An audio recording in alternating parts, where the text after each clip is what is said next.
Lux presents Hollywood.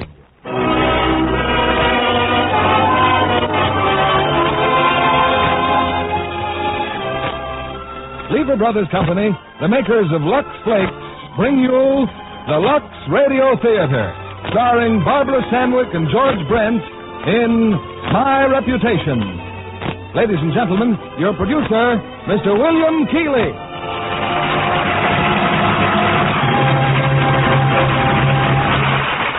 Greetings from Hollywood, ladies and gentlemen. A few years ago, when I was in India, I was reminded that primitive societies solved the question of what to do with a widow by simply burning her on a funeral pyre beside her husband. Tonight's play from Warner Brothers' recent screen success, My Reputation, shows that today that problem isn't solved so easily, fortunately for the widow. It dramatizes the modern version of the widow who tries to remake her life in the face of critical convention. Our stars are from the original cast, Barbara Stanwyck and George Brent. Barbara making her first radio appearance since returning from 3 months in Europe. Knowing from personal experience how scarce soap is overseas, I asked Barbara how she ever got along without Lux Flakes. Well, Bill, she said I didn't. I had several packages in my wardrobe trunk and guarded them as carefully as our passports. Well, I'm sure that's no surprise to the ladies in our audience who have done much traveling. You know from your own experience how helpful Lux Flakes are in keeping nice things fresh and clean in crowded quarters. Here's the curtain for Act One of My Reputation, starring Barbara Stanwyck as Jessica Drummond and George Brent as Major Landis.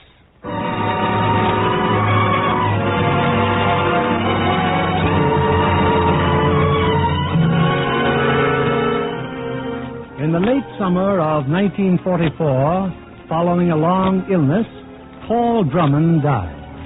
A comparatively young man, well-to-do, with a lovely wife and 2 fine boys, Paul Drummond had everything to live for. It's a couple of days after the funeral now, and in a charming home in Lake Forest, Illinois, the widow, Jessica Drummond, is visited by her mother. Come in, Mother. Sorry I'm not dressed. Really, Jessica? 10 o'clock in the morning and still in the dressing gown. Well, Frank dropped by unexpectedly. And you saw Frank dressed like this? It was important, Mother. Something about Paul's will. It doesn't matter if Frank is your lawyer. Making an appearance in a dressing gown is hardly... Come upstairs, dear. I'll change now. I brought you some more black stockings, Jessica, and a morning veil. You'll need several, but Well, what's the matter? The dust on this banister. Oh, really, Mother? When has Anna had time to think about dusting? Oh, hello, Grandma. Keith, my dear. And where's Kim? Here I am, Grandma. Good morning, dear. We're going to have some money, Mom. Well, ask Anna. Run along now, boys. Where are you going? To the ball game. The White Sox are playing the Ball Creek. game? Really, boy, I think you'd be ashamed. Mother, please don't. Wait, it's okay, Mom. Grandma's right. We shouldn't have even asked. Come on, Kim. Let's go feed the dog. Allowing your sons to go to a baseball game the very week their poor They father... love baseball, Mother. They always went with Paul. Besides, they're leaving for school in a few I days. fail to see what school has to do with baseball game. What are you doing? We're getting dressed. Well, where's your black dress? I'm not going to wear black, Mother. Not wear black. My dear child, you're a widow. That doesn't mean having to wear black. To our kind of people, it means exactly that. Don't insist on it, Mother. I know you've always worn it. I suppose you like it. Like it? As you know, respect for the memory of your father. It has been 20 years. I shall wear mourning till the day I die. Don't understand you at all. Getting into whims. All right, call it a whim. A psychologist would call it a phobia because that's just what it is. I've learned to loathe black. The very thought of mourning stifles me. It's right for you, perhaps, but it isn't for me. Now, please, let's not discuss it, Mother. Very well, Jessica. I'm sorry. I didn't mean to blow up. You're going to stay for lunch, aren't you? I think not. Getting angry over such a small thing. Obviously, I'm a disturbing influence. Naturally, I expect you and the boys to dinner tonight. Yes, Mother, we'll be there.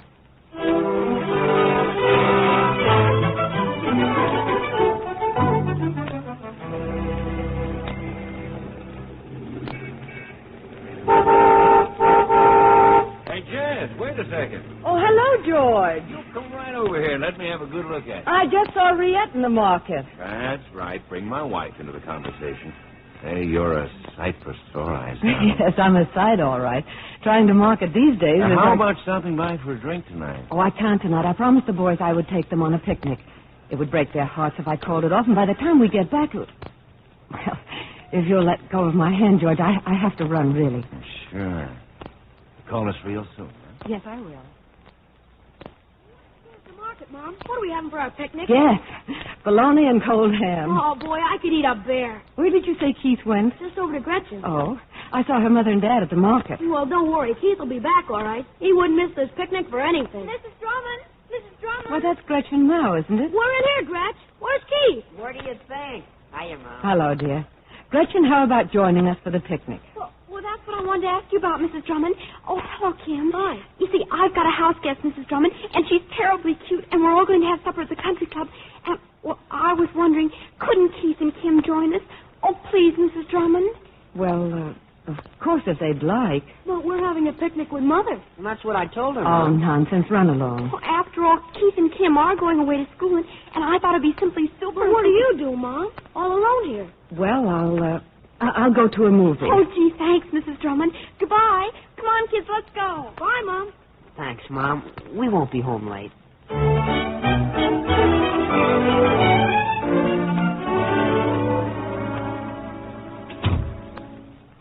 Hey, what time is it?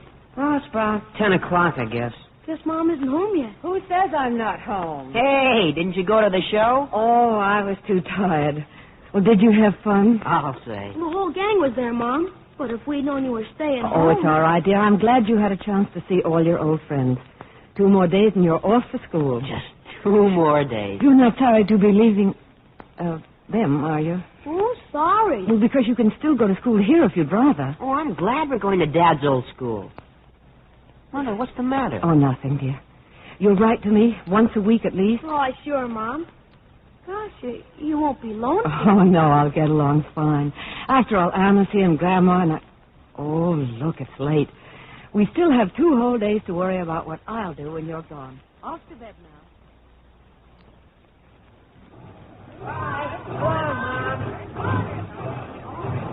Well, there they go, Jessica. Massachusetts seems an awfully long way from home for 2 boys so Oh, young. Mother, please don't start sentimentalizing. Can't a person say anything to you these days? Jessica, I'd like to talk with you. I can't now. I'm meeting Jin at the Blackmore. But it's important. What is it, Mother? Now, you needn't sigh. It's a thought for your future. When did you see Frank last? That morning he came over about the will. Why?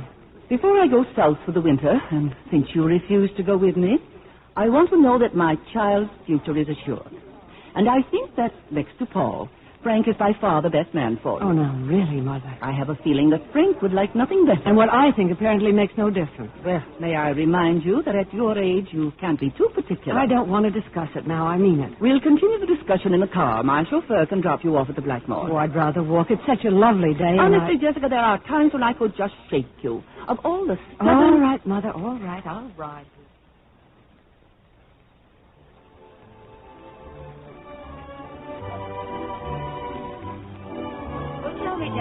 What about the boys? Get them off all right? Oh, they're gone, Jenna. Isn't it awful the way things happen between parents and children? You bring them into the world, they depend upon you for everything, but so soon it changes. They pull away and you have to sit tight and let them. If you don't, it ends up like my mother and me. Another battle? Oh, I've been terrible to her lately. Oh, look who's at the bar. Phyllis with another man. I haven't seen Phyllis since she got back from Reno. Women on the loose. Oh, Jenna, they can be such a mess. How do I know I won't be like Phyllis in a year or so? Oh, sure. Ever since I was 17, Paul has been my entire life. Before Paul, it was Mother, and recently it's been the boys. Now, what do I do when I have to start out from scratch? I'm scared, Jenna. I'm scared to death. Well, look who's here. Oh, hello, George. Hello. Riette with you? All on my own, Jenna. Say, you need a man to liven up the party here. I don't want to disappoint you, but I'm leaving in a few minutes. Disappoint me? Well, that's terrific. I'll drive you home. You know what your wife says about your driving. Oh, take him up, Jess. Anything's better than that train ride to Lake Forest. Even George. Isn't she sweet, huh? Well, I think we have time for another round, haven't we? Oh, waiter. Waiter.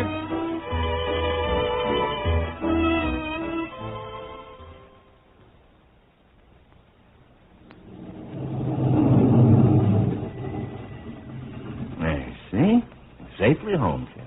No bones broken. Thanks a lot, George. Oh, don't go in yet. You, going to be in later this evening? Why, yes, I suppose so. I'll have dinner at home, but I can tell Riette I have to go somewhere on business. Oh, now, wait a minute. I've always been crazy about you, Jess. Well, don't be silly, George. Oh, you must be tired after all. Oh, come on. Grow up. You're a big girl Let now. me go. George, I mean it. What's the matter with you? Hasn't another man ever kissed you before? Well, I didn't mean to upset you, Jess. No hard feelings.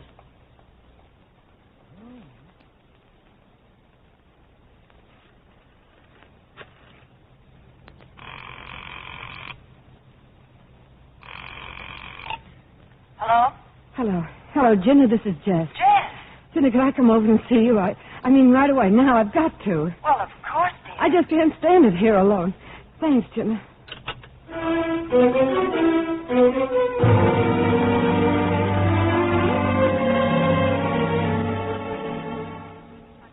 Coat, Jess, and sit down. I made some tea. Oh, Jenna, what's the matter with me?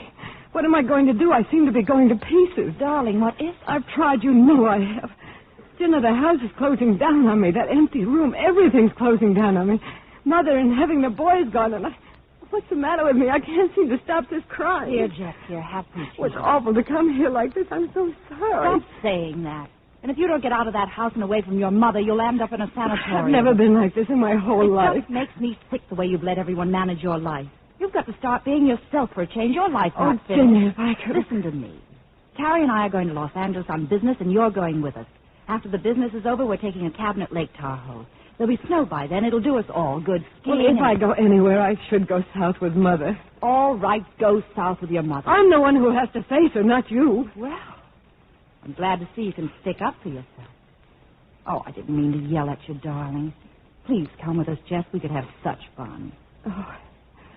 All right, Jim, I'll go. Good. Now, let's put you to bed before you change your mind.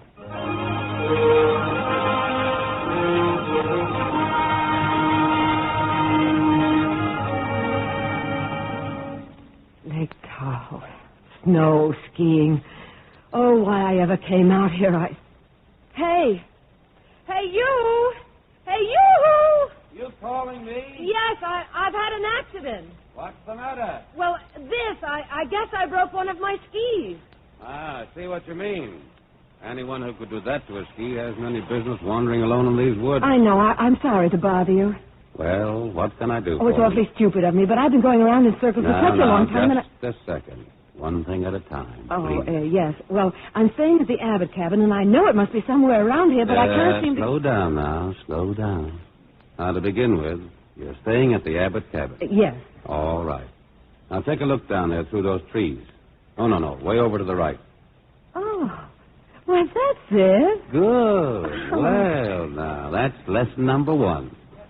Lesson number 2 is how to get there. Oh, I can get there, and I'm terribly sorry to have interrupted your skiing. And I'm afraid you're going to interrupt it still more. Why? Because it's 2 miles to that cabin. In a half an hour, it's going to be dark, and you'll be wandering around in circles. I'm perfectly able to go straight down through those trees. Really? Well, you appointed me your guardian, and I intend to see you safely inside that cabin. Now, take off that other ski. You can ride on the back of mine. Oh, no, I can't. I'm just learning. I'll upset your balance. Well, let me worry about that. Now, hurry up. Well, there, it's off. Now, stand on my skis and hold on to me. No. Don't just grab my jacket. Put your arms around me. Well, go ahead. Like this? Yeah, sure. Now, relax and let me do the thinking for the next few minutes. You all set? Yes, I think so. All right. We're off. It's such a steep hill, isn't it? What? Do we have to go so fast? Well, you want to get there, don't you? Oh, yes, very much. Well, then stop complaining. Oh! Oh! Yeah. Well. Oh, I am sorry. I guess we fell. My cap blew off and... Yeah, lesson number 3. When it's a question of risking a broken leg or losing a cap, forget the cap. Oh. Now, look at that ski. Now, I know it's going to be dark before we reach that cabin. Well, come on. Don't just sit there.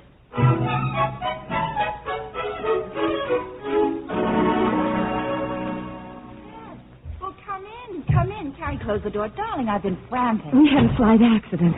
Oh, you haven't met. I'm sorry. Oh, I don't even know your name myself. Landis. Major Scott Landis. Hello, I'm Abbott. Glad to know you. And Mrs. Abbott. How do you do? Well, sit down. You look frozen. What do you say we all have a hot rum, huh? Thanks, I will. You stationed around here, Major Landis? No, I have a 10 days leave, so I thought I'd catch up on my skiing. Oh, my winter sports are intimately tied up with hot rum. Oh, excuse me. I'll go help Jenna. Now, just for the record, what's your name? Jessica Drummond, but they usually call me Jess. Oh, suddenly I seem to observe a wedding ring. Is your husband here with you? My husband passed away last summer. I'm sorry. Well, here they are. I hope they're good. Oh, thanks. Yeah, grab one, Jess. Well, here's to your skiless but safe return. And to the St. Bernard who found it. I'm deeply touched. Now, stay put, everybody. I'll see you about something to eat.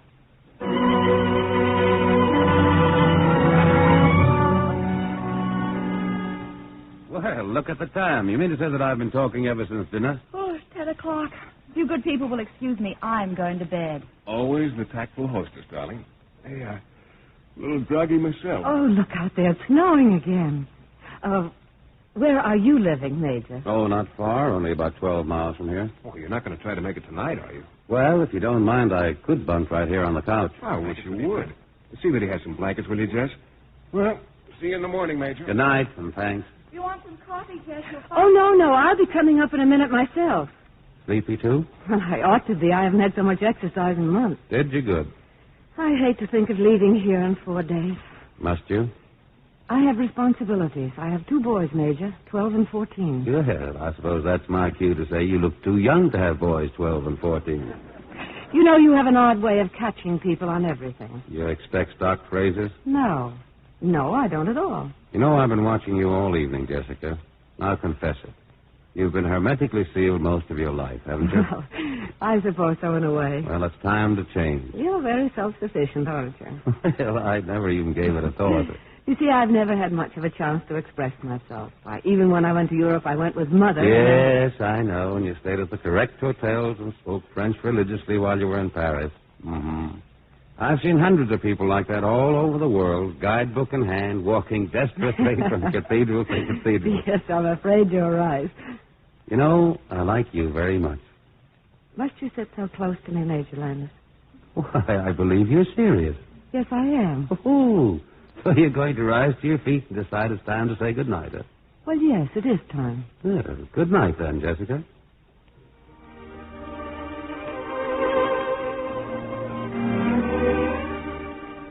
In case you're cold, Major Landis, cat. Huh? Oh, blanket. Hey, wait a minute. Good night, then, Major Landis.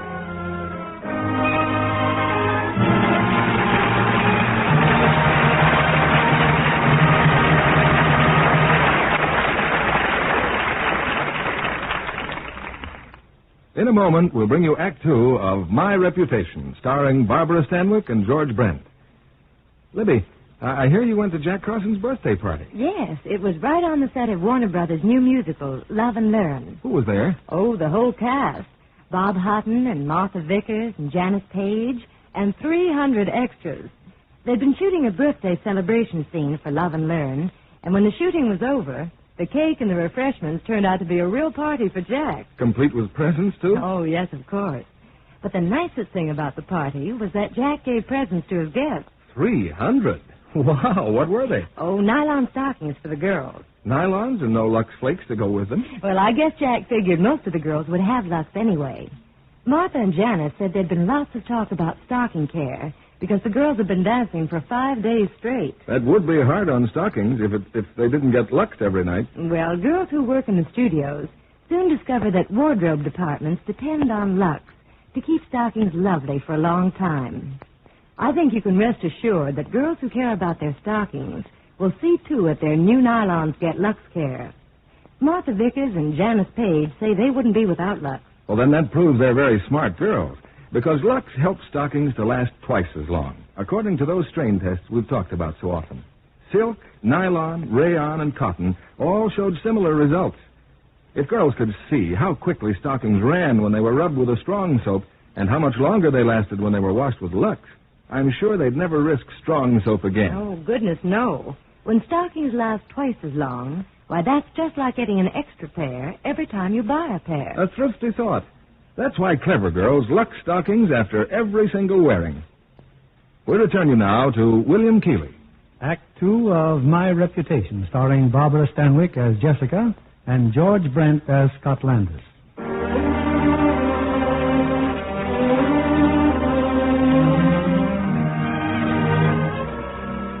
Jessica Drummond's stay at Lake Tahoe is almost over. Attracted to Major Landis, but still quite uncertain just what to make of him, Jessica spent her last 4 days almost constantly in his company.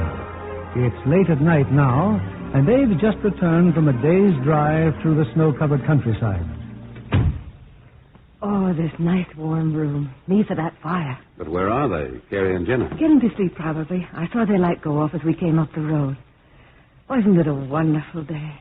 Why do people live in the city? I could stay here forever. Come here. Thanks for today, Scott. You've made a new woman out of me. I feel like a kid. And you look like one. You're lovely, Jessica. Why did you do that? Why did you kiss me? We were getting along so well together. Because I thought it was a very fitting ending to a swell 4 days. I meant what I said. I don't think you did. Why? Can't you understand that I may not want to be kissed? Jessica, just what is your game? Does everyone have to have a game? Well, whatever's on your mind, I certainly don't know what it's all about. I'm afraid we don't understand each other, that's all. I guess we haven't from the beginning. You'd better go. Yes, I guess I'd better. Goodbye, Jessica.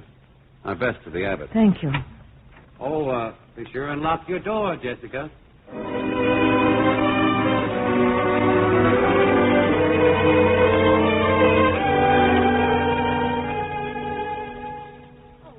Drummond, you've been home now for 2 days, and in 2 days, why, you haven't eaten enough. Anna, please, and I'm just not hungry. I surely thought that you'd eat something tonight. I'll answer it.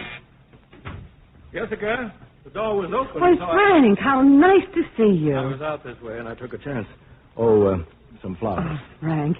Anna, we've company for dinner. Oh, no, Jess, not dinner. Nonsense, you sit right down. I'll put these in water right after we eat. They're lovely. You're lovely, too. Mr. Everett, so glad you stopped by. Thanks. Well, it's certainly nice being fussed over. I'm so glad to see you. You look wonderful, Jess.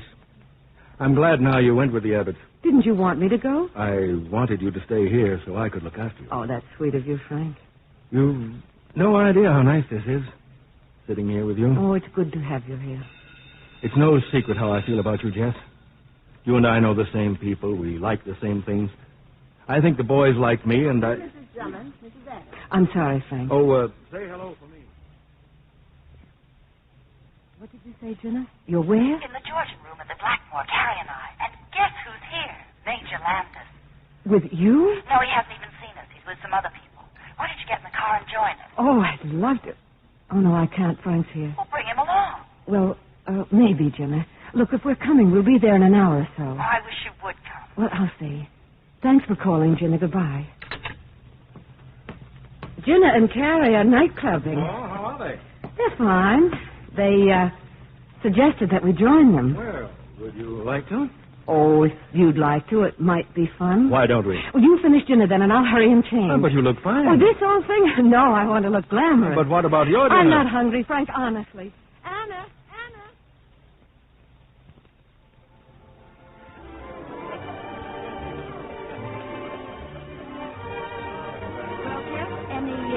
Major development? No, not yet, Jenna. Don't give up hope. I think we're being watched. Say, what are you two talking about anyway? Private monkey business, no doubt. It's simply that Jess has something on the fire, but it still isn't definite. Oh, well, that clears up everything. Don't pay any attention to her, please. Well, what would you like to drink with dinner, Jess? Huh? Oh, did you say something, Hello. Frank? Hello. Oh, Landis. Well, pull up a chair. Major Landis, I'd like you to meet Frank Everett. How do you do? Won't you join us for a drink? I wish I could, but I'm entertaining an old girlfriend. Oh? And her husband. Sounds a little complicated. By the way, if we hadn't parted so hurriedly at Tahoe, I would have mentioned that I was going to be stationed here for a while. I'd like to give you a ring, Jessica. That would be very nice. Well, what about giving me your telephone number? It's in the book. Oh, well, thanks. It's nice to have seen you all again, Mr. Everett. Goodbye. Well, sit down, boys. How about a little toast? Here's to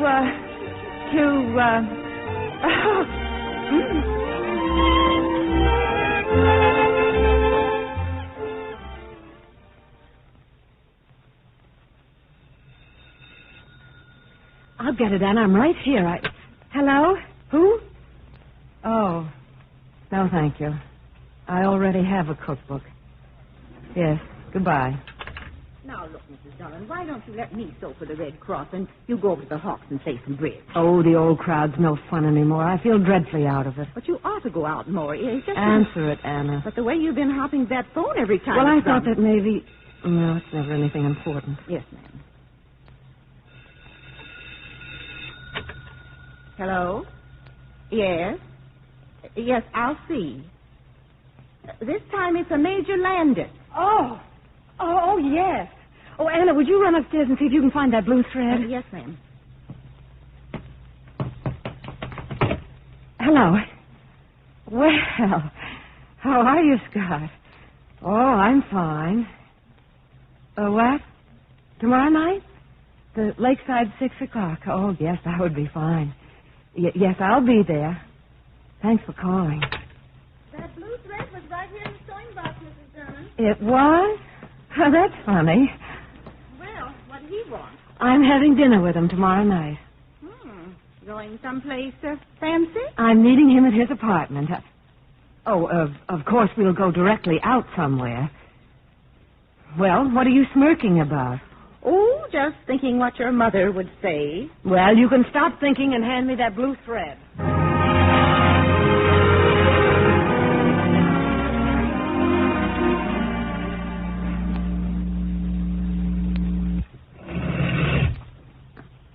You said 5th floor, didn't you, miss? Oh, yes, Major Landis. That's 503, miss, right across the corridor there, in front of you. Thank you. Elevator!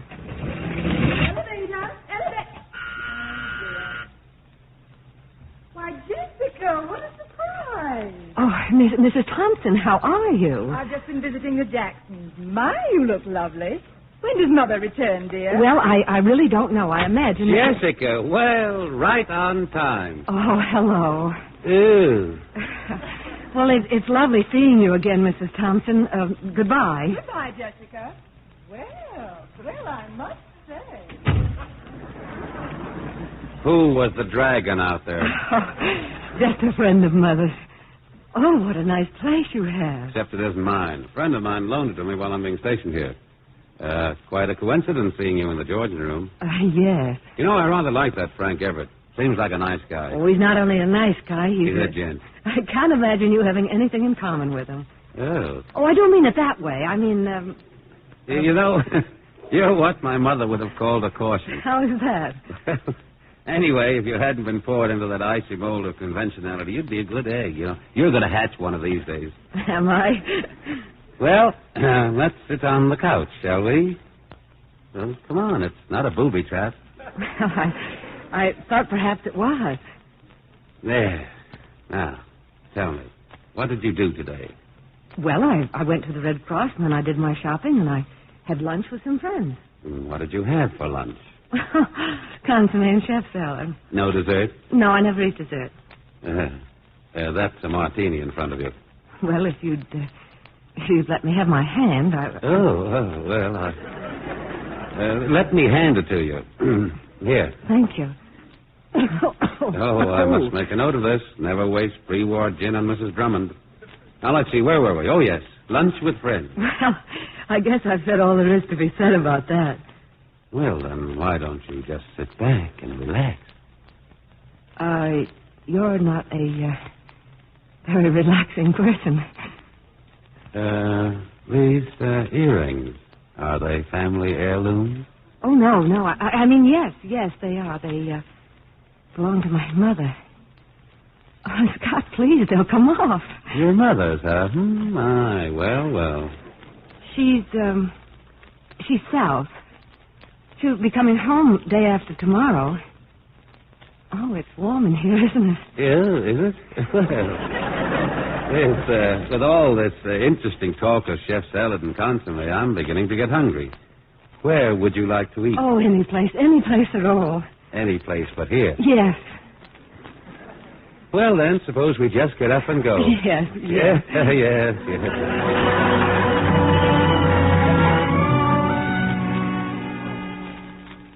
And after dinner, I dropped Major Landis off in front of his apartment house and drove straight home. Mother, now, please, dear, you've just come home. Must we start an argument? Are you completely out of your mind, Jessica? The whole town is talking. Oh, just a few gossipy old ladies led by your good friend, Mrs. Thompson. You don't deny she saw you entering a strange man's apartment. This is ridiculous. It's the principle of the thing. The world allows considerable liberty to wives. It is never allowed to widows.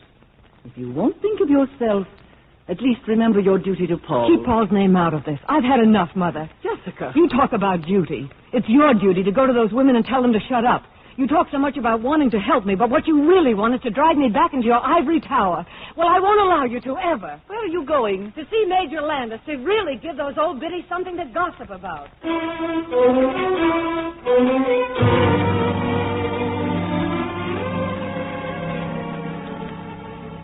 Well, come in. They told me at the desk you didn't wish to be disturbed, but I came up anyhow. I'm delighted you did. I just happened to be passing by, so Oh, I am disturbing you. No, not at all. What's this? Just a martini. Expecting somebody? No, just took a little time off to have one. Do you mind? Help yourself. You know, it's amazing how one can acquire a taste for martinis, like for anchovies. Yes, I guess it is. Well, here we are, aren't we? Yes. Now, suppose you tell me what this is all about. Oh, you probably know anyway. You know almost everything. The chicken's beginning to hatch, maybe, huh? Uh-huh. Well, good. Oh, I know I'm acting like a fool. I hope you'll forgive me. Go home, Jessica. Go home right now. Yes, Scott. As a matter of fact, I only stopped by to invite you over for Christmas Eve. Oh, sure. I mean it. I want you to meet my kids. They'll be home from school Friday. I'd like to meet them. You will come? Sure, reindeer and all. Oh, good. Well, goodbye, Scott. That's the closet door, Jessica. Oh, yes. Yes, and that other one is the one. Yes, I see. Well, goodbye, and don't forget now, Christmas Eve. I won't. And for heaven's sake, stop grinning.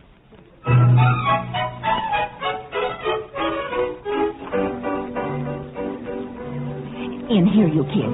Here, in the kitchen. What's the big secret, Anna? You boys got a visitor, that's what.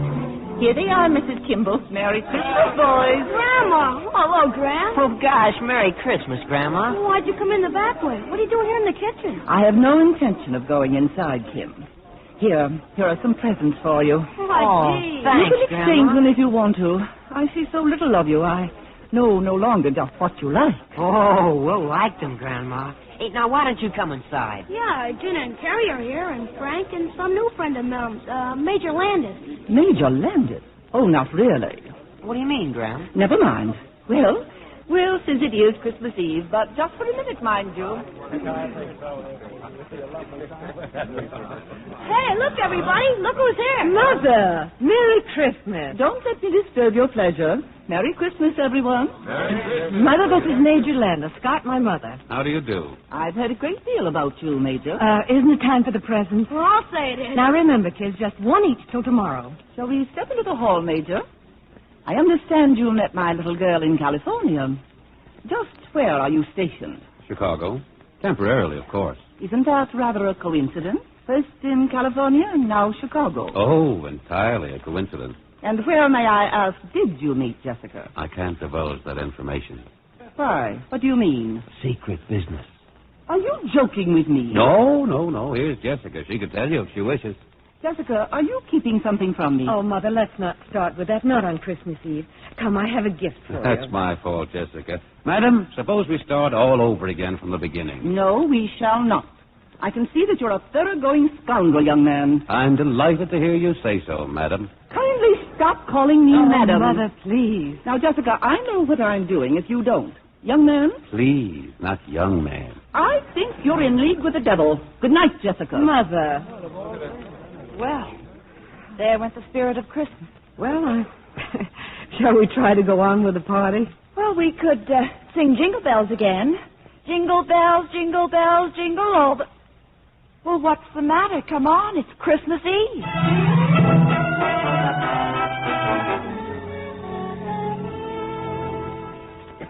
Off to bed now, boys. Sleep well. On Christmas Eve? It's sure nice to be home again, Mom. It's sure nice to have you home. Merry Christmas, darling. Merry Christmas, Mom. Oh, what is Major Landis staying? I just wanted to talk to him for a minute. Oh, well, Merry Christmas, Major Landis. Yeah, Merry Christmas. Merry Christmas, boys, and thanks. Well, Scott, now you've seen me as I really am. Home, children, mother. Of course, Mother was more than I'd bargained for. Oh, I'm glad I met her. What a wonderful museum piece. Do you like my boys? Oh, of course I like them. It was nice to have you here tonight. You didn't invite me here on purpose, by any chance. Well, now that you mentioned it, perhaps I did. Jessica, I've got to talk to you. Yes? We simply cannot go on like this. You want to stop seeing me? Of course not. But I know myself, and I'm beginning to understand you. I'll only make you unhappy, Jessica. It's inevitable. Go on. Well, seeing you here tonight in this house that you once shared with your husband... Don't talk about that Don't now, you please. see that I've got to talk about it? You expect a love affair to lead to marriage, and... Are you trying to tell me you're not the marrying kind? Well, I've never felt that it was right for me. Such courage. Frank Everett's the type of man for you. I don't love Frank. Well, there are others, and as long as I'm hanging around, you won't find them. Suppose you let me figure it out for myself. But don't you see, there's no future in this for you. I'll cross my bridges when I come to them. Women. Well, I guess I better be going. Don't take it so big, Scott. I know what I'm doing. I wonder. Merry Christmas, Jessica. Merry Christmas, Scott.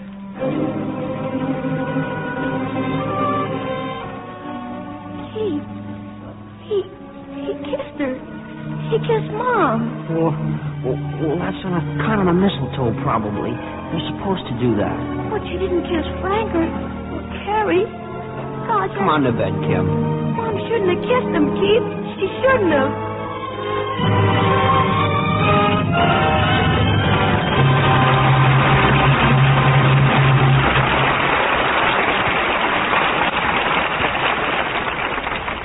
We pause now for station identification.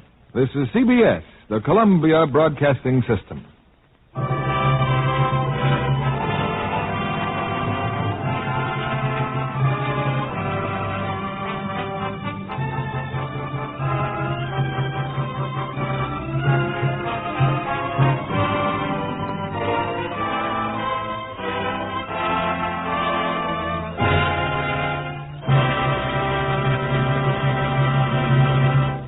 In a moment, we'll bring you Act 3 of My Reputation, starring Barbara Stanwyck and George Brent. Hollywood's search for new talent never ends. Our guest tonight is the newest addition to Paramount's roster of lovely stars, Miss June Harris. How did Paramount find you, June? I sat next to a talent scout at a radio quiz show. He asked me to make a test. And signed you to a long-term contract, I understand. Mm-hmm. Have you met any famous stars yet? Yes, when Paramount was making Blaze of Noon. I met Ann Baxter on the set. Well, Ann's screen technique is well worth watching if you aspire to the laurel she's already won. I also met William Holden, William Bendix, and Sonny Tufts. They're all in Blaze of Noon, and they make a wonderful trio of airmail flyers. In the early 20s, when pioneer pilots gambled their lives and their planes against the hazards of night flying and rough weather. While some of the flying scenes were being shot, Ann Baxter and I talked about clothes. And Mr. Kennedy won't be surprised to hear that we soon got around to Lux. I'd be more surprised if you didn't. In the picture you see, most of Ann's costumes are suits with simple white blouses or plain dresses with white collars and cuffs, and she told me how fast they get soiled on the set. And then you discovered that every night the wardrobe people took them away, luxed them, and the next day they were just as fresh as could be. Yes, that's right. And then when I admired the blouse Ann was wearing, she confessed it wasn't new at all. I couldn't believe it until she explained that it always had Lux Care. Well, that new look is natural when colors get Lux Care, Miss Harris, because we know from actual tests that Lux Care keeps colors lovely up to 3 times as long. Wrong washing methods soon fade colors. Well, Lux and I have been good friends since my dramatic school days when I just had to make things last. Lux Care is thrifty care for anything safe in water alone. Thank you for coming tonight, June Harris. Back now to your producer, William Keeley. Act 3 of My Reputation, starring Barbara Stanwyck as Jessica and George Brent as Scott.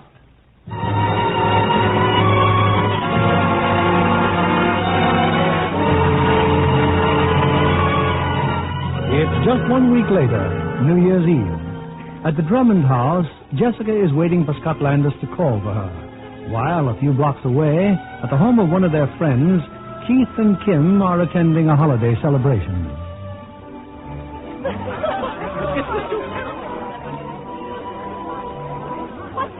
with you anyway, Tim Drummond?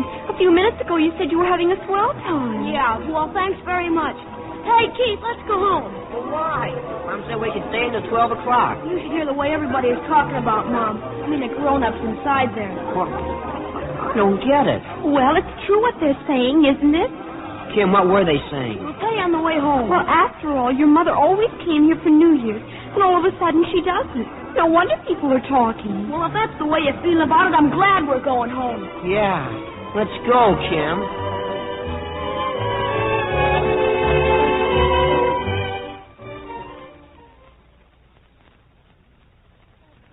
Aren't you home awfully early? Mama, are you going to the Van Orman's party? No, dear, I'm going to Chicago.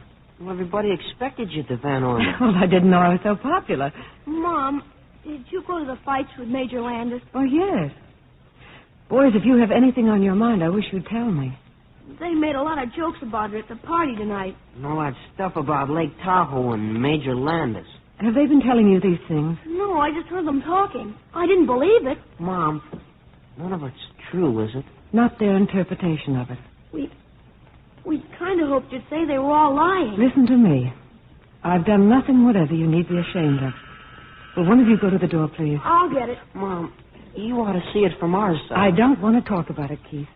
Excuse me, dear. I'd better go down. Good evening, Kim. Good evening. May I come in? Sure. Is your mother...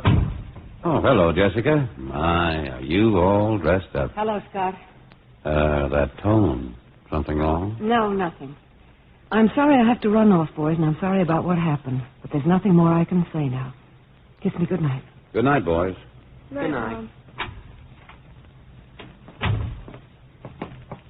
Scott, do you mind if we stop by the Van Ormans? They're having a party. Well, if it won't take too long, they won't hold that reservation for Georgian room after 10. I only want Scott in for a moment.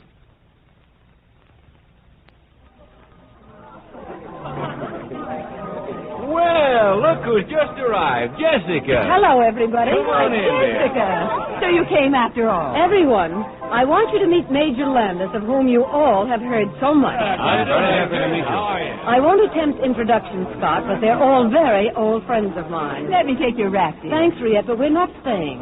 I would like to speak to you alone for a minute. Alone? Well, here's the library. Excuse us, everyone.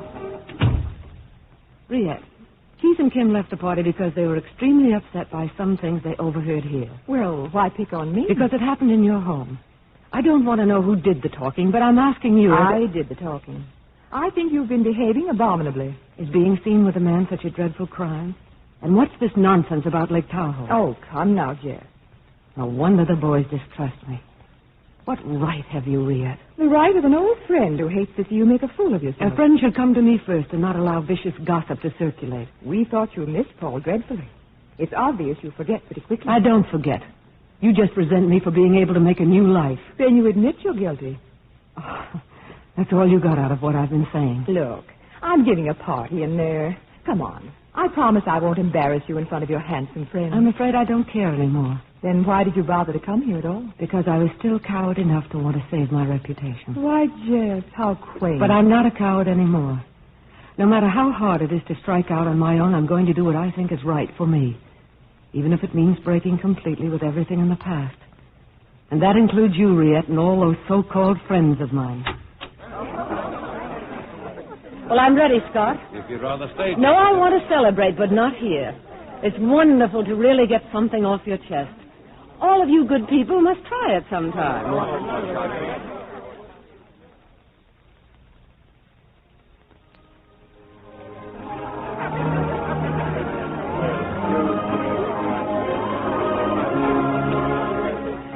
Happy New Year, Scott. Happy New Year, Jessica. I'm so glad we came here.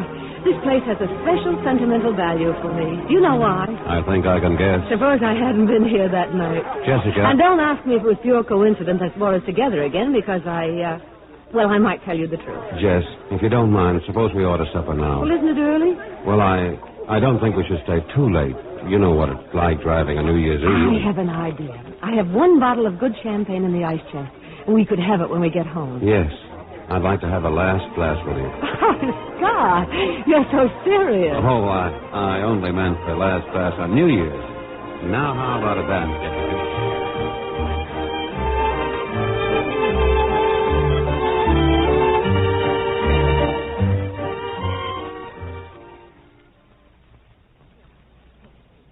You still awake? Uh-huh. Did you hear a noise downstairs before? Front door. Guess Mom's home. As soon as she comes upstairs, let's yell Happy New Year. She'd like that. Yeah, but I guess he's down there with her, that Major Landis. Yeah. Well, she'll probably be coming upstairs in a couple of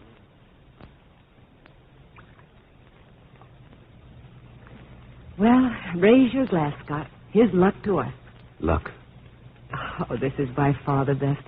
I wish now we'd stayed here by ourselves. You know, I've been thinking... So have I, Jessica. Unless something... I suppose it's foolish of me to plan for the future, but I just can't seem to get out of the habit. Plan? Oh, all the things we can do. It's so lovely here in the spring. We can swim in the pool and have picnic suppers. Listen, Jessica, I've got to give it to you straight. This is our last evening together. I've got my orders today to go to New York. New York? I leave at 7 o'clock this morning. Scott. That's why I brought you home so early. Oh, I suppose I should have told you. Well, this is it, then. Yes. I'm imagine all the shift right out. I'm going to New York, too. Jessica, listen. Oh, darling, I knew I'd lose you someday, but now that the time has come, I can't let you go. I can't. You don't think I want to go, do you? I don't know anything except I love you. I was afraid to admit it even to myself. I thought that when you did go away, I could pick up my old life again and forget... That's exactly what you have to do, Jessie. You'd be better off if you'd never known. Oh, no, don't ever say that. Don't even think it. All I want to hear is that you want me in New York as much as I want to be there. I want you more than anything in the world. Oh, then nothing else matters. Oh, darling, I'll have to hurry and pack, and so must you. Take my car. Leave it at your apartment. I'll take a cab and meet you at the train at 7 o'clock. A little before 7, darling, if you can. I won't say goodbye then. Not yet. No, not yet. The South Street Station, 7 o'clock.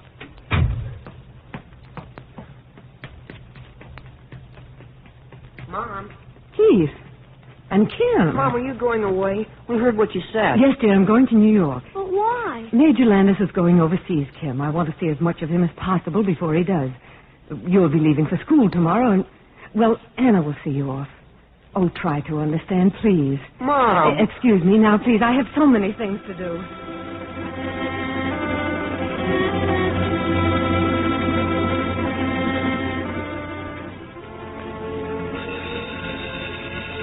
I'll get it, Anna. It's probably Major Landis. Oh, where is that hat box? Hello. Mother. What? At your house? Oh, yes. Yes, I'll come over right away.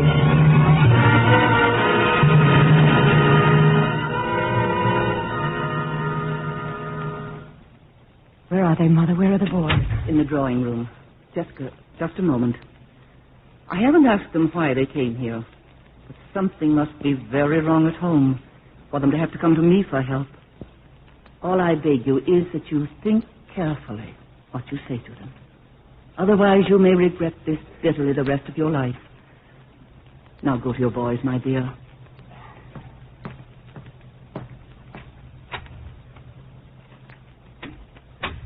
Keith.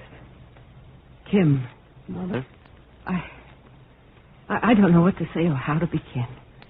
But what good did it do to run away? We don't want to live at home anymore. Oh, Keith, what an awful thing to say. You lied to us.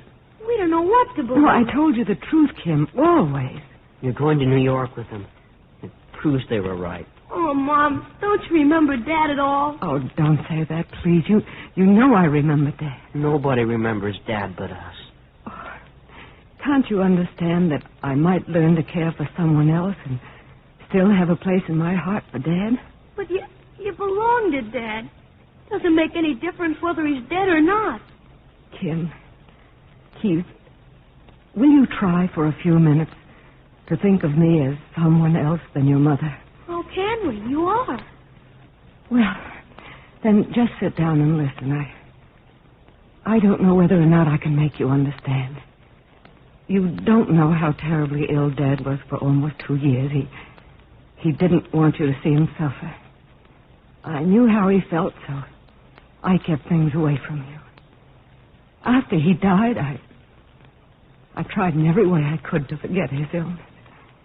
You see, I wanted to be able to remember the good times when we were all together, but I was so terribly lonely.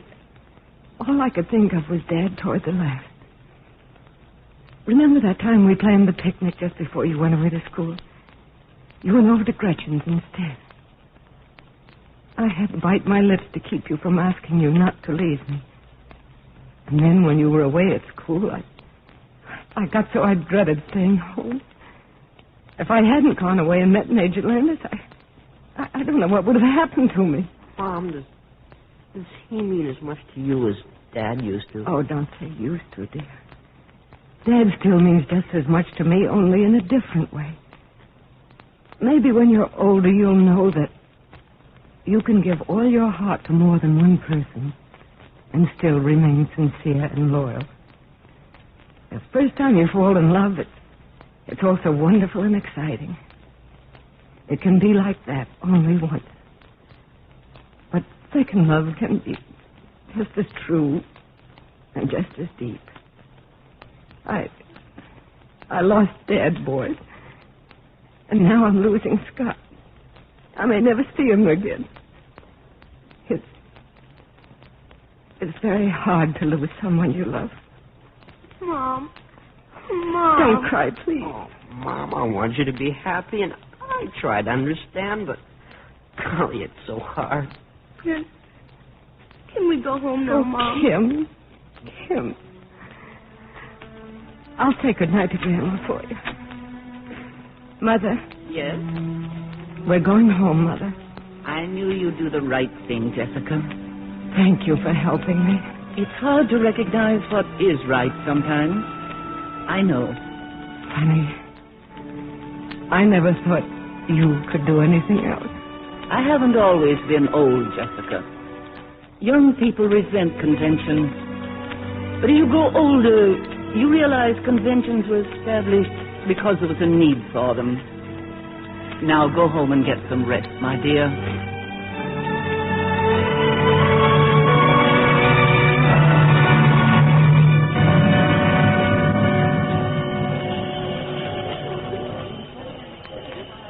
Jessica, over here, darling. Scott! Say, you had me scared. I didn't think you were going to make it. Oh, darling. Darling, I can't go to New York with you. I can't leave my boys. They ran away because they just couldn't understand about us. Ran away? Oh, I got them back. I tried to explain, but they're just too young. If I go now, things will never be the same between them and me. Oh, Scott, please try to realize why I'm letting you down. Please forgive me. There's nothing to forgive, darling. You have to face responsibility. You wouldn't be you if you didn't. I'll always love you. Nothing will ever change that. Oh, Scott, this is it. We have to say goodbye. Not even time enough to say what I'd like. You know how I felt about being tied down to anything. Well, I've changed. I'm coming back, darling. I know I'm coming back. Can you wait for me? Jessica. Tell me, darling. Yes, I know. Oh, of course I'll wait. No matter how long, I'll wait. Goodbye, then, darling. And you won't be too lonely. No, Scott, no.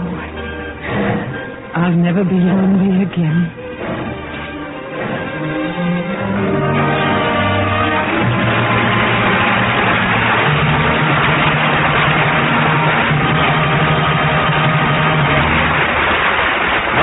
We'll return in a moment for a curtain call. Sally, what were you and the other girls so excited about before the show? Oh, the girls were looking at some lingerie I just bought. Oh, for a trousseau? Yes, but not mine. I've been shopping for a friend.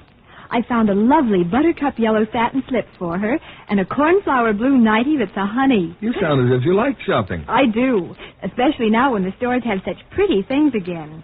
It's been a long time since we could find such yummy colors in lingerie. Turquoise, buttercup yellow, sea green, and rosy pinks. And at last there are lots of lovely laces again. Of course, if it weren't for Lux, a girl just couldn't afford to have such nice things. That's right, Sally. Lux Care is so gentle, it keeps colors lovely much longer. In fact, 3 times as long.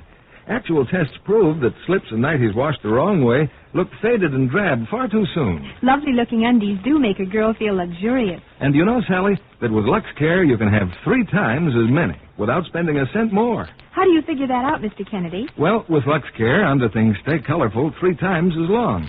So instead of replacing faded, worn-out undies so often, you can buy extra ones. Have 3 times as many. That's a swell idea. And it really works. That's why so many millions of girls always use Lux for underthings. It's thrifty. Now, here's Mr. Keeley at the microphone. I'd be willing to stake the reputation of this theater on tonight's performance.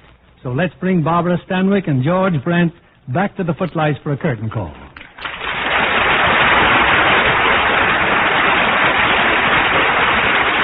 Barbara, I'm sure I speak for our 30 million listeners when I say, welcome home. Thank you, Bill. It's wonderful to be home, even though Bob and I wouldn't take a million for the memories of our trip. Did you and Bob meet the King and Queen of England, Barbara? No, they were on tour of Africa. I guess they got out when they heard we were coming. But the Londoners were wonderful to us. So I gathered from the news reports. Were you mobbed in France as much as you were in England? No. You see, American players haven't been seen on the screen there in a long time. A few people knew Bing Crosby and a funny dark man he made some pictures with named Hope. Bing will love that. How about yourself?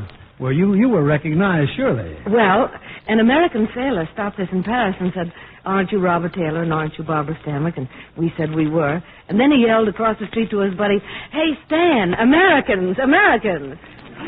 Did you buy any clothes in Paris, Barbara? No, we saw only Patou's showing. His collection was lovely, but 150,000 francs, $1,400. Oh, no, that's just too much. Well, you know George is off on a cruise before long, Barbara, and as captain of his own ship. Is that right, George? Yes, I've entered my schooner, the South Wind, in the Honolulu race July the 4th, and I'm going on down to Tahiti and South Seas. With all our wishes for happy sailing, George. Thanks, Bill. And what are your plans for the future, or more specifically, for next week? Next Monday night, in an altogether different vein, we bring our audience a thrilling saga of the early West. It's 20th Century Fox's recent hit, My Darling Clementine. And our stars are Henry Fonda and Kathy Downs in their original screen roles. Also, that exciting new star, Richard Conte. Based on the life of Wyatt Earp, My Darling Clementine is action-packed, romantic, colorful. One of the greatest westerns yet to reach the screen. Oh, I'm sure your audience won't want to miss that, Bill. Congratulations and good night. Good night. Good night, and thanks for my reputation.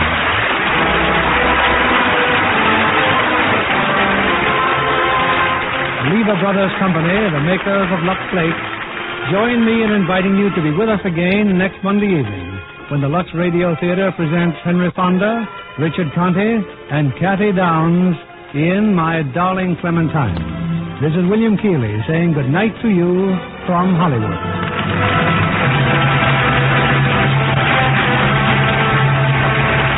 Have you heard? Meat dealers are paying the highest prices for used fat since fat salvage started. Every time you throw used fat away, you're pouring real money down the drain. America needs that fat to make soap as well as scores of other post-war products for you. The world's supply of fats is still seriously short. So start saving right now all the used fat you can while dealers are paying such high prices. It puts money in your pocket.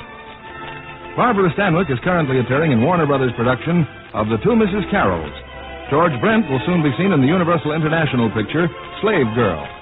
Our music was directed by Louis Silvers. This program is rebroadcast to our servicemen and women overseas through the worldwide facilities of the United States Armed Forces Radio Service.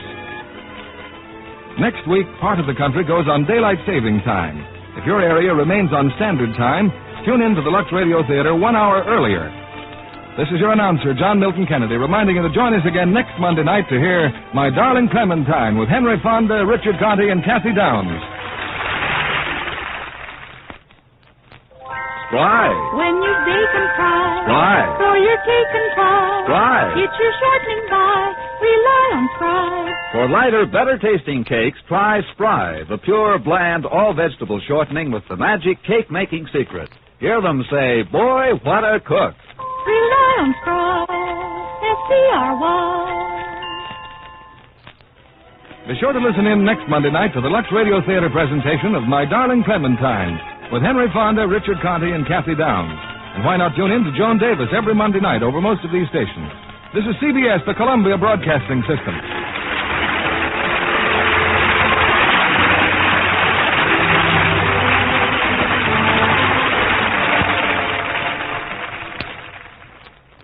Time is 8:30, and we come to Saturday Night Theatre.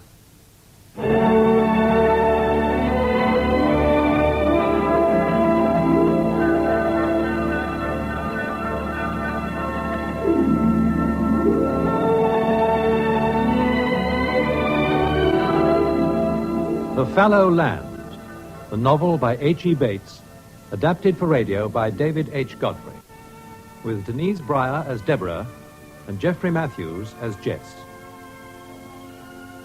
The Fallow Land.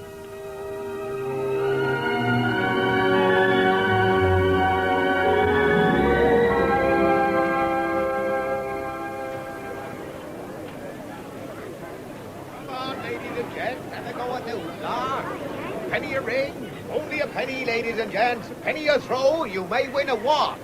Roll up, ladies and gents, and try your luck. Here, what about you, sir? Have a go? All right, I'll have £6. That's it, sir. Never know your luck, do you? Here you are, sir. Thanks. Here we go, then. No. No. Nearly. No. Oh, hey. Does that count? Afraid not, sir. They got to be right over. Oh, one more. Here goes. No. Me luck's out. Have a go for me. For a necklace. Eh? I'm afraid my luck's out. Never say die. What about that green necklace? Have a go for me. Here's my sixpence. £6? I'd be shot if I didn't man enough to do a little thing like that. Another £6, please. That's the spirit, sir. Here you are, sir. So. Well. Here goes. Nearly. A little further to the left. Hey, easier said than done. No. Never mind. You'll do it. Well, how's this? Well hey! done! What did I It's a tell necklace, you? isn't it? One necklace, sir. Oh, well, thank you. Don't wear them myself, but this young lady will. Oh, thank you. I've been wanting a green necklace for a long time. If I couldn't win a bit of a thing like that with you egging me on, I wouldn't be a mucher. Oh, you made my heart stop beating throwing like you did. Huh? I could see you wasting every penny just for the sake of wasting it. Money and everything. You can't do a sight without it. I can't bear to see folks throwing money down the gutter. I take care of what bit I got. You're like my old dad. He wraps his up in a small bag and hides it.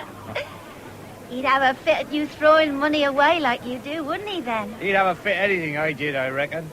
Hey, but look, instead of standing here and talking, we might be having a glass of beer or ride on them peacocks. Oh, it's just money thrown away on peacocks, I think. I could do with a glass of beer, anyhow. What about you?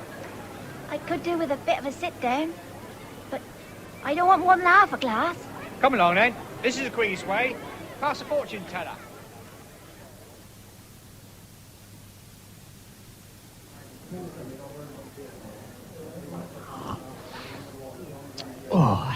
Oh, that's better. I look well, I warrant. Sitting here with a stranger, don't I? You're all right. Your mother won't see nothing. It'd puzzle my mother to say much, and my father, too. They've been buried long enough. So one I didn't lose you in the crowd when we left the Oot last door. You like some little dilling pig, you are. What's a dilling pig? And a litter of pigs is always a little mate. That's what a dilling is. We always feed the dilling up a bit, if the sow don't lay on it. I reckon that's what we better do with you, too. While we sit here talking, we might be eating a mite of brandy snap. Oh, I couldn't eat a crumb. You couldn't? Well, let's have a bout or two on the peacocks and then eat something. You won't rest till you drag me on those peacocks. I know. You are a tartar, you are. Oh, I don't know. It's throwing your money in the street. But I'll come. Just once.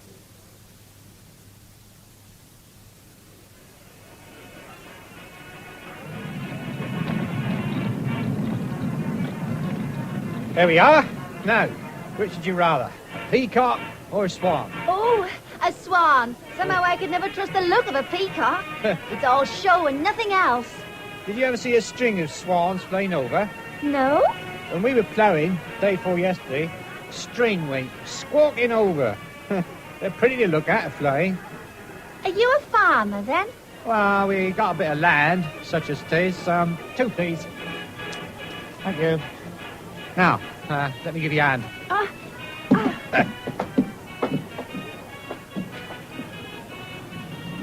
We're off, hey! Hold on! It's faster when you're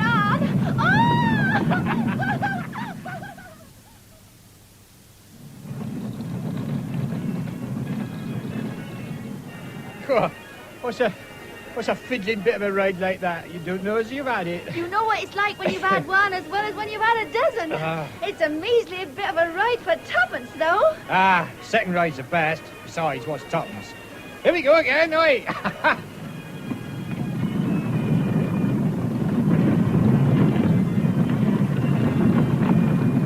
What's your name? Deborah. Deborah what? Deborah, lovely. What's yours? Jess. Jess Mortimer.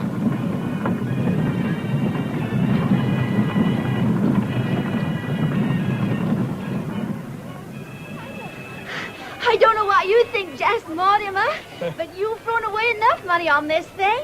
Off we get, quick. Take me hand, then. Jump. Thank you. All right. Now come along. Don't stand there looking at it. Wouldn't take long at that rate to spend a week's wages whirling round. Oh, depends. What you call a week's wages. I get 5 shillings and all found. Oh? What doing? I'm in service. Mrs. Arbuthnot's in Wildbriar Lane. Wildbriar Lane, eh? Oh! That's 11 o'clock. No matter. How about a hot potato? Store's just across there. No, I'm sorry I can't stop.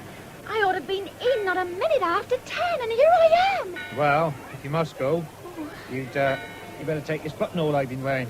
Oh. There you are. Goes well with them beads.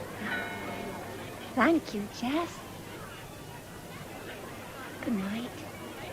If you'd like to come up to the farm Sunday afternoon, we could have a bit of a look round for mushrooms. How'd you like to come? I'd love to, but you'd have to fetch me. Oh, I'll fetch you. About 3 o'clock. That'll be fine. I'll be there.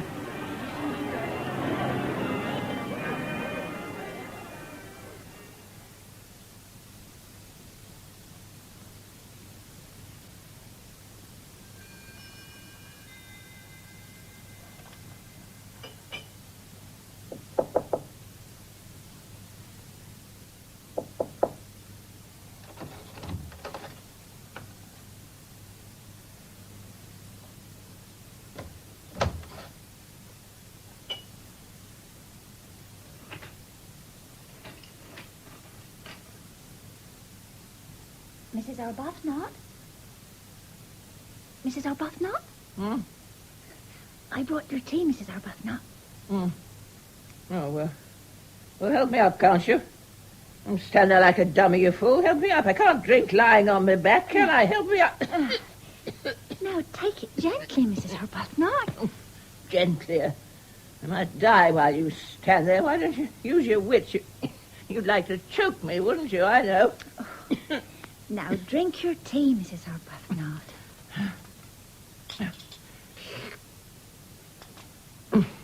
You poisoned it. Oh, what a story. Oh, what a wicked thing to say. You poisoned it. What have you put in it? Tell me what you put in it. Well, why don't you answer me? It's just a nice cup of tea, madam, that's all. Why, drink it myself. Come, taste it again. It's your fancy. Fancy? Come now. Drink it while it's still hot. Ugh. I don't like it. It's queer. Well, don't stand there. Bring me my shawl and put it round my shoulders. Yes, madam. Well, what are you doing there? Come away at once. Come away from that wardrobe, I tell you. I know. You're after something there. You want to steal something. First you want to poison me, now you want to rob me. Well, if you're not trying to steal, why don't you say so? Where are you? Oh, don't go. Don't leave me for a moment. Come here. That's it. Stand there. Yes. You didn't hear anything in the night, did you? No. Something walking about and sighing. I know I heard it. A man's voice and something moving up and down. Didn't you hear anything? No, Mrs. Arbuthnot. I know I heard something. I woke up. It wasn't a dream. I woke up and and felt he was in the house. Felt who was in the house, madam? My son, Leopold, of course. The son I lost. He was in the house. He was walking up and down. Oh, Mrs. Arbuthnot, you was having a dream, that's all. You were only dreaming. You'll work yourself up into such a state again you won't be able to write your poetry. What you going to write about today? Huh? Oh, yes. About the leaves. About the autumn. October, with her sweet and faded face, majestic in her form of molded grace. I should begin like that. I thought of it in the middle of the night when I woke up.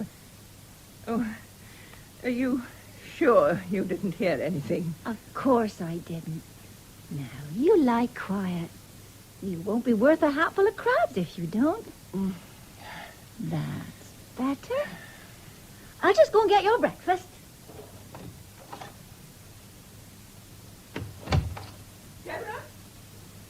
Deborah! Come back here, you hear me? Deborah!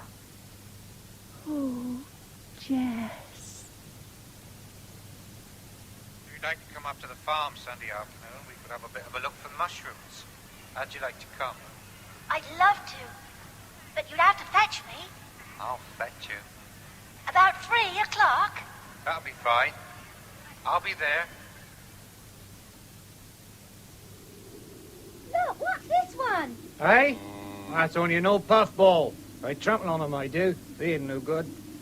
And those you're carrying are what we call blue legs. I'm a fine mushroomer, no mistake.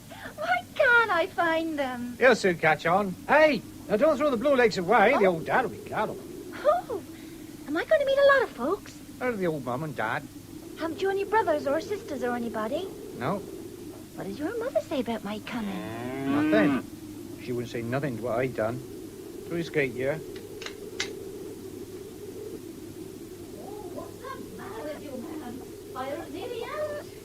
This way. I can hear Mum in the kitchen. Oh, man, you heard me. If you're going to put some wood on, put some wood on. Putting skinny flint bits like that. Now, what heat is there in bits like that? Oh, Mum. Dad. Oh, Hey, hello, lad. Jess. Mum. I want you to meet Deborah Loveday. Oh, afternoon, miss. Good afternoon. And this is my dad. We be mushrooming. She's brought a tidy handful of blue legs, Dad. Blue legs, hey?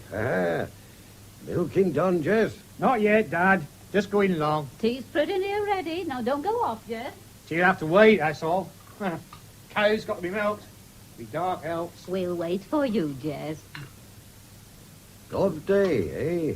You ain't no kin of J.B. Loveday. Big man, a carrier, used to talk down his nose. They used to twit him a lot about talking down his nose. I got no relations much. They used to work with a man named Loveday. Oh, you starting to fill the girl's head with your old tales before she's been in the house 5 minutes, I would. I wonder how many more times now. I wonder. Oh, shut up. Folks will think you've nothing else to do but sit and tell fool's tales like that.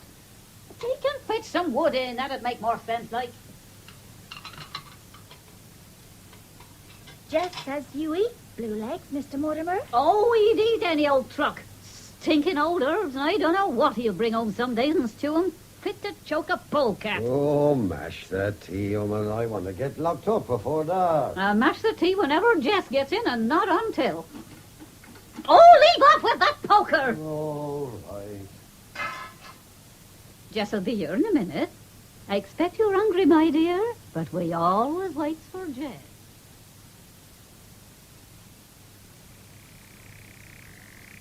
There's a basket of things Dad's put up for you to take home. Oh, that's very kind of him. There's some pears and walnuts. And he says next time you come, he wants to know how you like the blue legs. Yeah. Some of them in there, too.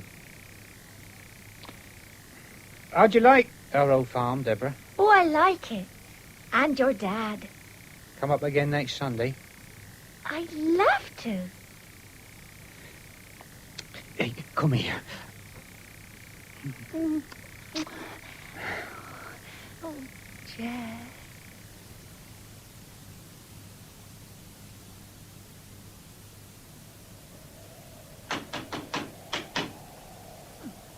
Wonder who that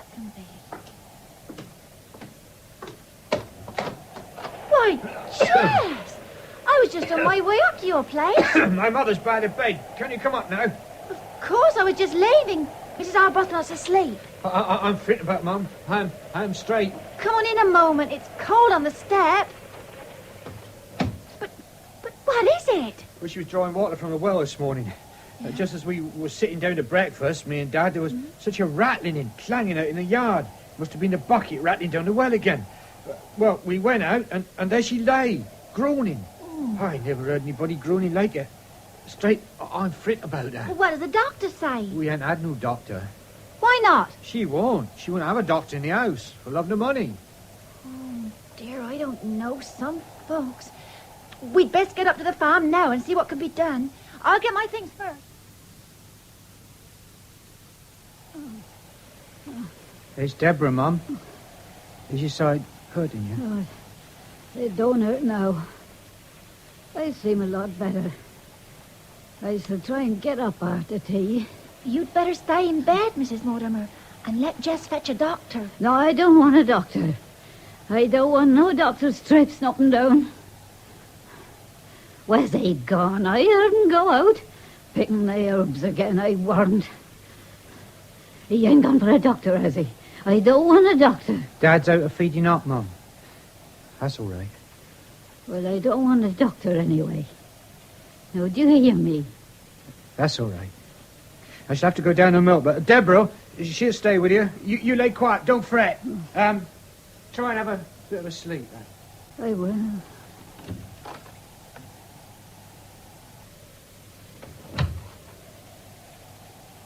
Deborah. Yes, Mrs. Mortimer? Put your hand down here. Down my side. No, lower down. There. That's it. There's a lump. I know. I know. It worried me a bit. It's been there a good while. A good while? How long? Oh, I don't know justly. It's them old wet stones on the well. I slipped. Caught my side on the winch handle. I did it once before, back in the summer. Tain't nothing much, is it? I don't rightly know. I think you ought to have a poultice or something before it gets worse.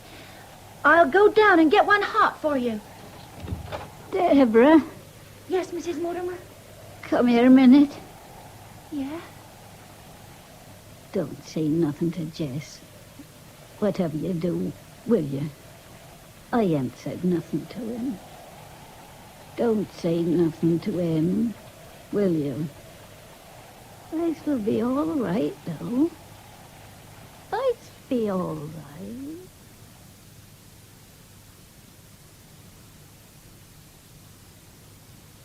Well, what is it, girl? Don't stand there like a dummy. Say what you've got to say and have done with it. Has anything happened? No, Mrs. Arbuthnot, ma'am. Then what is it? I want to leave, ma'am. I want to give notice. You want to what? Oh, you're not going to leave me. I'm going to be married, ma'am. Good God. I didn't know you had... Why is it so sudden? What's happened? Has anything happened? His mother has just died, Mrs. Arbuthnot. He and his father are alone, and... Oh, I'm afraid it is a bit sudden, but What is he? He's a farmer. A farmer? Well, if you want to go, you'll have to go, I suppose. There's nothing I can do. Then you take my notice, ma'am? A farmer? There's no money in farming, never was. Has he got money? I'm sure I don't know what he's got. Not much, I dare say. Then you ought to know. Money's most important. There's no use entering on married life without money. You'll want children, I expect, won't you? Oh, I expect so. Do you know anything about having children? Well, Ma'am, I know. I dare say. But do you know anything about not having them? I don't know what you mean. I thought not. Well, before you get my tea, I want you to look in the top left-hand drawer of the chest and give me the box in there. Very well, Mrs. Arbuthnot. That's it. Now, Fetch me a pen. Hurry, girl. That's it, and the ink. Now then, I'm determined to see you're not penniless when you start. Now, this cheque is for you. There. £30. I'll put it there to dry. Mrs. Arbuthnot! Oh, be quiet, girl. I haven't finished yet. Now, this ring is quite hideous, but it's valuable. It's yours also. A girl who has the courage to marry a farmer needs something behind her. Now you may get my tea. Yes, Mrs. Arbuthnot. Trouble is, Deborah, that fella land will take such a deal of cleaning afore it's ready for cropping. But I've said my say a dozen times. I got that calf to attend to. I'll leave you and Jess to chew it over.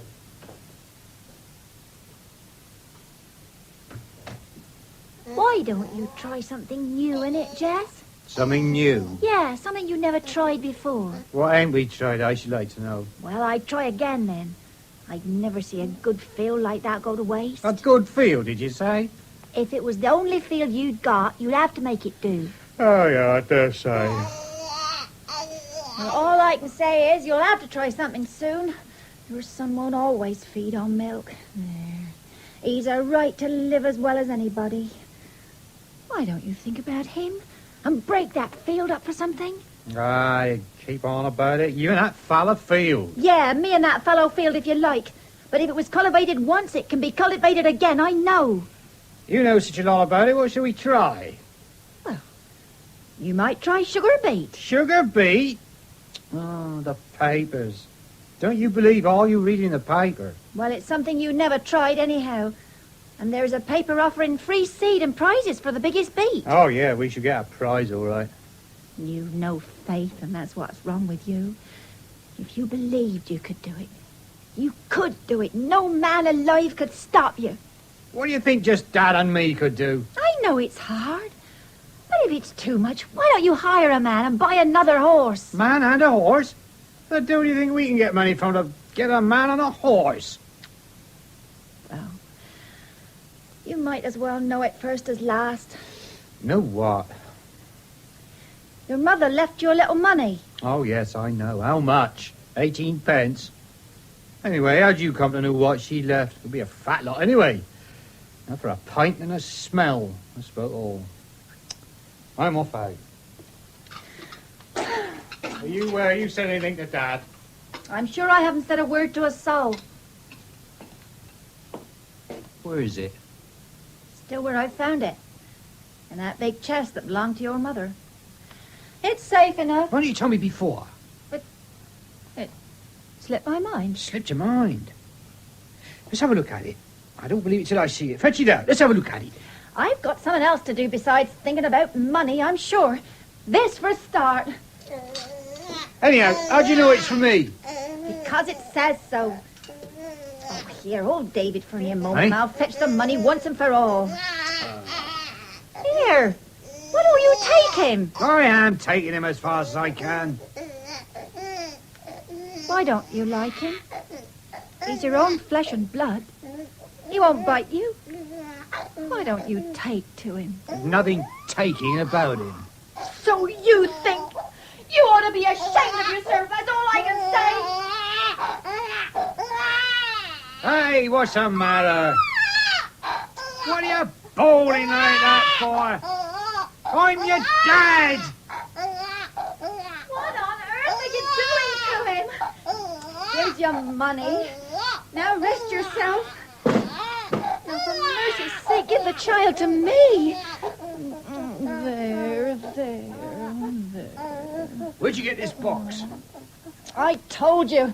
The big chest that belonged to your mother. Hey, sovereigns. Every jack one of them, sovereigns. It's a card with my name on it, too. How much is it altogether? You'd better count it. How the Hanover did she do it? She's the only one who knows that. Look. He's watching you, Jess. He knows every movement you make. Yeah. You know what that is, young fella? Play with that, then. Go on. Take it. Yeah, you throw it down, would you? Throw it down again. Go on. Oh, you'll lose it. No, I'll find it. Yeah. You'll keep on till you lose it. What matter? There's all of £150 here. He can have it. Here. Here, son. Have another throw. Your mother won't know. And again. Oh, Jess, you great fool. That's it. Go on, do it again.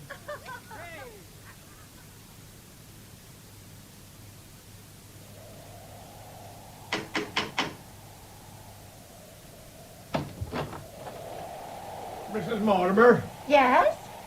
your man's had a bit of an accident. Oh, the great loony. Where is he? What's happened? He's out there. We're bringing him in. He got thrown from a trap. A trap? Whose trap? He never went out in a trap. The horse shied at a fallen tree. Take his arm, will you, Tom? Come on, Jess.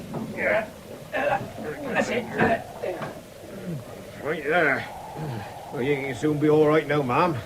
Thank you. I'm most grateful. All right, ma'am. Very well. Good night, Right. Bye, Ben, Dove. All right. See you Saturday. You'll be all right. Yeah, of course. Don't be late and take care of that head. Right. Oh, you great half-sharp. What have you been trying to do? Nothing. Hey, get me some brandy. All right, then. Lean back.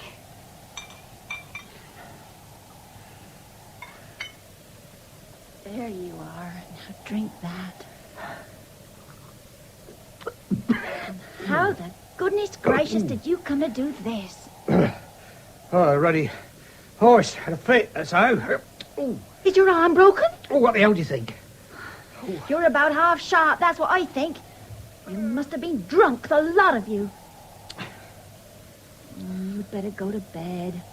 Come along. Oh. What's the matter with your head? Nothing. Well, shut up. Leave me alone. I'm getting a bit about myself. But, Jess... Leave me alone, I said! Leave me alone!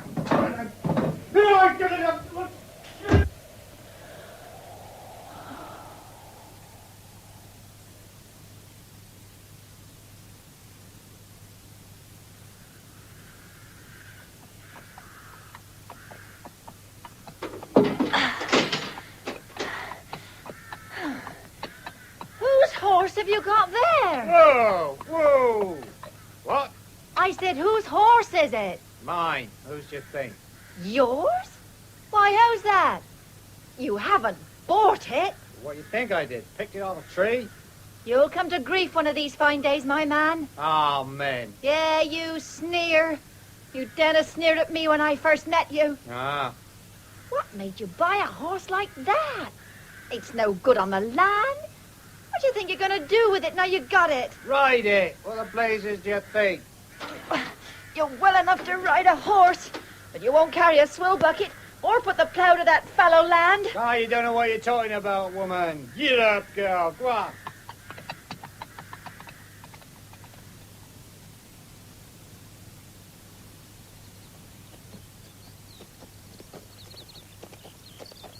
Good afternoon. Promised I'd be here, didn't I? Nice lot of violets you've got. Noticed them by the spinney as well. Oh, did you? Primrosy's coming out too. What you been doing to yourself? Breaking me neck. I don't know who's the prettiest, the violets or the one who's getting them. You got a fine horse. I'll give it to you. You will? Said I would. There you are. What's your name? Alma. Alma Wollstonecombe. Oh, a nice name. Well, there's your horse. Can you ride? No. Would you like to ride? Oh, yes. Come on, then. I'll teach you. Here. Put your foot in the stirrup. Catch hold of me. Yay, whoa, girl. She don't know you yet. She'll be all right. Put your foot in the stirrup. That's it. Now. Get up. There. How'd you feel? I don't know what you'd think if I told you. Yeah. You ready? Yes. Now sit easy. Don't pull her. Just sit easy and let her take you. I've got you. So it seems. You wouldn't like to fall, would you? Not yet. Careful now.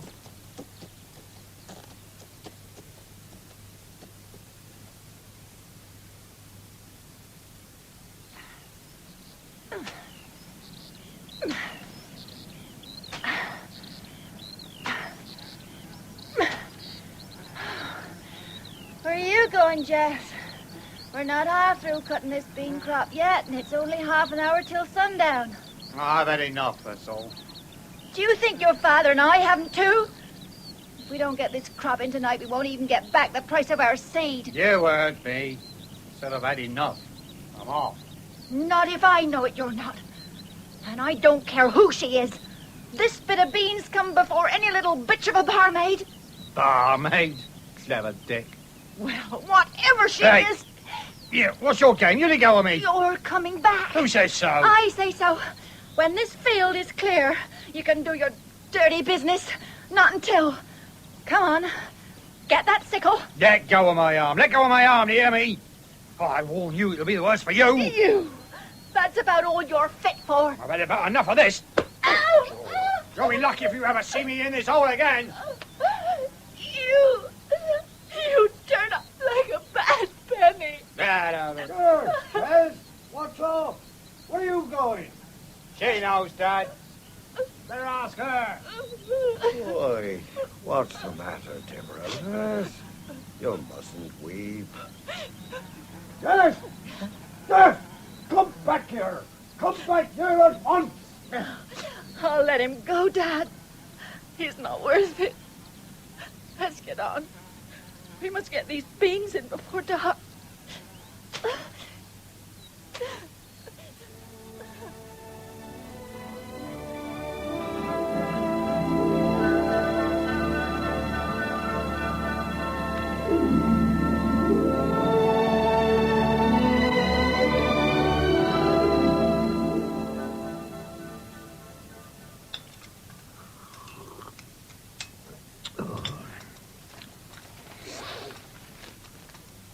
Dad? Dad? Dad? What is it? Little brat, shut up. You hear me? Dad, keeping on. What's the matter with you? Dad, All right, Davy, my lad, you take that. See how you like it. Yeah, well, perhaps that'll cure you. Yes, you can bawl. I'll go bawl to your grandfather. Why can't you show some spirit like your brother?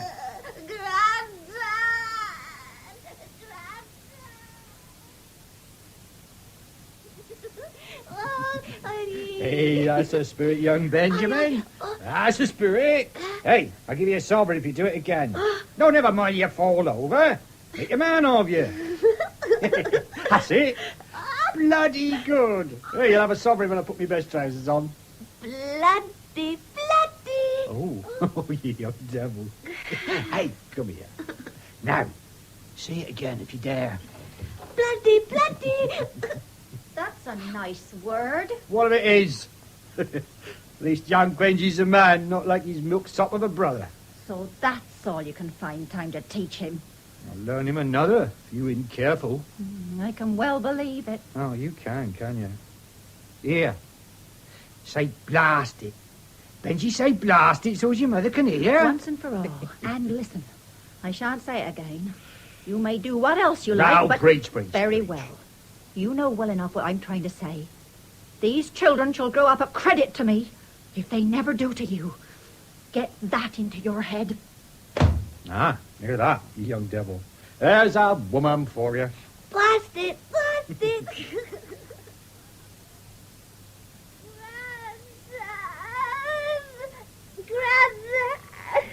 Yeah, I say. This won't do, young David. You must just let Grandad finish the milking and then we'll have a story. Eh? This is the last bucket. There we are, Rosie. Good gal. Now then, David, Let's have a sit on this hay, shall we? Yes, Granddad. Yeah, that's better. Now then, what story shall we have? The one about the magic lake. A magic lake? Oh, yes. Well, now, once upon a time, there was a big old house. Was it quiet there? Oh, yes, 'twas very quiet. And behind the house, in a beautiful garden, was a beautiful lake.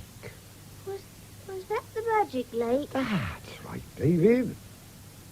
And when the moon come up, big and yellow, you could see its reflection in the clear, smooth water, like a great, big, yellow plate. It was all very peaceful. Give me it! Give me it! Here, where do you think I am? Out in the spinney? I want it! You'll do as I say. No! I'll teach you to snatch. You shall have no supper. I give you fair warning. I hate you. Gently, gently, young Benjamin. Leave him to me, Dad. Oh, you got the supper to get me, dear. I'll take him up. It's bed for that, me lad. That's not the way to behave to your mam. Come along. I hate you. I hate you. Oh, God.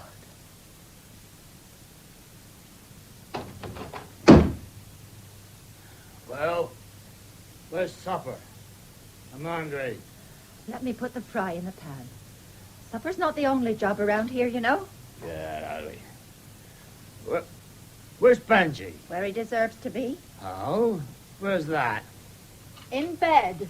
Well, what's up? What's he there for? He lost his temper. Ah, so you lost yours and sent him up. Did he have any supper? Of course not. No? No? Well, I'll see that he does then, that's all. You'll do no such thing. Who says so? He stays there, food or no food, until he learns not to spit at his mother again. Oh, will he? We'll see about that then. Benji, come on down. Dad! Go back, Benjamin. Go back at once. Didn't you hear me tell him to come down? Yes, and I tell him to go up again. And up he shall go until he's learned his manners. So that's it. Yep.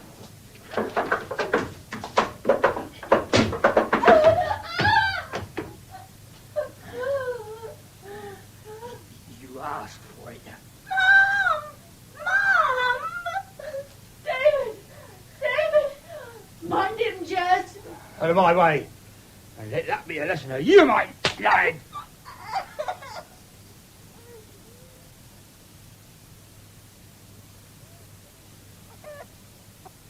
There you are. Good evening, madam. Good evening. My name is Starling. I bought old Dr. Ramsden's practice. I've only been here a few days, but I thought I'd come round to ask you about a possible lease of the shooting. I'm sure we could come to an arrangement, Doctor. Forgive my mentioning it, ma'am, but I see you're in black. Yes. I lost my father-in-law in May. Oh, I'm sorry to hear that. And your husband? He left some time ago. I don't blame him. He was a bit wild. His mother left him some money and it went to his head. We can't help ourselves. So you're up here alone? No, I've got my two boys, David and Benjamin, though they're young. 50 acres isn't much to shoot over. Oh, I'm renting 12 trees, too.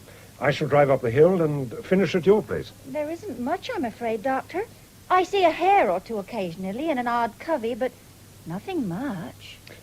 Perhaps you'd care to show me the boundaries of your land. I needn't go trespassing then. Certainly. If you'd like to come this way, Right. I'll just put this bin in the barn. Shoo! Go away with you. That's all you're getting till tomorrow. Go on, shoo!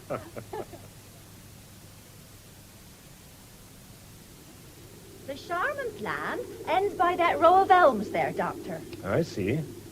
Do you get any snipe at all? By the brook, I think. I've heard them say so. 12-treed land comes all the way from the village by the brook. You'd see them there, if anywhere. Oh, sounds a hopeful spot. So you're keeping the farm by yourself, Mrs. Mortimer? I want it for my sons. Why shouldn't I? Goodness, I couldn't do much worse than those before me. I do know that. They're saying there's not much in land nowadays. They've always said that. What's wrong with the land, I should like to know? It's the same land, the same weather, the same seasons. Everything's the same, except the people farming it. The people have changed, that's all.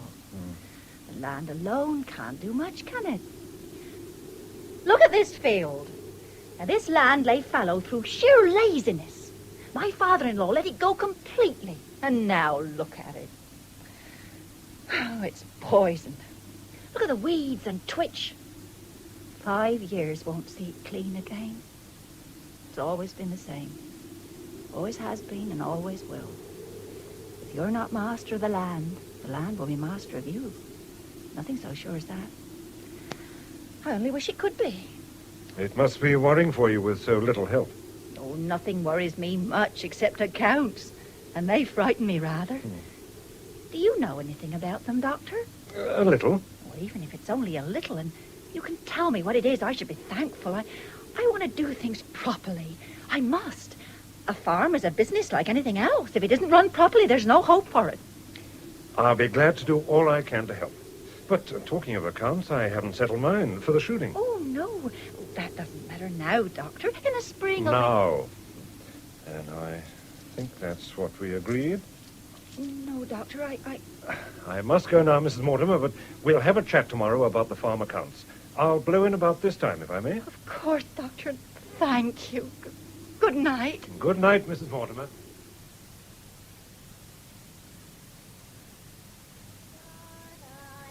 Oh, shut up! That's nice talk.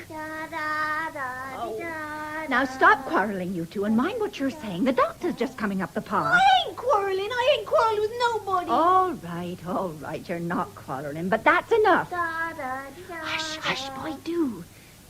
Good evening, Doctor. Come in. Good evening, Mrs. Mortimer. Hello, you two. No quarreling, I hope. Oh, you're just in time, Doctor. I think you'd better sit between them. Oh, very well. What are you staring at, young man? Your gun. Benjamin, you behave. There. I'd be ashamed, I know. What did he do? Oh, you shut up, David. Nang, magpie. I want a gun. Indeed. And is that the way to ask? Oh, why can't I have one? Ask the doctor. Why can't I have one, Doctor? One like that? Because it's dangerous? Because you're not old enough? Because they cost more money than you dream? Because you must have a license? And because you could never lift it? I could lift it. Oh, no, you don't. You must learn to take no for an answer, my lad. I want one. Now, come along, outside the pair of you. The doctor has come to help me with the account. Now, come on, hurry up. No.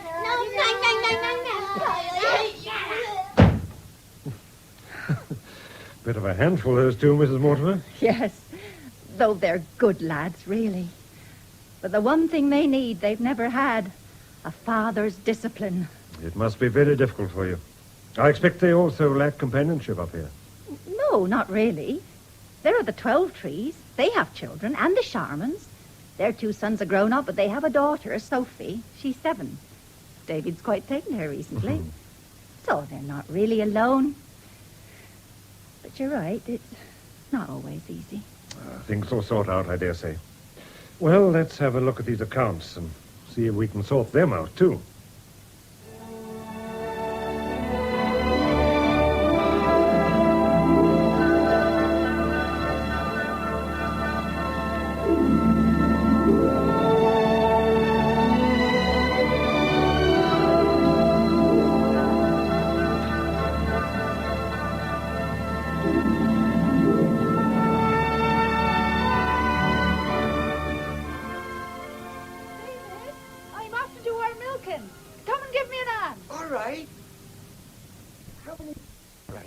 I can milk ours. You daren't. That's all it is. You daren't. Who says so? I do. Come on. We can do ours first and then go back to your place. All right. I'll give you daren't. We'll see.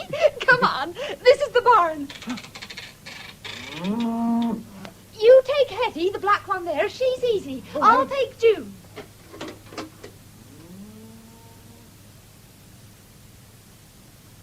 They seem to like you, David. That's nearly 3 gallons. You must have a way with you. I finished Peggy now, and that's the lot. I'll take the buckets into the house for you. Oh, that can wait a minute. I want to tell you. There's an old hen that nests up in the loft. Oh. Shall we go up and see if she's laid? All right. But what a place to lay. Yes. This way. Race you up. There she goes. Move that box. She'll lay anywhere. She laid in the chaff cutter last week and the egg was smashed. My fingers aren't long enough. You try. Bend down and look and see if you can see it. No, wait a minute. I can touch it. Give me your hand. No, I can't reach it. She must have laid a thin egg. Oh, you should just feel my heart. It's going like an old threshing drum. You won't feel it beating there. Don't you know where a girl's heart is? Lower than that. Sophie, I shall have to go now. Mother'll be waiting for our milk. No, don't go. Don't go. Come here, just for one moment. Then you can go. Afterwards. Don't go yet. Well, I must. I told you, Mother's waiting for the milk. I told you you dared, didn't I? And I was right, too. You can do your milking by yourself. Leave that old milk, Mum. Help me get my kit together. There's a war. A war, do you hear? I heard. What war? A war with Germany. The Kaiser's marched into Belgium. I'm joining up. Your place is here, Benjamin. I shall have to go. I'm a volunteer. That's what we're for, in case we go first. Well, don't you see? I shall have to go. You're only one. A few ones soon make an army. You wouldn't like it if you hurt your mother. Wait till after harvest. Wait and see what happens. It may be all over. You must wait until after the harvest. The parade ground was crowded yesterday, crowded. 50 chaps listed straight off. Oh, Benjamin, please. Oh. All right. I'll stop till we've carried, unless things are bad, but I'm going sooner or later. What about David? If things are bad, he'll have to go too. Things won't get bad. It'll be over before we've ploughed. That's what they're all saying, Mum. But you wait. Just you wait.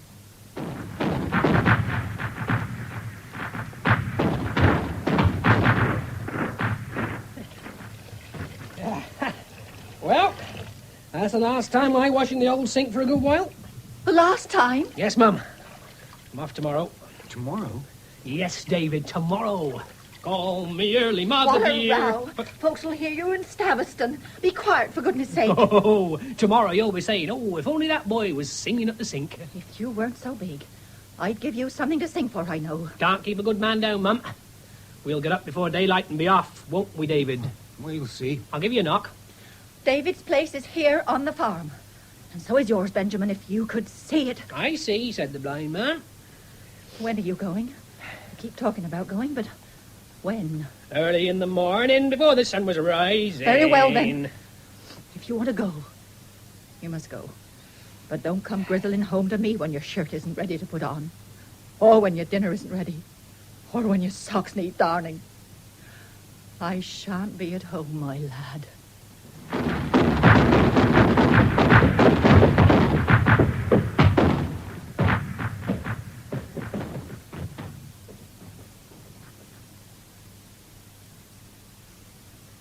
Would you join us at supper, David? It's very frugal, but we have no right to eat while others are suffering. Thank you, Mrs. Twelvetree. And where is your brother Benjamin now? He's in France. In France? Oh, how proud your mother must be of her son. And when you go, too. Of course you'll come and say goodbye to us when you do go, David. Well, of course, Mr. Twelvetree. When I go. I think that's so noble. But it's what we would all do if we were able. If I were a man, to volunteer would send a thrill through my heart. People are not all so easily stirred as you, Mother. Prunella. Now, be quiet, my dear, while your father reads us the latest war news. I do feel it's so good and important. David would like to hear it too, I feel sure. I feel sure he would. Wouldn't you, Mr. Mortimer? Now, look here, Prunella. David, if you go, I'll go. Oh, Daddy! Yes, Prunella, I'll go if he will. I mean it. William? Look up, David, my boy. Will you if I do? Why should I? Ah. Who spoke to you, Prunella? No one asked you to speak. Your father asked me a question, and I'll answer it when I've made up my mind. Anthea, come out and talk with me. Whatever you say, I'll do. May I go, Mother? I have nothing to say. Ask your father. May I, Daddy? Yes, Anthea. You may go with David. Come along, Anthea.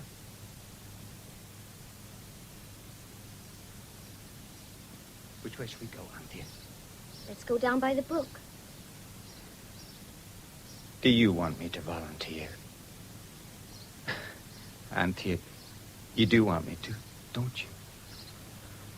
Why should I want you to, David? Do you think this is the first I've heard about it? Don't you think they've been talking about you for weeks and weeks? Nothing but you and the war and why didn't you go? Prunella won't let me sleep for talking about you. Never mind your sister. She doesn't understand anyway. None of them do. If your father joins up, Anthea, what will you do? I don't know. He talks of selling out. Mother has money, but we lose it on the farm. We 12 trees were the last people who ought to have been farmers. If Father goes to the war, we shall sell up perhaps and go into lodgings or rent a house somewhere. I don't know. I don't care much. Does he want to go? He thinks it's right. They all think it's right. If I go, Anthea, will you marry me? My mother would have you to live with her. Oh, David. They'd never let me. When would you go? I'll stay a week. If we got married, my mother might buy your place and put us into it. One big farm. All your fields right down here and all ours up to the road. Well, think of it. Would she do it? Well, she'd do it if she could. But could she? Well, you never know about Mother. She's deep. She's got her head screwed on the right way, don't you, Fred? Since my father left her, she's had to use her head. Don't you ever hear of your father? Never. Doesn't she speak of him? Well, she told us about him, Benjamin and me. And then we're finished. Once she said a thing, she said it. She's never said another word. Anthea. Yes? Tell your parents I'll go. Oh, I've no patience with them. You're not beholden to them for every step you take. I'll stop a week. The roots want hoeing. They do, badly. Yeah, the wheat ought to be rolled as well. It ought. I might do that, too. I should. A week's a long time. You can do a lot in a week. Yes. You can do a lot in a week.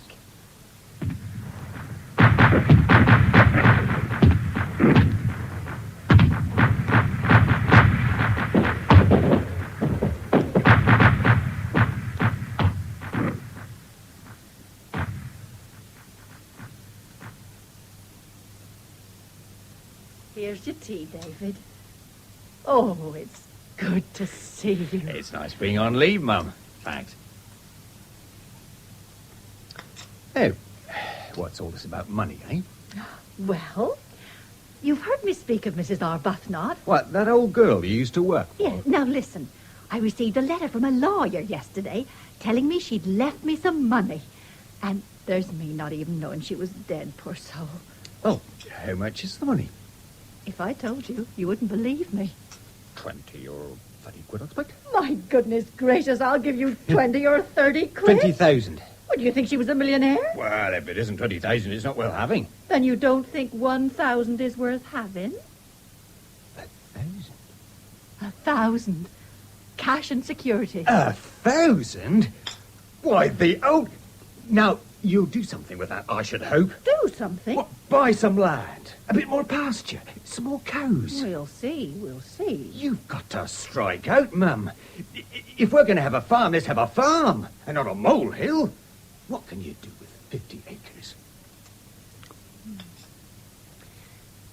Have you been up to see Anthea? She's been asking about you. Yes, I went this morning. I think she's ill, Mum. Ill? Yes. They're starving themselves, those Twelvetrees.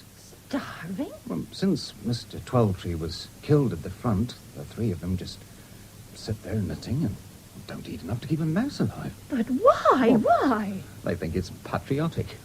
Patriotic? Oh, I've no patience with such folks. I've no patience with them. Now, this'll give you an idea, Mum. Look. She baked that little bun for me.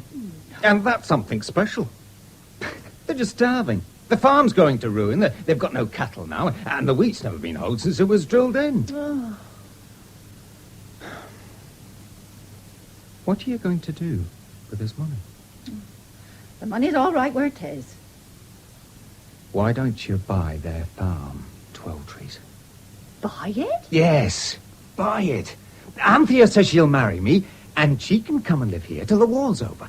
And then we can live at Twelvetrees. And I'll farm that side, and you farm this. They don't want to sell, do they? They can't farm. They know that. They'd be only too glad to sell. It wants thinking about. I should want to be clear about the rights and wrongs of a big thing like that. Yes, I know, but I want you to do it. Promise me you'll buy it. Promise. All right, David, lad. I'll buy it. I promise.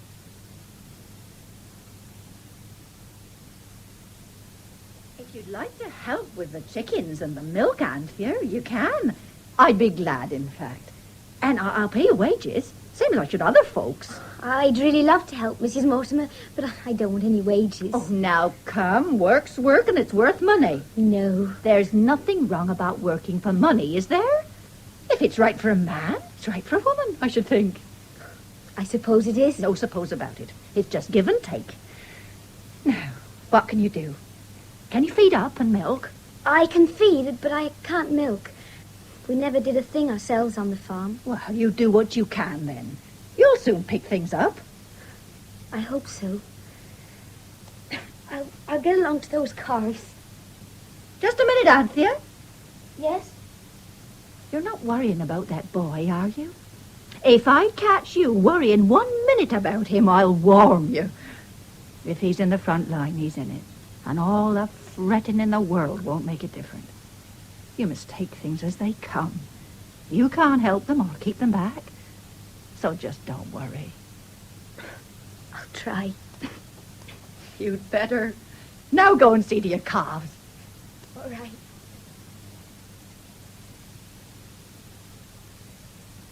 I'd be most grateful if you'd examine her, Dr. Starling. Anthea's my daughter-in-law, and it's my duty to my son. Sounds like undernourishment to me. I thought as much, and that's patriotism. What can I do for her? Oh, is it serious? It could be serious. She's at an awkward age. This humbugging war, too. Does she worry? She broods and she thinks, always having presentiments about something. If she could work in the garden, it might occupy her mind, don't you think? The garden? Of course. Let her sow things. More of those lovely sweet peas and marigolds and poppies. I'd like to paint the garden this summer. Anthea paints a bit herself. Does she? Then perhaps she could join me sometimes. Don't ask her. Drop a hint, quite offhand. Here she comes now. Not a word, remember. She's carrying a telegram. The postman. I saw him in the lane.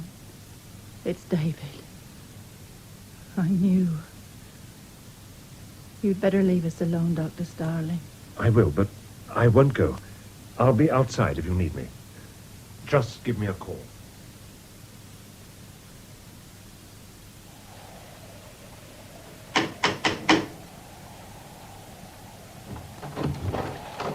Yes?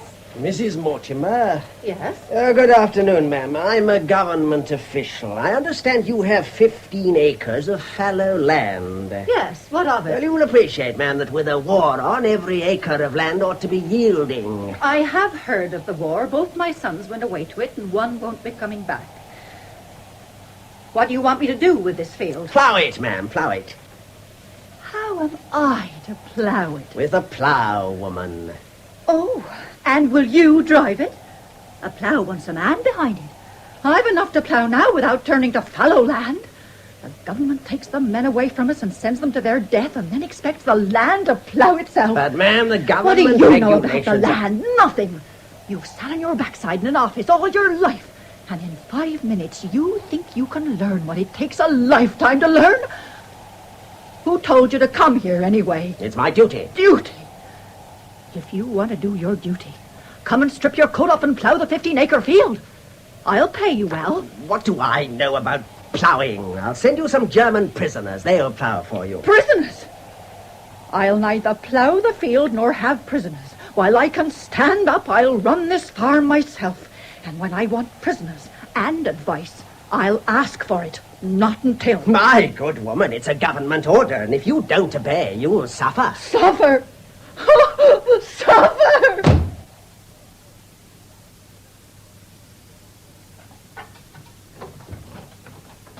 Hello, Anthea. Did you have a nice walk? Yes, thank you. The doctor was down by the brook shooting. Oh, yes? We had a chat. Oh, didn't you ask him in? Yes, he came in for a moment before he left. Oh. Would you mind if... He wants me to marry him. Gracious child. He must be almost 50. I know. What's the matter, Mrs. Mortimer? Oh, nothing. Nothing. Do you like him? Oh, yes. But I'll do whatever you say. Do you want to marry him? Yes. Well, if you want to do it, there's no more to be said. You must do as you think best. I shan't stand in your way. Lay the table for me, will you? The fry's nearly done.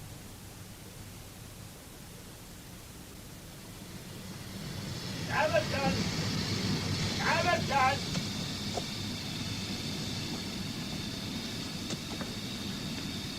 Well, well, Mum. How are you, Benjamin, lad? Fine, fine. Still driving the old trap. Same old cart cushions, same old whip. Why don't you burn them? I'll burn you. You'd keep going for a month or more, you great horse. What have they been feeding you on out there? The size of you. That's better. Get up, gal. Go on.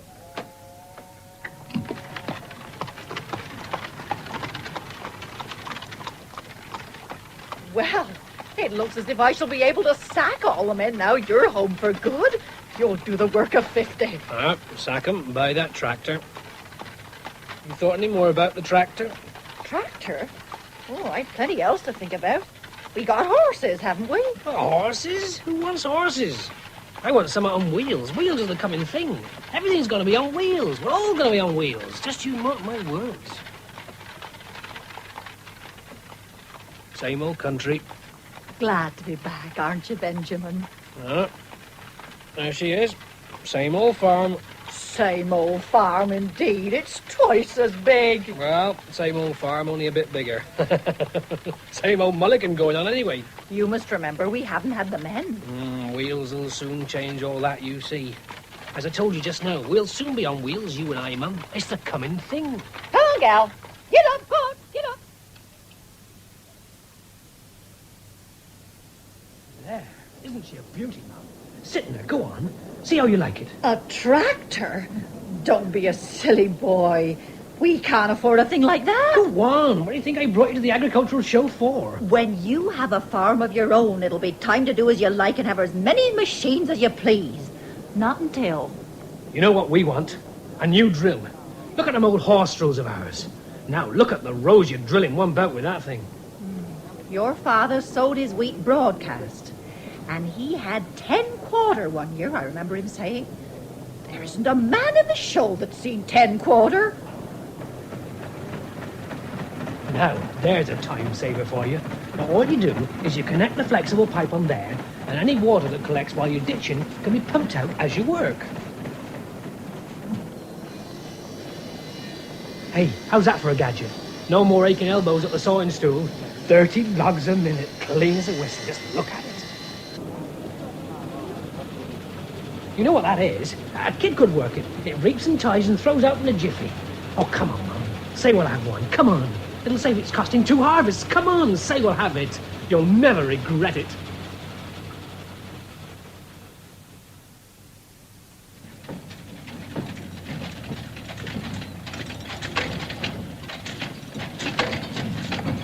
There you are, Mum. What did I tell you? No more worries. The old field ready to trace and ready for collecting. Oh, she's a beauty. Thanks a million. She certainly is. You and me, Benji, are going to make this a grand farm. Yes. And now you can get the flags out. And what for? For me. And now what's the jape? Gonna be married. You mean that? Got my throat if I tell a lie. Here, well, you needn't be so sniffy about it, need you? I don't think I am sniffy, but it's a bit sudden, surely. Yeah, what's the matter? It's my business. I mean, I'm marrying the girl. And who is the girl? Name's Ada. She's all right. Oh, I hope she is. When did you meet her? Last week at the dance. A dance? Are you going to bring her home? I think I should be allowed to see the sort of girl my son's going to marry all in a hurry. Well, she's crossing the field behind you now, Mum. She's invited herself. Hello, Ada. Hello, Benji. Benji. And she hasn't known him a week. Mother, this is Ada. Ada, my mother. How'd you do? Ada, eh? Why are you in such a hurry to get married? That's what I want to know. Oh, we want to. I'm sure you do. Well, what's the use of waiting?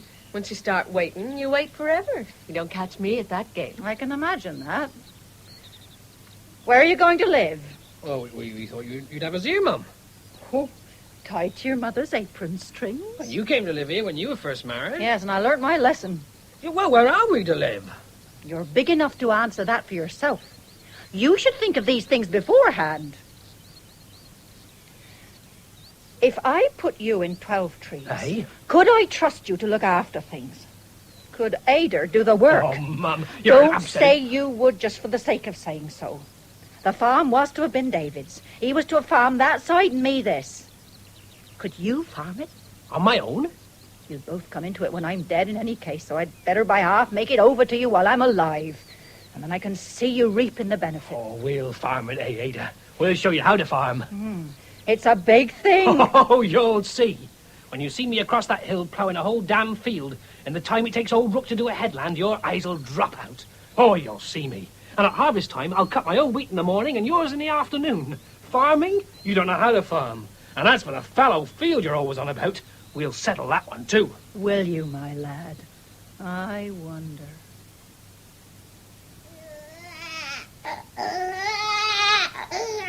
Oh, shut up. Damn kid makes me sick.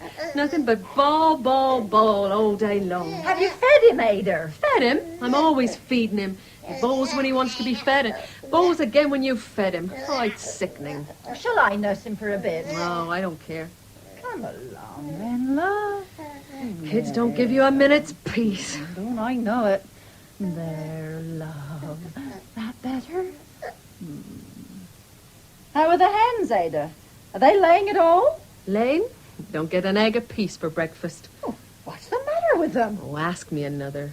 What feed do you give them? Feed? Oh, they take potluck most days. They find enough in the yard.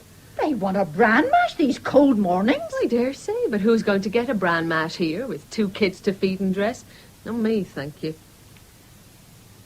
Has that sow pigged yet? Sow? Oh, we sold that. Sold it?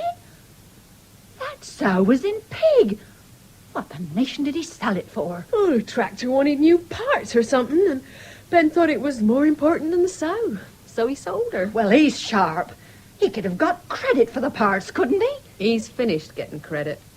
But that sow was worth a weight in solid gold.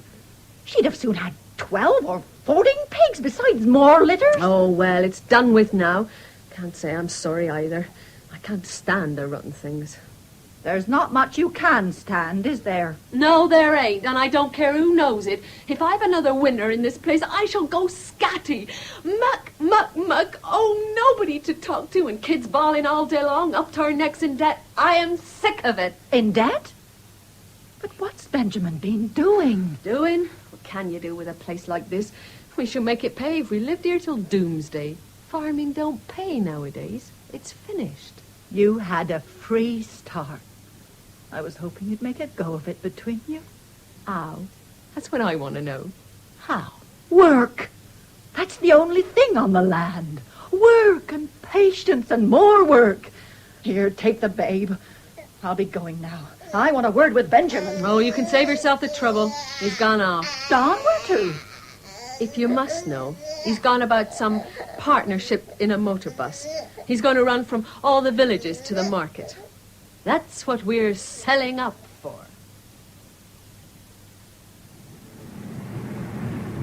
Market Square! Market Square!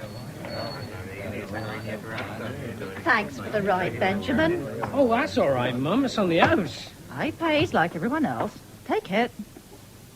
I hope you're all right, my boy. Oh, can't grumble. How are the children? Benny's meddling.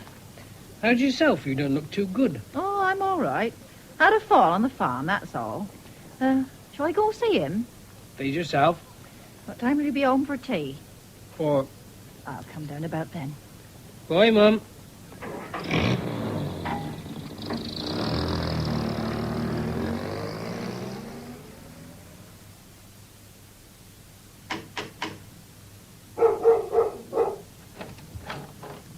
Ah, it's you. Yes, Ada. I told Benjamin I should be coming down. Oh, did you? Well, he ain't here yet. He said young Benny was bad. Thought I'd come and see how he was. Is he better? Oh, he ain't half as bad as he likes to make out. Can I come in? Come in if you like. Well, what's the matter with Benny? Oh, what's the matter, love?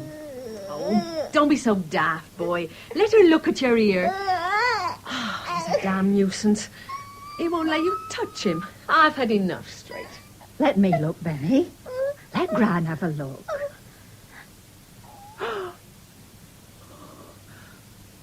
I'm going for a doctor for that child at once. Why didn't you send for him before? Why, he wouldn't let me do anything. He wouldn't let me touch him. He let me look, and he'll let a doctor look, I know. Hello? You off already? Yes, I'm off, Benji, for the doctor. Yeah, I told you look middling. Me, middling? I'm all right. It's that child of yours. You ought to be ashamed of yourself. What's that? I know what's wrong with him without asking you. You leave him to me. Leave him to you? I should think he's been left to you long enough. Why, that child's not even clean. What? If he'd been clean, this wouldn't have happened. Ada, why don't you wash the child? Who said I don't wash him? Who said I don't? You interfere too much by half. If you'd given us a lift up when we needed it, we shouldn't have been here. But you never came near, did you? You took damn good care to keep away. I know your sort. Telling me I don't wash the child? We don't want your help. We're as good as you any day. Don't you mutter at me, my boy. I've given you chances enough for a dozen men. You're big and lazy, though. Too big and too lazy to wash your own children. That's what you are. What's that? You get out before I do something I wish I hadn't. Go on. Don't you lose your temper with me. I'm going. Who's losing that temper? Who's losing that temper? Tell her straight I won't. I've had about enough. Tell her straight. Get out of this house and don't come back. I'll go when I'm ready. And you better be ready quick. I'd be ashamed of myself shouting about. Oh, go on, get out! How many more times do you want telling?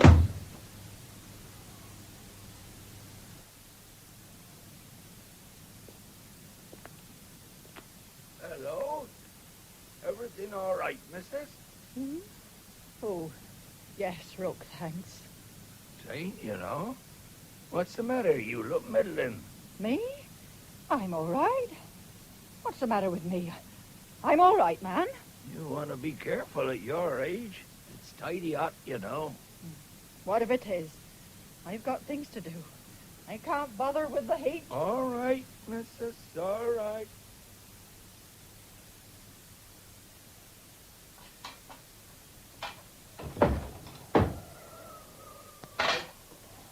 The bad pennies return. Yes. Ah, you may well stir.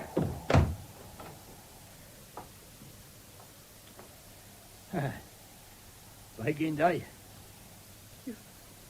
You've been sleeping rough. Hey, Where'd you sleep last night? hey. I said you've been sleeping rough.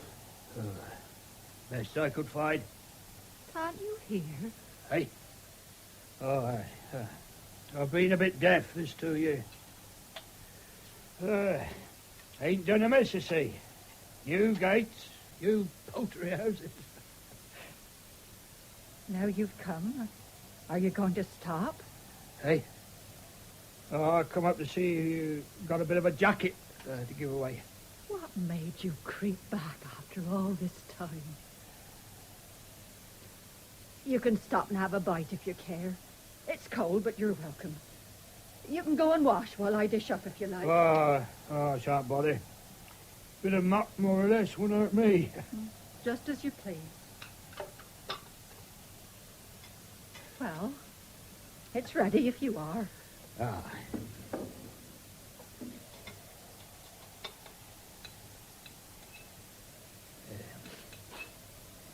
Ain't the boys about? Benjamin's married. He's been with a bus company. Now he's in the motor business in Staviston. Right. He was restless after the war. Felt he couldn't take to farming again. They nearly lost their boy, Benny. But he's better now. Where's David? He was killed in the war. Hey? He's dead. War? Yes. Well, there's plenty there. Take more than that. Oh, yeah. Don't mind if I do. You'd better eat it all. I don't want any. Ah. Go on. You don't look very lively. I'm all right. I'm a bit older than when you saw me last. That's all. I ain't such a chicken myself. You'd better stop here. You could do light work and I'd pay you. Then if you don't like it, you can leave off and draw your money. Right, yes. You're the boss. What's the matter, man? Good gracious, what's the matter with you? Hey, give me a drink. There's a bill right there. Oh.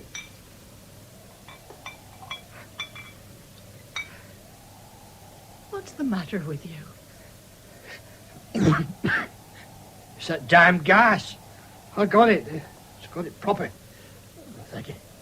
Oh, then you went. I'll get some tea. Want to look at the paper? Oh, it's no good. I can't see. I'm as blind as a bat. Just make it the picture bits, so. Rum times. Yes. What are we coming to? I'm sure I don't know. Will never be the same, will it? Land's in a poor way? The land's all right. It's the people on the land. The land's still the same as ever. Can't you do anything for that everlasting trembling? Give me another drop of brandy. There you are. Ah. Well, I'll say good night. I get up betimes. I shan't be long myself. Good night.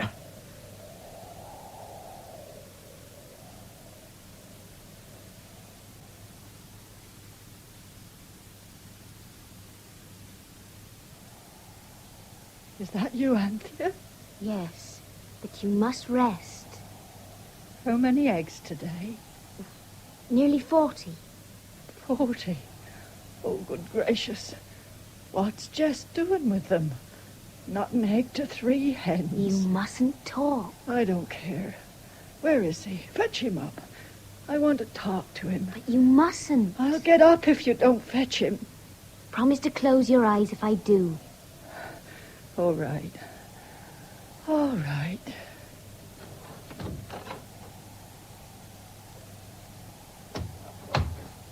$40 eggs.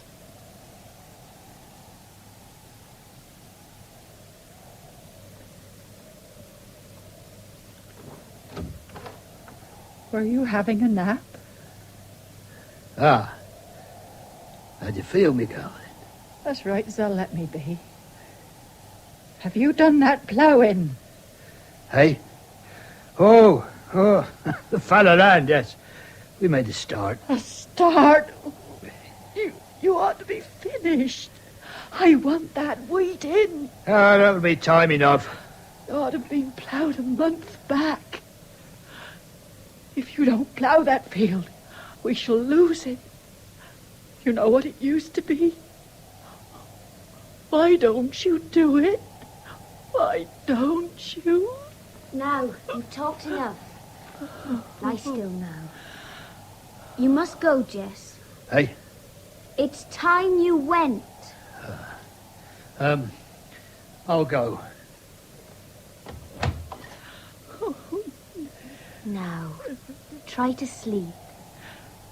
He's been drinking. Really mustn't talk. There may be legal difficulties, but I'd like you to have the farm, Anthea.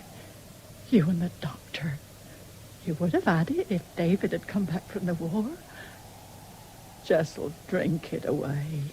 I know he will. You see how his hands keep trembling? That's drink. He told me it was gas. But it's drink. I know. When the doctor comes, I shall make him give you a sleeping draught. I must... You must stop talking. How many eggs did you say? How many? Nearly 100. I found another basin full. Oh, that's more like it. Oh, so you're here, Doctor. I don't want a sleeping draught. Many birds this year? Not many. The spring was too wet. I want you to have the farm. You and Anthea. I want you to have the farm. It'll be nice for you. The land's all right. It wants working, that's all. Has Jess been ploughing that fallow field? If it isn't ploughed, we shall lose it. We shall. Lift me up. Lift me up. I want to see if he's been ploughing it. Lift me. Lift.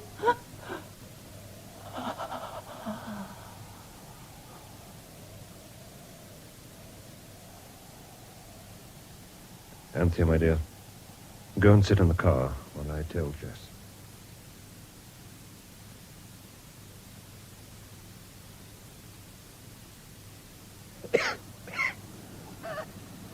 How is she, Doctor? She's gone, Jess. Hey? She's gone. She was asking about the fallow field. She asked me to tell you to plough it up and have wheat on it. Oh. Well, that fallow land's no good. What good's wheat? Anyway, they won't buy it. It's no good at all. Land's no good. She wanted to leave the place to Anthea and me, but there may be legal difficulties. If you care to sell, though, we'll buy it. Hey? Oh, I couldn't do that. It's my place. Anyway, the land's no good, I tell you. It's no good at all. Well, just look at it. No one's ever beaten that yet. Should be wasting your labour. I see. Well, come along, old chap. It's cold out here. It's time to go. Yes. You're right, Doctor. It's time to go.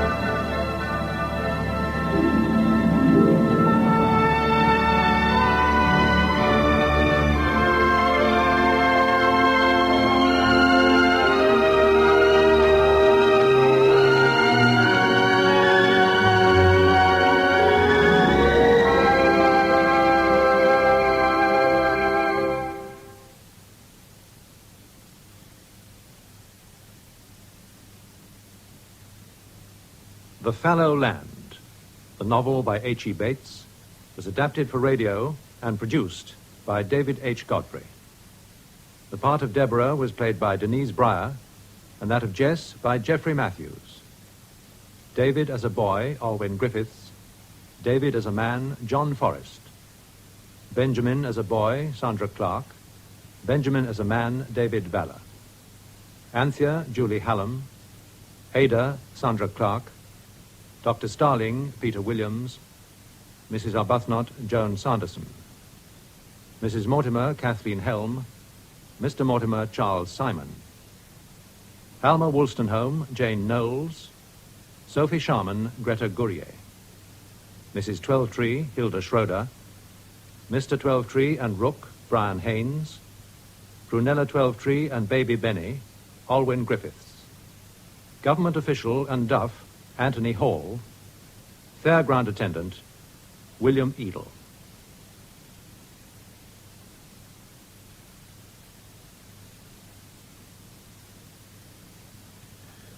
Joan Sanderson is now appearing in Habeas Corpus at the Lyric Theatre, London.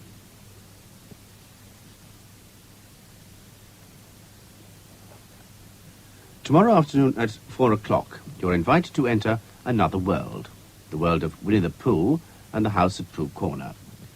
Bernard Cribbins will be the storyteller in a selection of some of these immortal stories by A.A. Milne, which have been abridged for radio by Barbara Slay. In part 1, the story begins and Piglet meets a heffalump.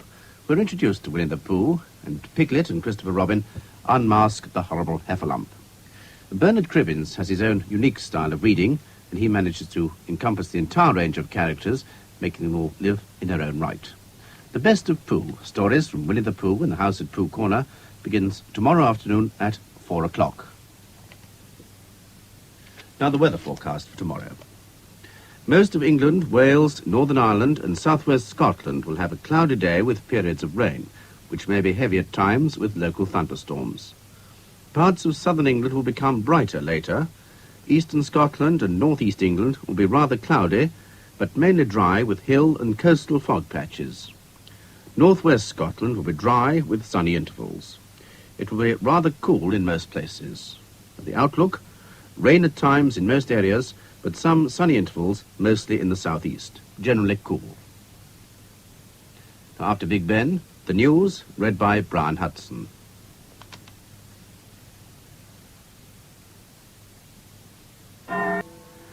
President Nixon is a little better, though his doctors say he's still a very sick man. They'd like him to get away to the sunshine of California. In Belfast, 4 people were hurt in a pub explosion tonight, but it could have been much worse if the bomb hadn't been spotted. Mozambique. Journalists have been taken to a village said to be the one mentioned in the massacre allegations. The British Grand Prix at Silverstone had to be restarted after a multiple crash at 170 miles an hour. Golf. Tom Weiskopf of the United States is the 1973 Open champion. Saturday Night Theatre.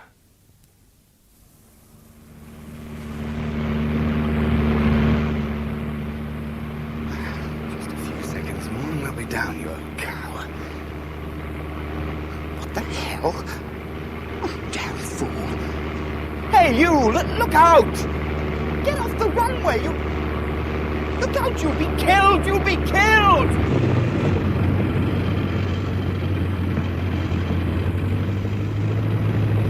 God, I went right through him. I went right through him. He just stood there and I went straight through him. I shall never forget Wainwright telling us about the ghost. The poor man refused to believe he hadn't killed someone. After all, he'd seen the figure quite clearly standing on the runway. And then after he'd run back to find him, there was nothing. No sign of a body. Only bloodstains. Everywhere.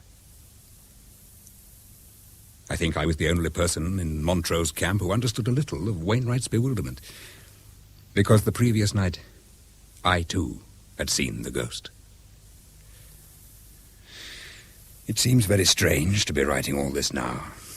After all, 27 years have elapsed since I first saw the ghost. But the events of the last few days have made me realize that I have to try to explain why it has again returned to haunt us.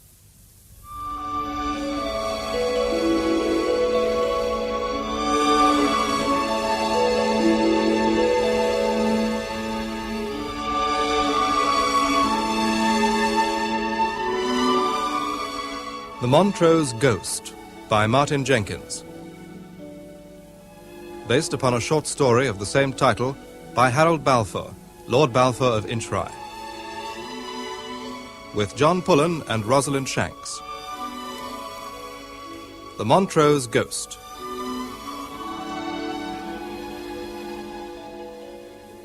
The date today is July the 5th, 1942. But this extraordinary story begins one morning in the spring of 1915. After 6 hectic months over the other side of the German line, I'd been posted to the Royal Flying Corps station in Montrose, Scotland, as a flying instructor. My nerves were in a bad way, and Montrose seemed an ideal spot to relax.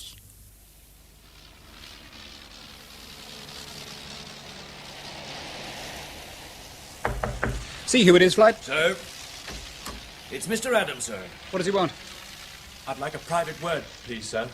Well, if it's personal, you should really speak to Major Holt, the station commander. I know, sir. Very well, you better come in, but only for a couple of minutes. Thank you, sir. Hang on outside, would you, Flight? Right, sir. Now, Adam, what is it? It's my wife, sir. I didn't even know you were married. We were married just after Hogmanay on the 4th of January. Oh. Belated congratulations. Now, what can I do to help? I'd like to ask for permission to live outside the camp, sir. Oh, I see. Well, to be quite honest, I'm not certain what the regulations are. I believe that married members of the flying staff are allowed outside quarters. Yes, but they're permanent staff. No, I shall have to refer your request direct to Major Holt. Do you think he'll be understanding, sir? Well, I think if you can live out, he'll give his permission. Thank you, sir. Where's your wife living now? With her parents. Is she from Montrose? We both are, sir. And you feel you'd like a little privacy? Since we've been married, we've only had 1 week when we've been completely alone. The rest of the time, I've either been at ground school or we've had to stay with her family. Right. I'll have a word with Major Holt this morning and let you know what he says after classes. Thank you very much, sir. By the way, how are you getting on with the training? Things improving a bit? I hope so, sir. Yes, so do I. The flight sergeant was telling me early this morning that he hopes to get you all airborne this week if the weather improves. I think I'll enjoy the actual flying, sir. Everybody always does. You just make sure you know exactly what you're doing. We don't want you crashing before you've had your fair crack at the Hun. No, sir. Right. Send Flight Sergeant Wood in, will you? Yes, sir. And thank you, sir. The captain wants you, Flight. Very good, Mr. Adam. You wanted me, sir? Shut the door, Flight. Sir. Did you know Adam was married? Yes, sir. Pretty girl, not long out of nappies. Do you think it would be a good idea if Adam was to live outside camp? Well, he needs some incentive. At the moment, he's the worst of the bunch, and that's not saying much. Yeah. Well, I think it might be just what he needs. What he needs, sir, begging your pardon, is a firm kick up the backside. Perhaps what he really needs is to be told that he's no damn good. That wartime flying is not some fun and games exercise like hunting, shooting, and fishing. How the hell are we supposed to tell men like Adam that they'll probably be shot down within 2 weeks of arriving in France? We don't, sir. We teach them how to survive. Can you seriously imagine Adam or Jackson or Campbell Smith lasting more than a week in the squadron? You've said yourself, sir, they've got to learn, then have a lot of luck. After all, we were probably just as bad when we started. Yes. Look, sir, it's none of my business, I know that, but why don't you have a night out this evening? Quite a few of the men are going into town to celebrate the possibility of our getting airborne tomorrow. I appreciate the thought, Flight, and I may well take you up on it. Now, I think I'd better pop along and have a word with Major Holt about young Adam. You hold the fort here. Sir? After 2 nights of quite heavy drinking in the mess, I decided to take the flight sergeant's advice and have a night on the town. When I arrived at the Stag Hotel, I had no notion of the horrifying events that were to start that night. Hello, Adam. Oh, good evening, sir. This is my wife, Sylvia. I'm very pleased to meet you, Captain. Rupert has told me a great deal about you. And it's a pleasure to meet you, Mrs. Adam, I assure you. I've hardly met any of Rupert's colleagues. He keeps you all very secret. Well, we have been very busy. In fact, this is my first visit into Montrose since I arrived. Can I get you a drink, sir? Well, I was just about to go. But I'd like a small whiskey, please, with water. Sylvia? The same, please, darling. If you'll excuse me, sir. Yes, of course. So you are training Rupert to fly, Captain. I think he's a very lucky man. I don't do the actual training, Mrs. Adam. Your husband has simply been posted to my flight. Oh, his instruction is in the hands of Flight Sergeant Wood. Oh, and I've heard a lot about him, too. Uh-huh. Rupert seems positively terrified of him. Flight sergeants are a very maligned race. Oh, Wood's an excellent man. Before the war, he used to be flying at Hendon. Your husband really is in very good hands. But you are a flyer yourself. Yes. Well, the whole camp seems to be here tonight. And Rupert has spent the whole evening avoiding them. I think he's worried they might all descend on us. I can understand how he feels. I think he's the only married man in his group. Here we are. One large whiskey and water. One small one for you, darling. Aren't you having anything? I didn't really fancy one just at the minute. Thank you, sir. Honestly, you are so funny. Do you have to keep being so formal? Why can't you simply call each other Rupert and... Oh, I'm sorry, Captain, I don't know your first name. Desmond. There you are, Rupert and Desmond. Or is it not allowed? I certainly have no objection. Then you must call me Sylvia.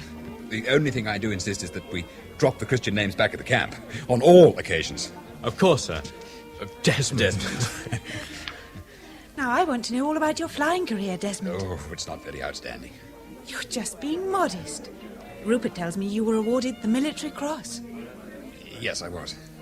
You must be terribly proud. It's not all that remarkable. What did you have to do? Stay alive.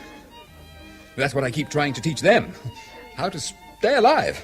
How many planes did you actually shoot down? Oh, 2 or 3, I think. Really? And is that why you got the MC? Partially. Did you feel excited? Excited? What do you mean, when I was awarded the MC? No. When you were up there, face to face with a German. Most of it is luck. After all, you only have a 50-50 chance. Then you must be very brave. No more than the Germans I shot down. You see, Mrs. Adam, it really is luck. Except in a few cases when you score a direct hit from behind. And then the other poor devil doesn't stand a chance. You just sit and watch him struggling to get out. Will you join us for dinner? No, I really... Please? Here. Rupert hasn't told you, has he? What? Anything? No, I don't think so. He wants so desperately to be a pilot. Yes, I know. But he's not very good, is he? Average. As good as you were at this stage? Sylvia, that's hard. As good as Camberley Smith? But tell me, Desmond, I want to know. I'm not allowed to Tell talk. me. Major Holt has given him a fortnight, and then he must take his solo. Has he been all right so far? Well, that's difficult to say. He hasn't done any solo flights yet. But he told me he'd done over 8 hours solo. Isn't that true? Do you mean he hasn't even been up once on his own? I see. Isn't it stupid, but I didn't think he'd lied to me. I expect he meant to tell you the truth. No. How old are you, Desmond?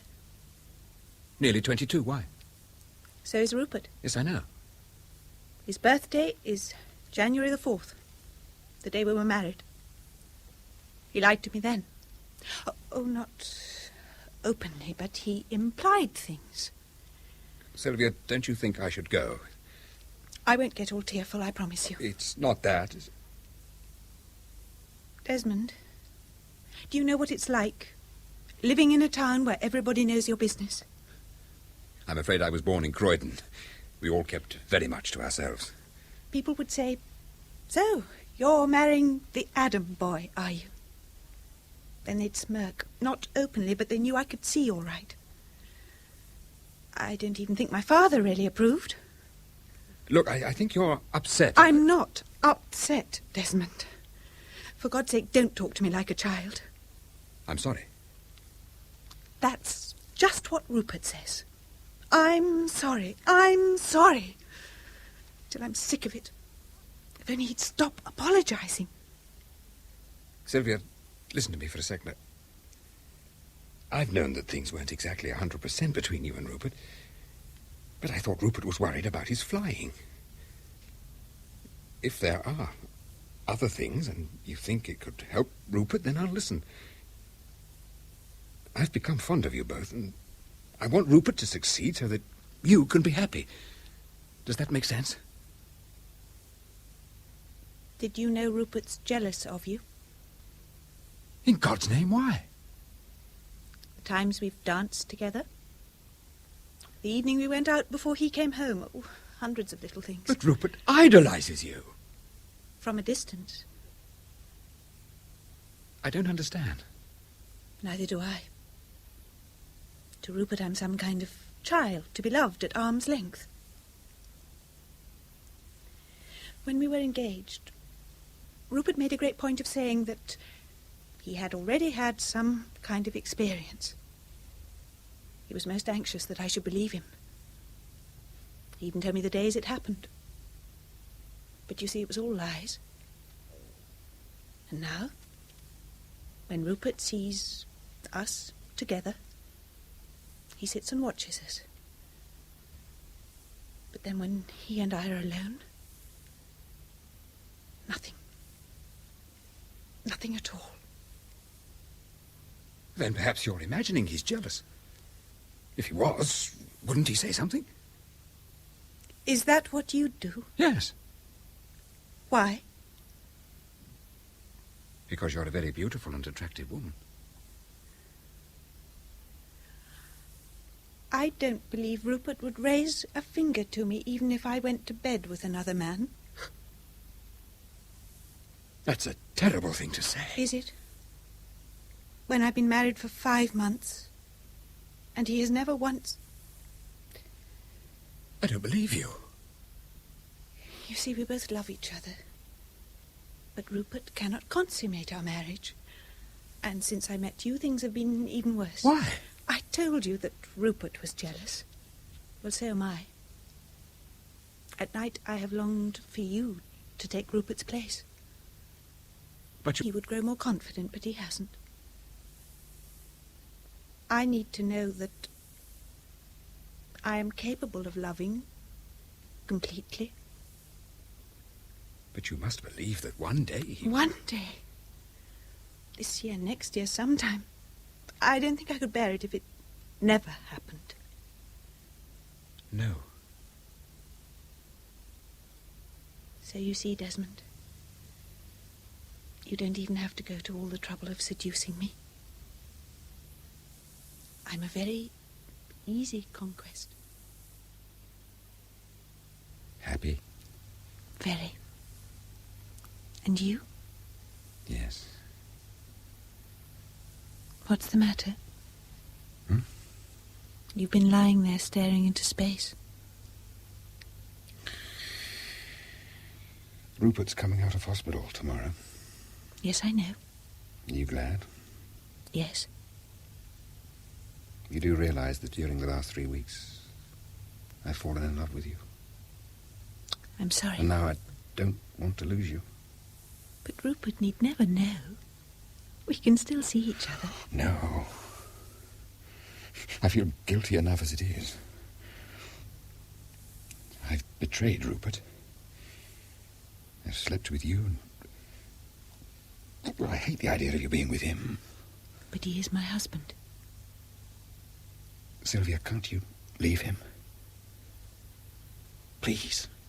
No. But you still want us to keep meeting? We've had 3 wonderful weeks. Beautiful weeks. I don't want those to finish. You want to keep seeing me so that I can make up for Rupert's sexual inadequacies? Does that make you feel guilty too? It makes me feel sick. So what am I supposed to do? Love you from a distance? Wait for you to phone me? Knowing that one day I shall be sent back overseas? I can't leave Rupert. Why not? You know why? Without me, Rupert would have nothing. He needs me.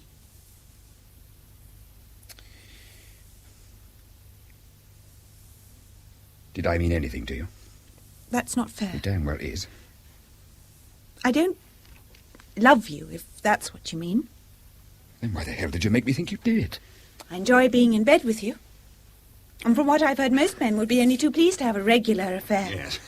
Well, not me. But you've been with women before. You told me. Not like this. Now you're behaving exactly like Rupert. You're upset because you can't have your own way. The only thing I want is you. Well, I'm not free. Oh. Kiss me. I'm going. Desmond, don't. I mean it. But it's early. Yes. You're serious. Sylvia, you say you belong with Rupert. Then that means I mustn't see you. Don't you understand that I could end up destroying Rupert? That is why we must agree never to be alone together. So you're doing this for Rupert? For the past few weeks, I've tried to forget Rupert. I knew, of course, that he would get better, but I hope... What? I hoped you'd fall in love with me. But you knew that was impossible. I know now. Look at me. Tell me to my face that you will never try to see me alone again. Very well. Promise? I promise. Now, please go. It's for the best. If you say so. Perhaps Rupert will be different. Goodbye, Desmond. Goodbye. We kept our word. Rupert returned from the hospital. The three of us still met in public. But he didn't seem to have any inkling that anything had passed between us. Sylvia was possessive, motherly. She lavished affection on him. After 4 weeks of convalescence, Rupert resumed his training. But there was no improvement. Major Holt again issued an ultimatum. I know he's been ill. I know you think he'll improve, but the point is when. Give him another fortnight. And then what?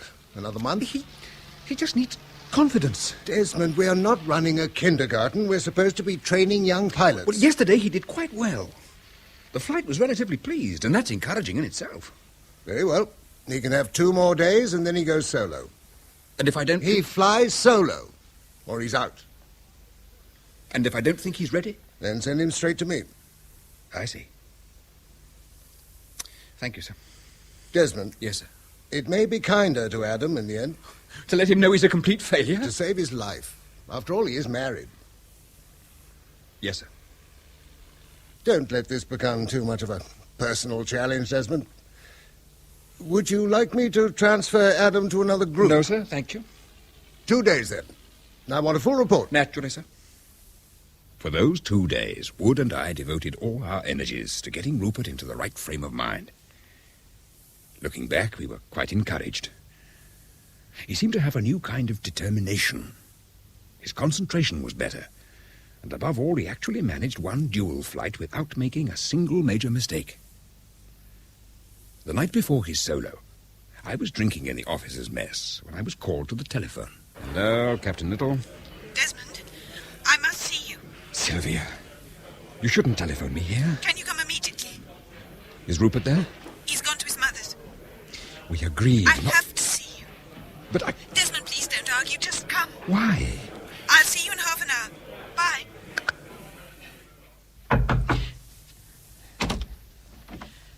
Thank you for coming, Desmond. What is all this? Do you want a drink? Sylvia, we agreed not to see each other. I meant what I said. But you're here. You sounded very upset. I'm pregnant.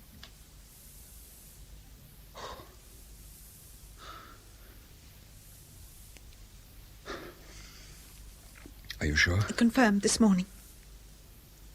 And I suppose it couldn't possibly be Rupert's? No. Would you consider having it removed? It's alive now, Desmond. That would be murder. Then you have to tell Rupert. Get a divorce and later we can get married. I've told you I can't leave him. Things haven't improved? No. We had another failure last night. Rupert left this morning saying we must both learn to face the situation. He even suggested I might want a divorce on the grounds of his incapacity. Funny sort of annulment. I get a divorce because I'm still a virgin, and 7 months later I produce a baby. Sylvia, he can't make love to you. You're pregnant. He'll know it's not his child. Either you leave him or you stay. It's your decision. And if I can't decide? You must. It's not that simple. You either stay or you leave. And you want me to leave? Yes. I was sick this morning. Rupert was very concerned, very amusing, keeping the happy event a secret for a little bit longer. Leave Rupert. Come with me. Please, Sylvia. Rupert would find a new life for himself. Especially after he's taken his first solo tomorrow. Tomorrow? Didn't he tell you? Will he be all right? If he keeps his head. And if not? Then we wouldn't allow him to fly. Would he crash? He might. Then he would never know. No. Look after him, Desmond. Passing that test means everything to him. If he fails, I don't know what he'd do. It's not that important. Isn't it? I think it's important to all of us. I'll tell you tomorrow what I've decided, after Rupert has taken his solo. I'll phone you. Tell you what happened. I'll be waiting. Right. Oh, we'll find some way round it. Trust me. Yes, Desmond. I trust you. What the hell did you think you were doing? I'm sorry, sir. Sorry? How many times have we told you to watch your speed on the turn? I seem to get muddled. The arrest would be dead now. I did manage to pull out of it. That's true, sir, he You did. shouldn't have got into it in the first place. I think perhaps I should give Mr. Adam one more spin. Take him through the whole thing once more. I'd be grateful, Flight. No. You go up straight away. Solo. But, sir... Now, Adam. If I might suggest, sir... Mr. Adam will take off in 5 minutes, Flight Sergeant. Yes, sir. See everything's ready. Sir? Desmond, for God's sake, I'm not ready. If you don't go... It really has to be today. Listen, Rupert. You're perfectly capable of flying that aircraft. You know you are. 10 minutes round and you'll have done it. I can't. You have no choice. And if I refuse? You have to fly that plane. Please, Desmond! For heaven's sake, aren't you man enough? No. No, if that's what you want me to say, no, I don't think I am. Just 10 minutes. Keep your head, remember what you've been told, and you'll be perfectly all right. Believe me, Rupert. You'll do it? It can't be my decision, can it? Very well. I am ordering you to take your first solo flight now. Sylvia will be very proud of me if I succeed. Yes. Flight, Mr. Adam is ready now. Very good, sir. Now remember, keep a clear head and plenty of speed and you'll be fine. Stupid, isn't it? I've always wanted to be a pilot. But like so many other things, I never thought it would happen. Ready, sir. Just coming. I want you to pass, Rupert. And I know you can. Right then. Off you go. Contact. Contact! See you when I get down, sir. Yes, of course.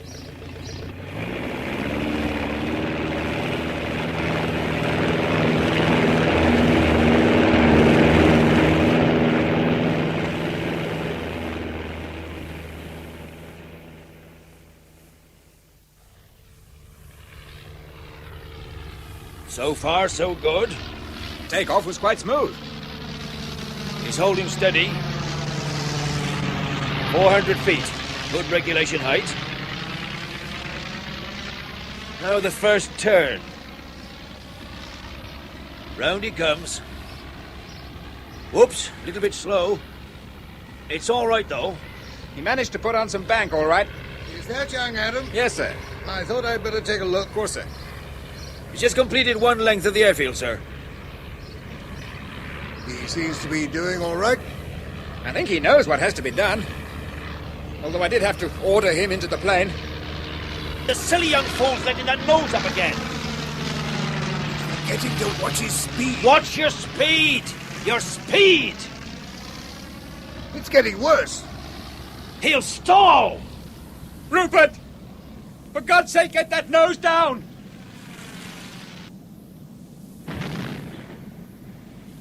Poor bastard.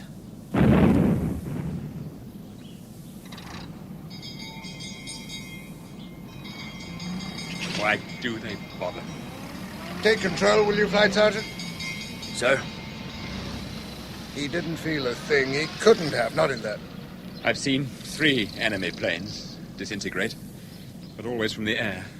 What you need's a stiff drink. No, sir, thank you. Rupert Adam was in my command. My duty is to be with him. You can't do anything. It's my duty. I shall want a full report, Desmond, first thing tomorrow. Did you know he actually wanted to be a pilot? Now, sir, if you'll excuse me. Hospitals are all the same. They smell of disinfectant. Rupert was cleaned up. What was left of him. And they allowed me to go in. His face was terribly lacerated. I remember standing by him, talking to him, asking him what I should do. But he was so still. A stillness that hurt me. Back at the camp, Major Holt told me that his wife had broken the news to Sylvia. After we had agreed on a time for the court of inquiry, he suggested that, as I was a friend of Rupert's, I should go and tell Sylvia what had happened. Yes? It's me.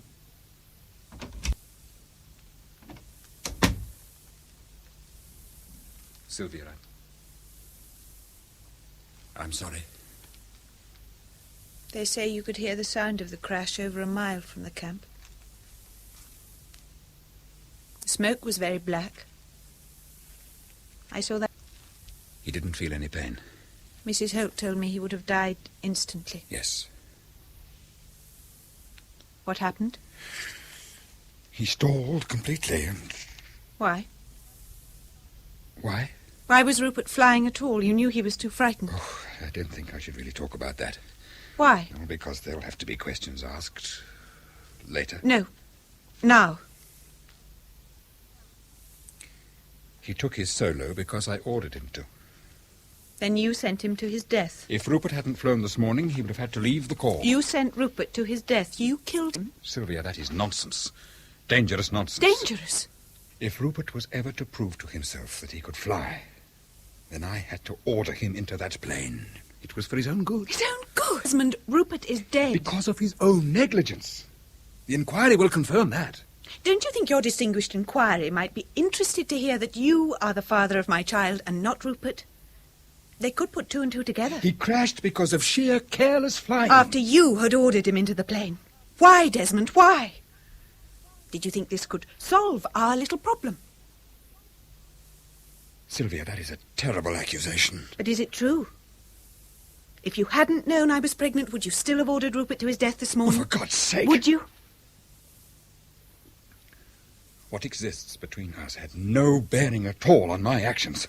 Desmond, I don't believe you. You killed Rupert knowing that he would crash. That's not true. Killed him so you could marry me. You saw that by getting rid of Rupert you could have everything you wanted. He stalled and... You murdered Rupert in cold blood. Shut up! It is true, isn't it? Isn't it? I don't know. I don't know. Rupert was weak. You'd made love to me. I carry your child. Rupert would never have passed to be a pilot. You knew that. What could be easier? Please, Sylvia, be quiet. And if I refuse? Will you order me or kill me? Oh, everything you say is untrue. Well, do you think I could hurt you that much when I love you? Yes.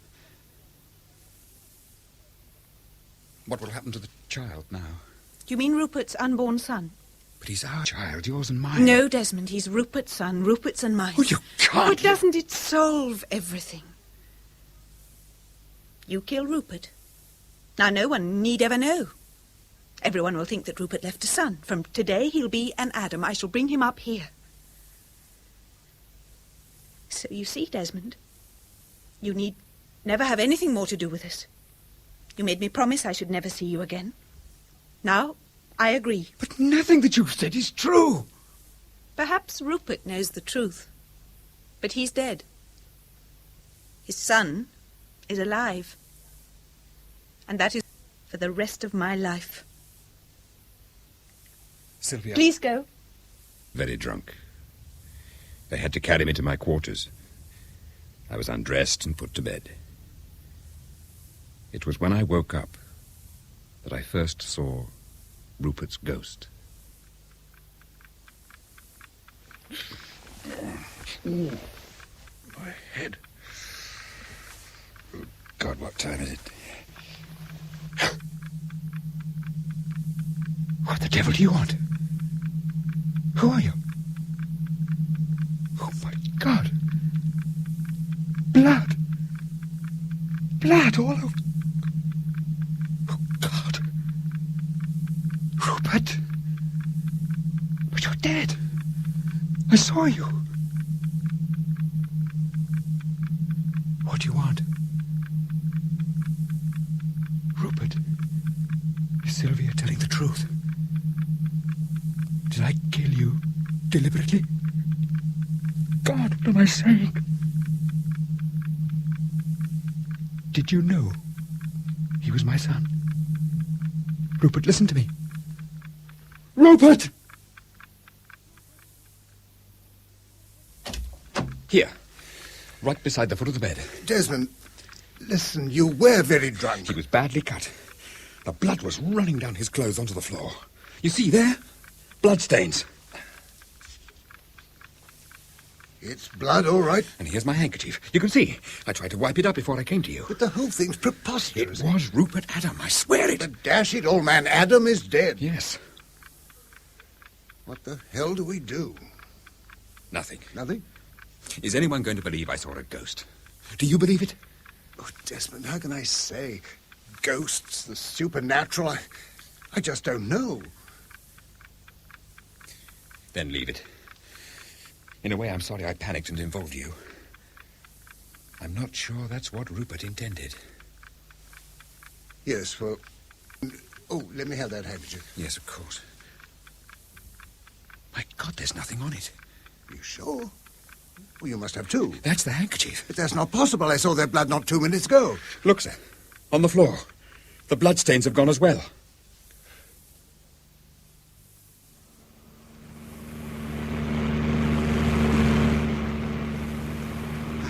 Just a few seconds more and I'll be down, you old cow. What the hell? Oh, damn fool. Hey, you! Look out! Get off the runway! You... Look out! You'll be killed! You'll be killed!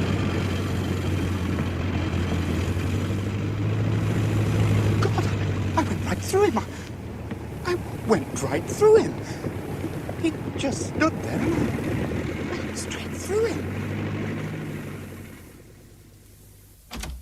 Sorry, sir. Begging your pardon. Yes, what is it, Flight Sergeant? It's Mr. Wainwright, sir. He's in a bad state of shock. I think I've killed someone, sir. Killed? I tried to yell at him to get out of the way. I shouted and shouted. He just stood there. Just before I hit him, I saw that he was absolutely drenched in blood. Well, after I pulled up, I ran back to the spot and there was no one there. Nothing at all. No sign except... Yes? Bloodstains. There were quite clear bloodstains. Where was this? About 10 yards from where young Mr. Adam crashed. Well, that's the whole point. Just before I hit him, I saw his face. Yes? It was Adam, sir. The man on the runway was Adam. Devil am I supposed to tell Wing HQ? Excuse me, sir. Well, is there a body? No, sir. And the blood that Wainwright says he saw, well, there's nothing there now. My God. And I thought an officer's life was fairly uncomplicated. Why should Rupert want to return and terrify Wainwright? You tell me. I know why he wants me. Why? I sent him to his death. Desmond, that's nonsense. I ordered you to get him into the air on his own. In that case, we're both guilty. Excuse me, sir, but there are some pretty wild rumors starting to fly around. Shouldn't we take some sort of action? What do you advise? Stop all flying until we can clear this up. So you believe what Captain Little is saying? I don't disbelieve it, sir. Very well. I shall tell the adjutant to call a mass meeting of the entire camp in 3 hours' time. That's all, Flight Sergeant. Sir. Well, Desmond, I think we should pray that this, whatever it is, doesn't appear again. Prayer had never been a particularly strong point of mine. But I remember I tried. I felt an increasing sense of guilt that I was responsible for Rupert's reappearance. Why had he come? What was he trying to say? Even today, I cannot be too certain if I ever understood exactly what he intended. But when I awoke the next night and saw him again, I thought at the time he'd made it clear enough. You're quite sure about this, Desmond? I have put a formal application to you in writing. May I ask why? I believe the sooner I leave the camp, clear out of Montrose altogether, the quicker things will get back to normal. You can have my room sealed and locked for all time. In other words, if you go, the ghost will disappear. I don't believe he'll reappear. Not once I've gone. When is the court of inquiry? Tomorrow. As soon as it's over, I think I should leave. Very well. I just hope you're right. In the meantime, may I suggest we set up an intensive day of courses? Take the men's minds off the whole business? Yes, of course. Do you know, Desmond, just 5 minutes ago, the Padre phoned requesting permission to hold a special service of exorcism. It might help. I refused. I told the Padre it would only add fuel to the fire. He wasn't too pleased, threatened me with a higher authority. Damn it, Desmond, if I had agreed, it would have been tantamount to admitting the whole thing was official. You did see the bloodstains? Look, I'm not saying I don't believe you, but, well, I have to consider morale. If this thing really takes hold, there's no knowing where it'll end. Then the sooner I'm gone, the better. And if it doesn't stop then? The Padre will hold his exorcism service. The army bigwigs will take over, and it'll be out of your hands. I'll make sure all your papers are in order, and you can be away directly the inquiry is over. I'd like to return straight to the front. Desmond. That's what I want, sir. You haven't got some stupid idea of getting yourself shot down by the first Hun you see? It'd be a waste of a damn fine aircraft. You won't get rid of me that easily. Well, that seems to be that. Will you tell Mrs. Adam yourself? May I leave that to you, sir? Oh, wouldn't she like to see you? After all, you were very friendly with the Adams. She's probably too upset for visitors. Poor girl. I suppose she'd be all right at the funeral. They can be very distressing. If that's all, sir? I'm sorry it had to end this way, Desmond. I wish you could have stayed. If you want this camp to return to normal, then I have to go. There's no other way.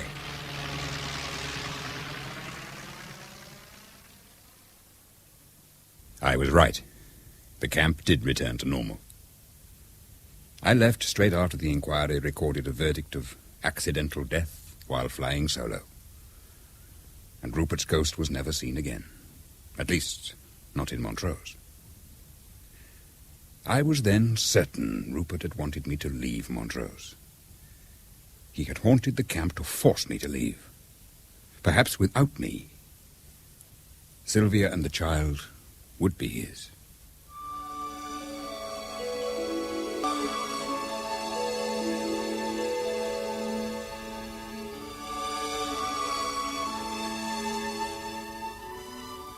In 1940, following a spell as air officer commanding the Battle of Britain station at Tangmere, I was promoted to Air Vice Marshal and given command of Number 32 Group, here at Benson, in Oxfordshire. When I arrived here, all memories of Montrose had faded. 27 years had passed. However, one event, one conversation, was to bring the appalling business flooding back into my memory. It was exactly 2 days ago that the whole story started again. July the 3rd, 1942. You wanted me, sir? Oh, shut the door, Anne. Drafts that were taken yesterday. Whitehall have been ringing emergency bells. Right, sir. Anything to sign? Just these. Is that all? Well, there is a personal matter. I meant to tell you last night, but you'd already gone to bed. And you want to know if I have 10 minutes to spare now? Yes, please. Request granted, Flight Officer. I don't quite know where to begin. Sounds ominous. It's not. At least I hope not. I want to get married. Anne? We were engaged last night. Engaged? Yes, at 10:30 in the bus station at Oxford. Oh, very romantic. I wanted you to be the first to know. Well, I'm very pleased. And I know your father and mother would have been as well. Daddy would have played hell. He didn't approve of anyone getting married until they were at least 21. Which you are, in exactly 1 month. Funny, it's been easy summoning up the courage to tell you. I think I should have been much more nervous of telling Daddy. Where did you meet this young man? Here, on the camp. Oh, you mean He's a flight lieutenant in the PRU. Flies Spitz over Germany to get pictures. And I do know what PRU gets up to. At least I hope I do. That's the trouble of having a commanding officer as a godfather. He knows everything about everything. Not everything. How long have you known him? 3 weeks, 2 days, and just over 8 hours. And you're quite certain? Yes. When can I meet him? Tonight. I could ask him up to Air House before dinner. Fine. What's his name? Flight Lieutenant Adam. Adam? Yes, do you know him? Huh? No, I don't think so. Rupert was a bit nervous at the prospect of meeting you, but I told him, Desmond, what's the matter? It's nothing. Are you all right? Whatever's wrong? You're white as a sheet. Shall I get the MO? No. I shall be perfectly all right in a minute. I'm sorry. I shouldn't have bothered you. No, nonsense, no. It's a touch of giddiness. I get it occasionally when I'm tired. Look, forget about tonight. No, certainly not. Rupert can come over tomorrow. Tonight will be fine. I won't mind, honestly. And I'm perfectly all right. You bring him along tonight. Let me get the MO to have a quick look And at stop pestering, for heaven's sake. Sorry. So am I. You're very like Daddy, really. Why? He used to get cross with me, too. Am I forgiven? Dear Desmond. When Mummy and Daddy were killed, everything I loved had gone. Now I have you and Rupert. You will like him, won't you? That sounds very like an order. I know you will. Bring him along at 6:15. And now, Flight Officer Douglas, back to work. Yes, sir.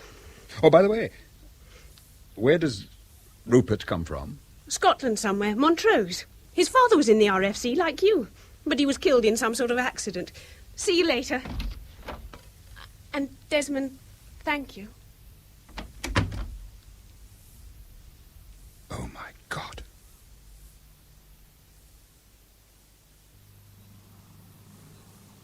Nervous? I'd rather be somewhere else. He won't bite.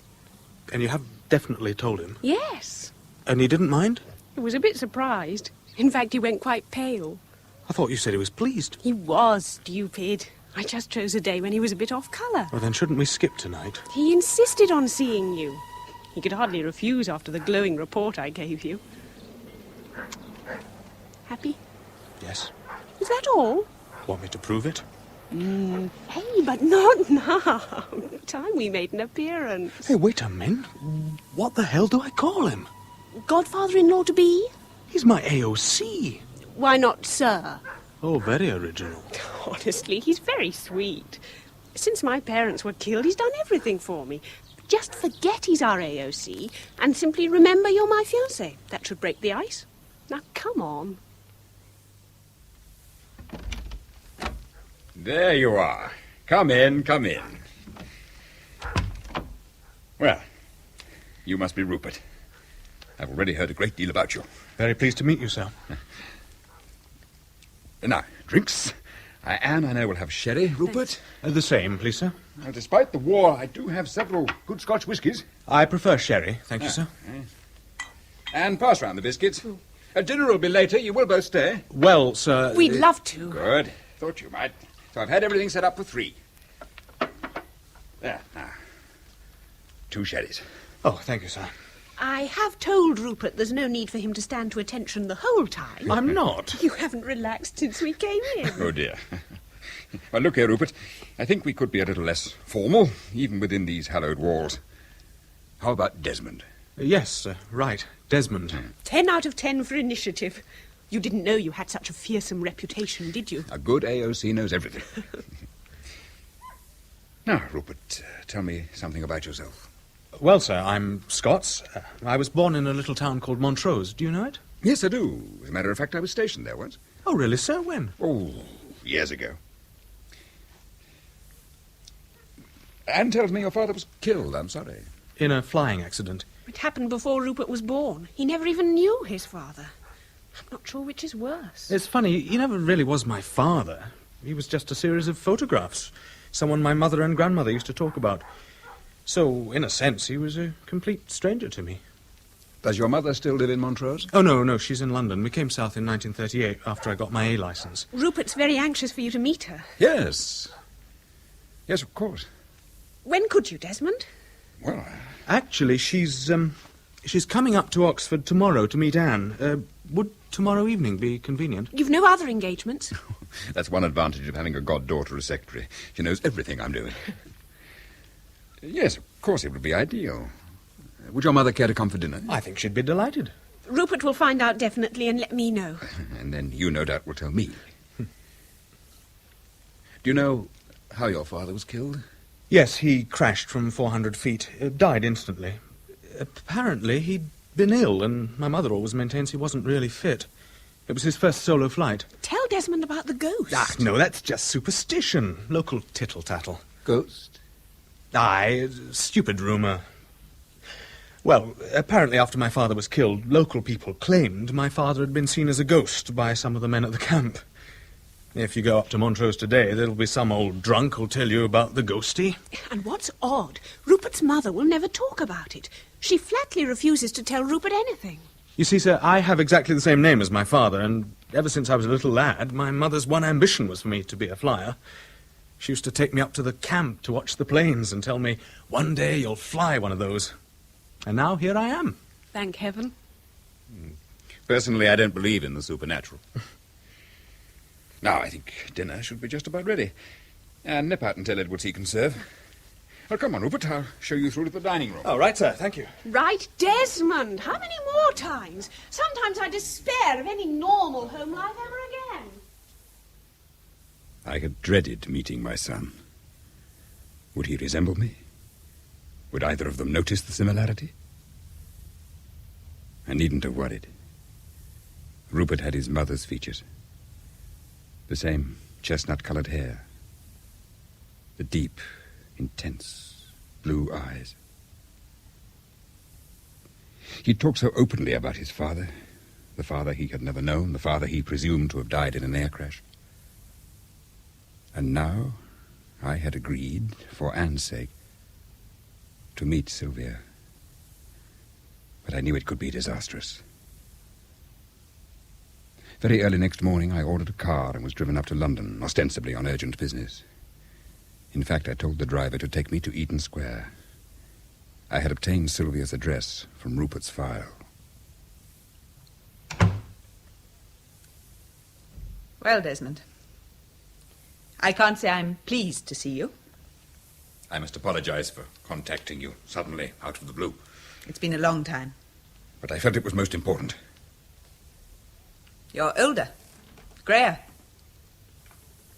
You're still a very beautiful woman. I don't think you called to pay me compliments. What do you want, Desmond?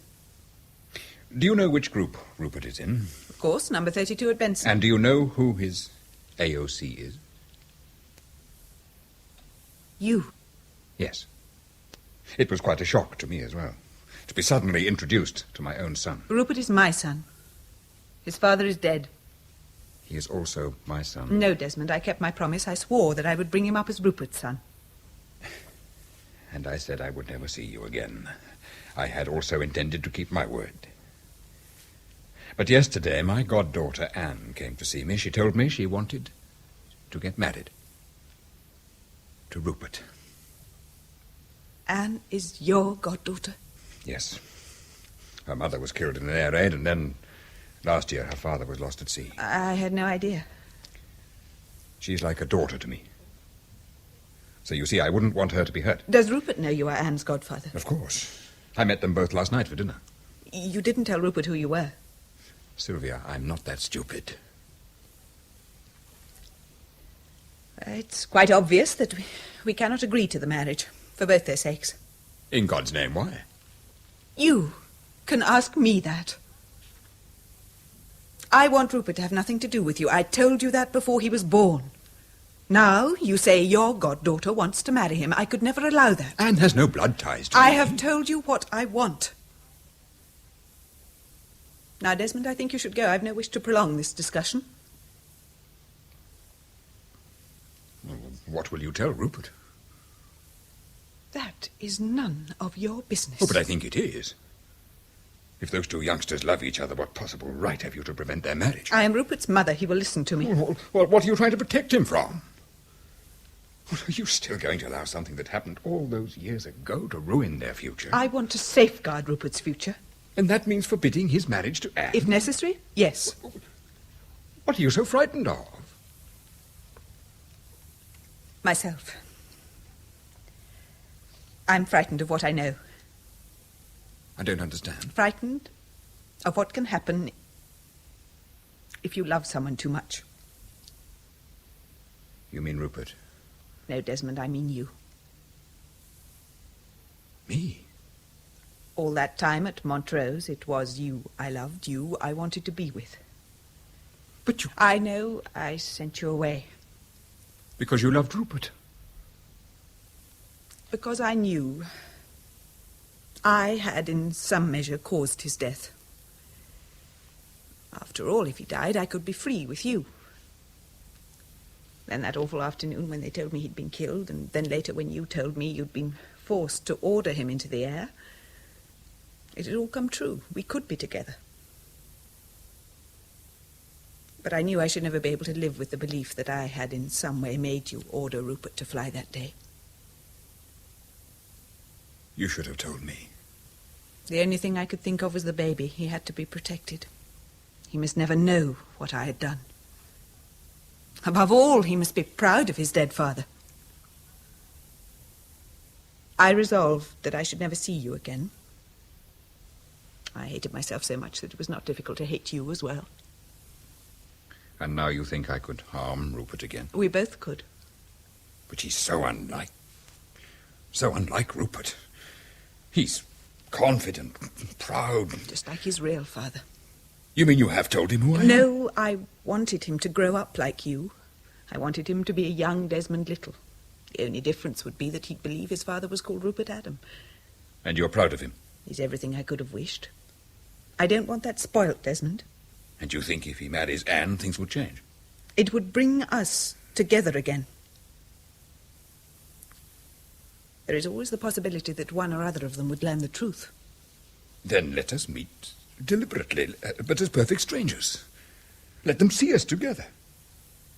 Then once the wedding arrangements have been settled, we only need meet very infrequently. It frightens me. There's been so much unhappiness, I don't want either of them to suffer for what we did in the past. They need never know. It's Rupert and Anne who are important now. You can't just end their engagement without any explanation. Well, have you thought how Rupert would feel if you did? You could end up losing him. Yes, I know. So you think we should all meet? Well, Rupert told me you were coming up to Oxford later today to meet Anne. I'll ask you all back to Eyre House for dinner. Nothing could be simpler. Desmond, you left Montrose against your will because I wanted you to. I shall come to Eyre House tomorrow, knowing in my heart that it's wrong. It's not wrong. In no way can it be wrong. But I shall come because you want me to. I only hope you don't end up hating me. I could never do that. That's what I believed once. That's what Anne and Rupert believe now.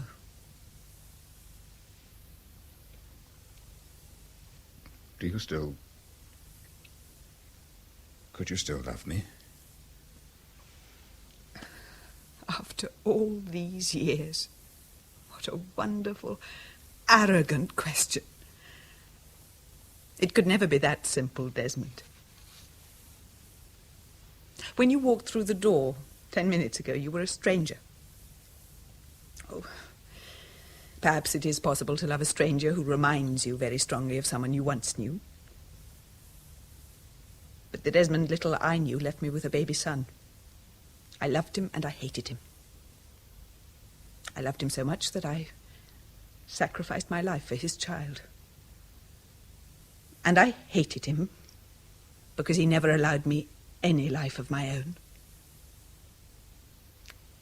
It will take me time to accept the man you have become. Sylvia... Please don't ask me any more. I think we've both said enough for this afternoon.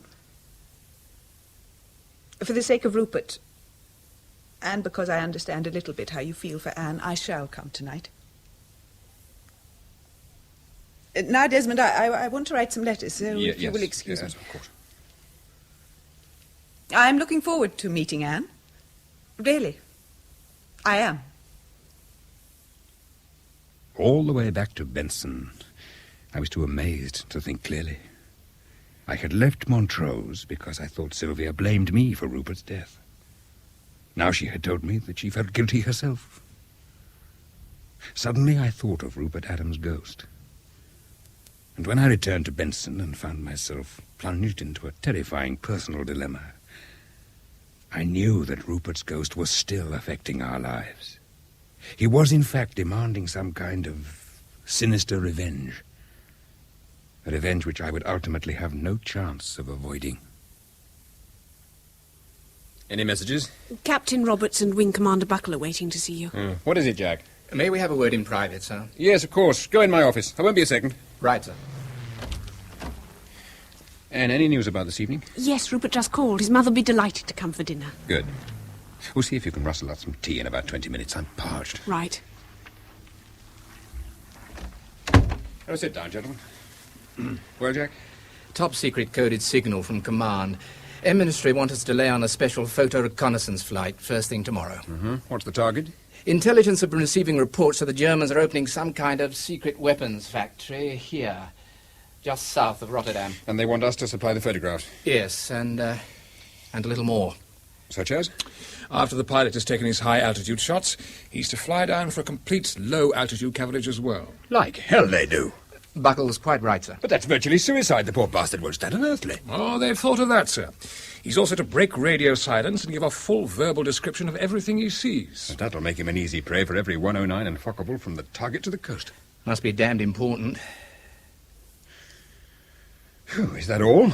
The signal finishes by saying it's a direct cabinet order issued via the Chief of the Air Staff's office. Doesn't exactly leave us much room to manoeuvre. Right, what steps have you taken so far? I've got Group Captain Banks preparing a first draft of operational orders. Good. Well, gentlemen, who do we send? The Wing Commander's prepared a short list, sir. First, sir, I think I should volunteer to go myself. You know that's not possible, Harry. I need you here. Then I have 3 names, sir. All flight lieutenants, all with adequate mission experience, all good men. I'm sorry, sir, but it does seem one hell of a risk. Are you going to tell them what's involved? It's no more risky than any photographic flight, that's all we say. Except we warn him to be extra careful. But he won't stand a chance. Easy on, Harry. Look, Harry, it's ours not to reason why. We've been ordered to undertake a particular mission. To air staff intelligence, it's important. They probably know the appalling risks just as well as we do. But they also know the vital value of anything we could get them by film and by word. Who are the 3 men? Blades, Sidney, and Adams, sir. Blades, Sidney, and... Adams, sir, Rupert Adams. And who do you recommend, Harry? Well, sir, Blades has the most experience, but he's fagged out after his last 2 missions. Also, he's married, sir, with 2 kids. So is Frank Sidney. In any case, he'd be my last choice. Why? Well, nothing too tangible. Has turned back once or twice, ostensibly mechanical failure, possible suggestion of LMF. We couldn't risk anyone on this, even with a suspicion of cowardice. You're absolutely sure? No, sir, but it's a strong doubt. What about Adam? Efficient, popular, good pilot, and he's single. So it's between Blades and Adam. Who do you recommend? With respect, sir, for something like this, I'd rather leave the final choice to you.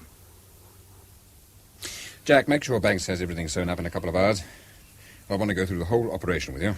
Sir. And Wing Commander, will you inform Flight Lieutenant Adam that he's required to report for a special mission, codename Silent Panther, at 0800 hours tomorrow? Yes, sir.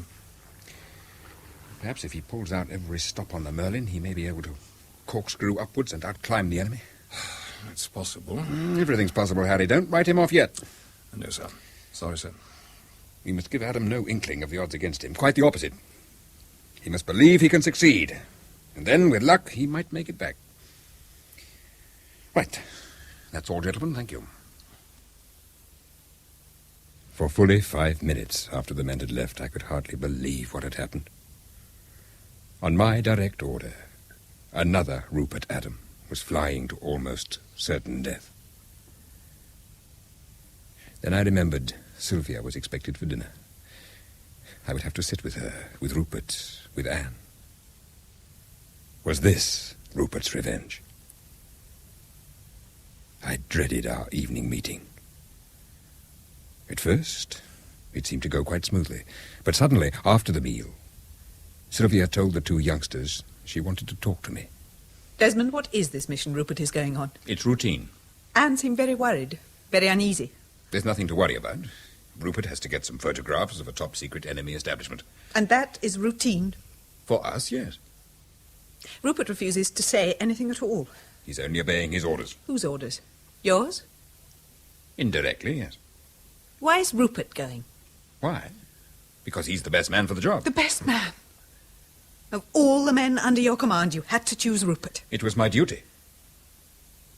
Sylvia, there really is nothing to concern yourself about. Just before we set out from my hotel, Anne confided in me that she was desperately worried. She'd heard two of your officers say the young bastard doesn't stand much chance. Then half an hour later she has a call from Rupert saying he's going on a secret mission. Well, she's put two and two together. Rupert had no right to say anything to her. If anything happens to Rupert, I shall hold you personally responsible.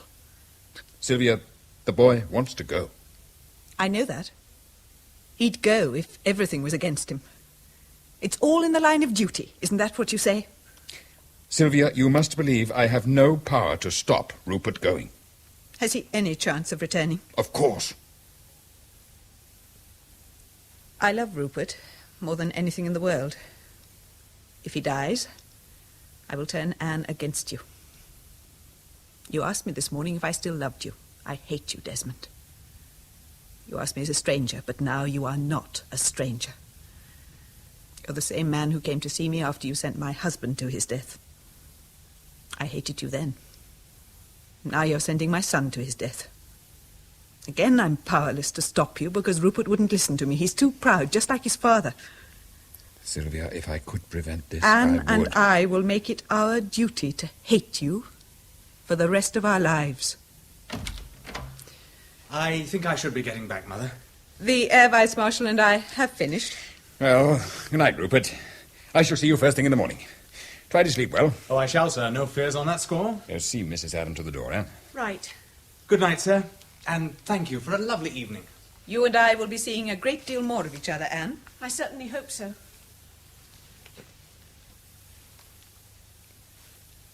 Oh, my God.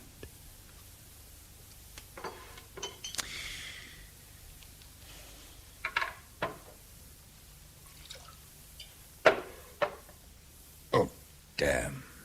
The lights have gone. Must be a fuse. Now, where the...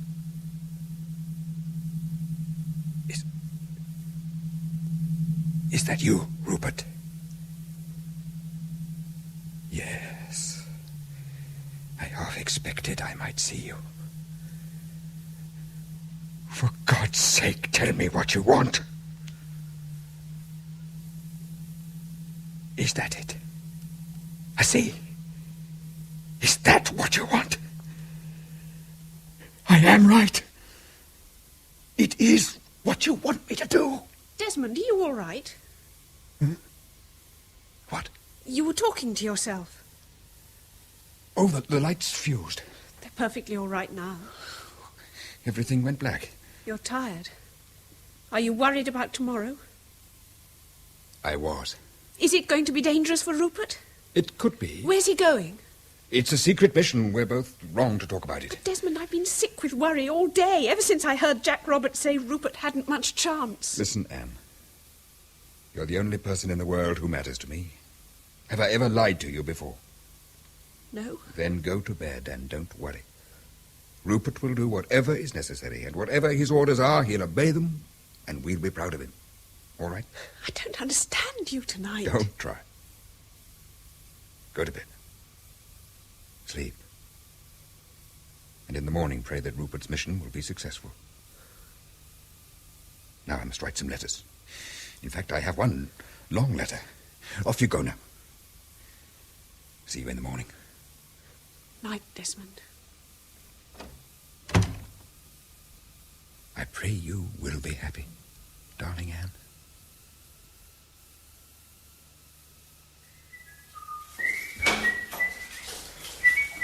Oh, good morning, sir. All ready? Yes, sir, I think so. Good. You're early. I just wanted to check everything. You've eaten? Yes, sir. And I'm glad I've seen you. I wanted to have a quick word. Unfortunately, I have to go up to Scotland in about 45 minutes. Oh. Last minute emergency. Group Captain Roberts will be in command here. Oh, fine. You're to take no unnecessary risks, Rupert.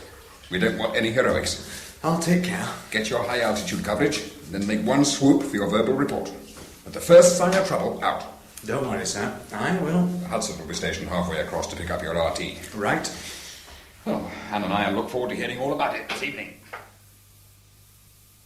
The signal officer says we can expect some action in a couple of minutes, sir. Right. Bordsea just reporting.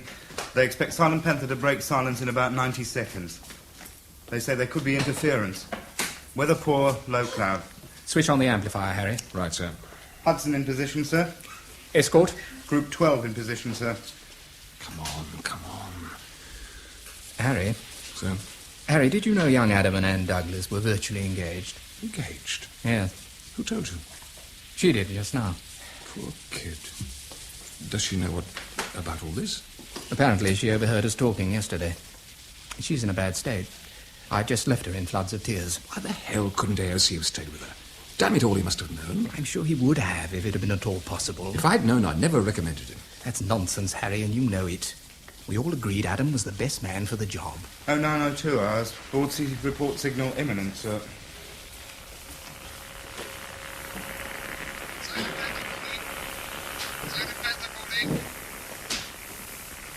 That's him, sir. High altitude coverage completed.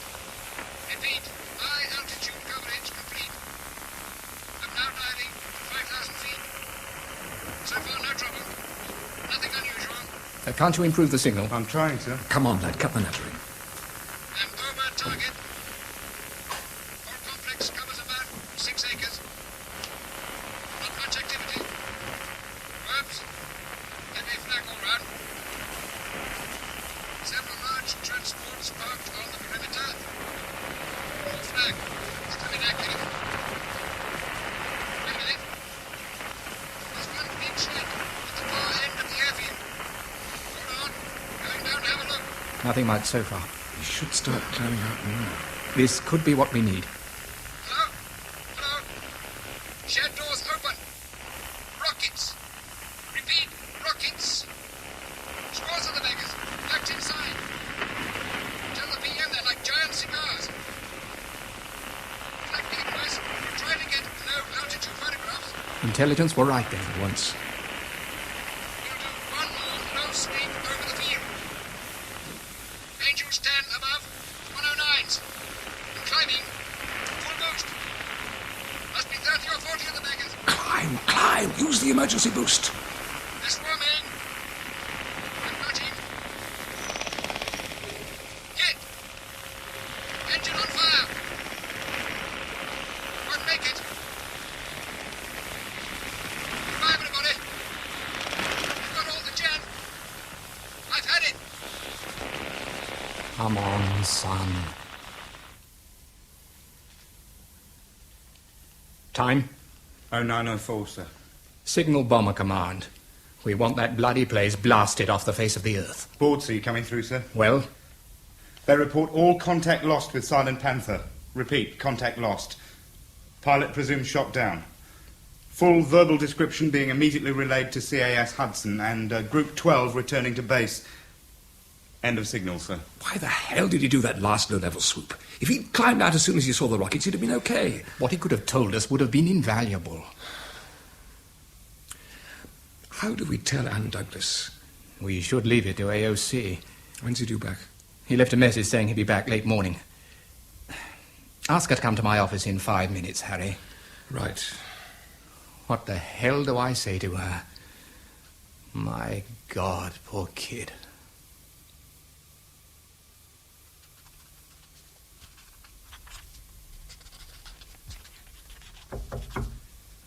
Come. Ah. Come in, Anne. Sit down. He's dead, isn't he? His plane has been shot down, but there's always a chance he may have bailed out. Why did he go? You said And he didn't please- have a chance. Why? Why couldn't Desmond have sent someone else? He had to send the best man for the job. You know that. Oh, Jack, I knew what was going to happen. I knew. Let's get you home. No. No, I don't want to go home. I want to stay here. It'd be better. Besides, I've just phoned Rupert's mother. She's coming straight up from Oxford. Did you tell her? No. I just said I felt she should come here. That's all. Nothing else. I don't think you should. She is Rupert's mother.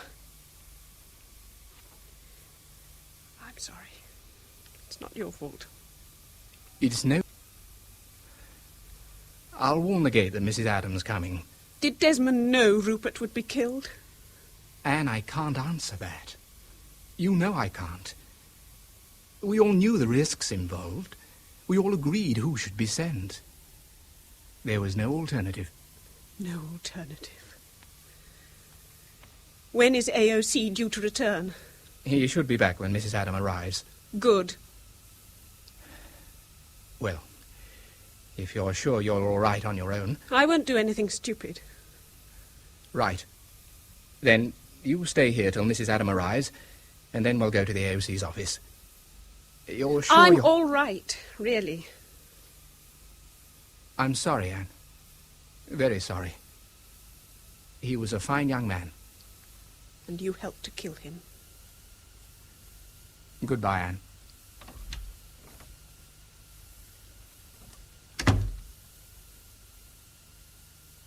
I thought it best if you waited in here, Mrs. Adam.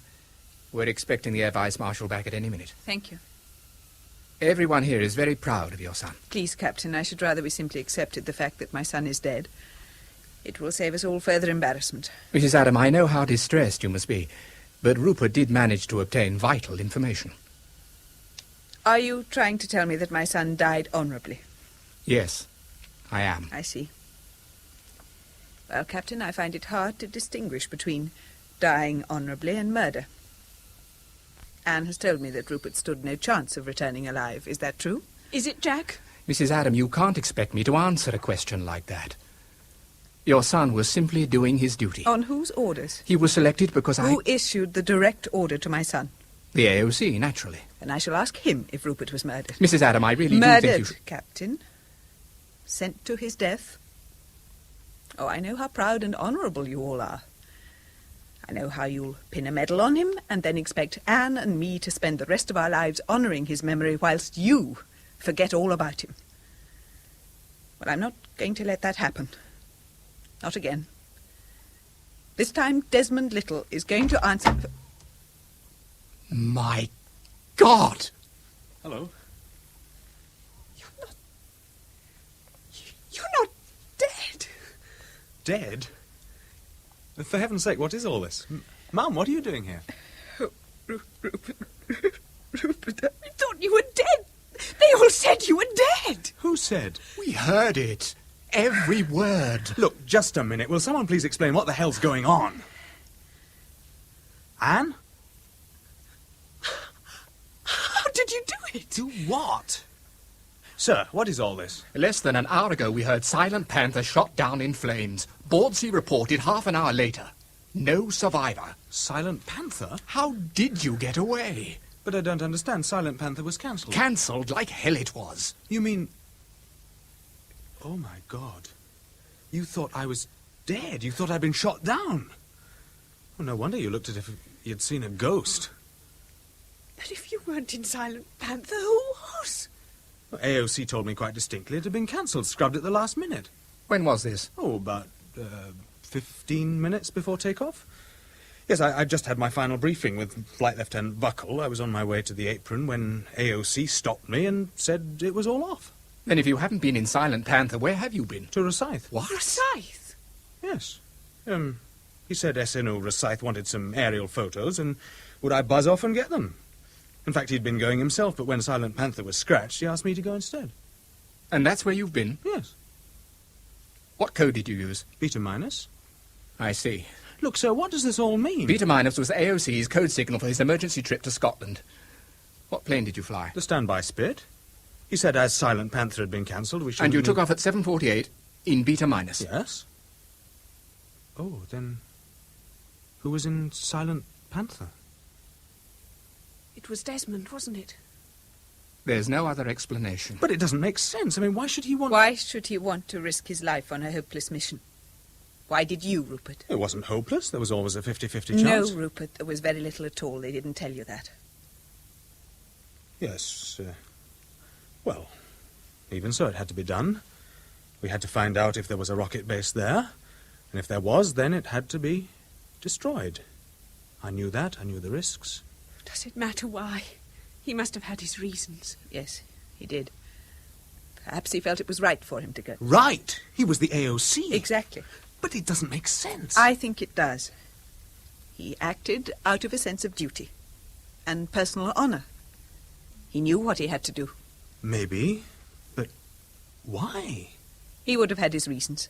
There's a letter here on his desk. It's for you, Mrs. Adam. Thank you. Well, if you would excuse me, there's quite a lot of telephoning I have to do. Of course. Rupert, take Anne for a drink. But yes. Please do as I ask. You'll join us in a minute. Yes. You're safe now, Rupert, and that's all that matters. Your happiness and Anne's. Now off you go. Come on, Anne. I expect you could use a drink.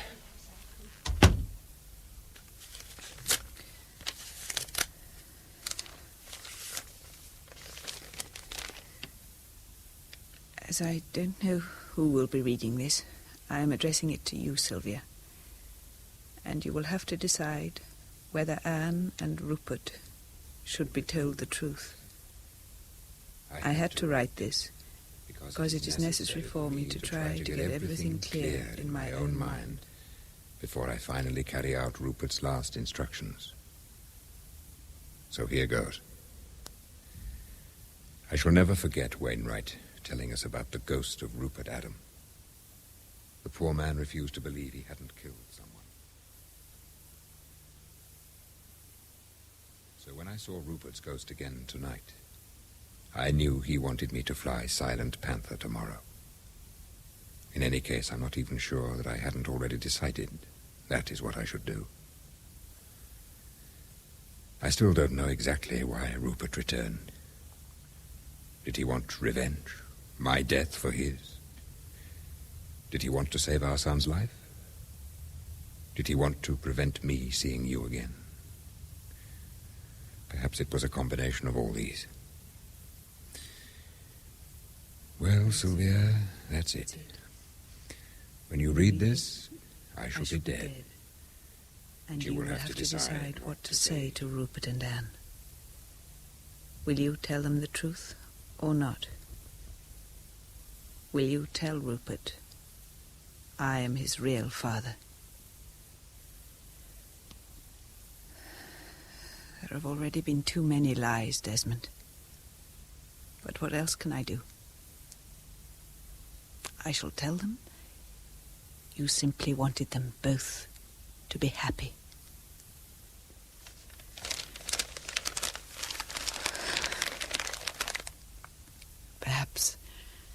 Now Rupert's spirit can leave us in peace. I pray, Desmond, for all our sakes, that he will.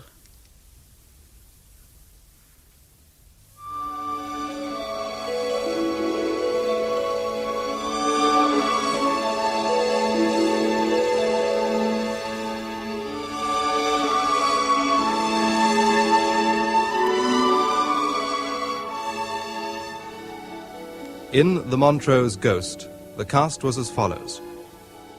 Desmond Little, John Pullen. Sylvia, Rosalind Shanks. Lieutenant Adam, Christopher Neame. Flight Sergeant Wood, Douglas Blackwell. Major Holt, Patrick Barr. Rupert, Christopher Bidmead. Flight Officer Anne Douglas, Jane Knowles.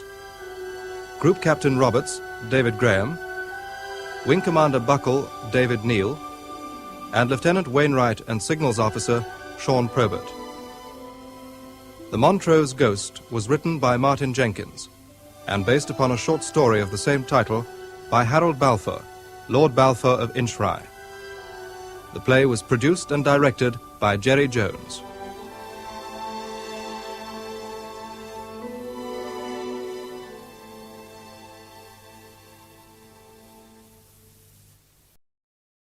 Hollywood, California, Monday, May 17th.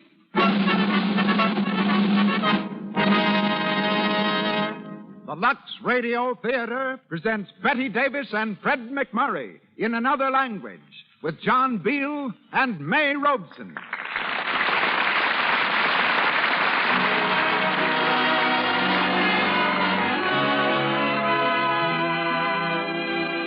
Lux presents Hollywood. This program comes to you through the makers of Lux Flakes as a means of showing their appreciation of your pronounced preference for these remarkable soap flakes.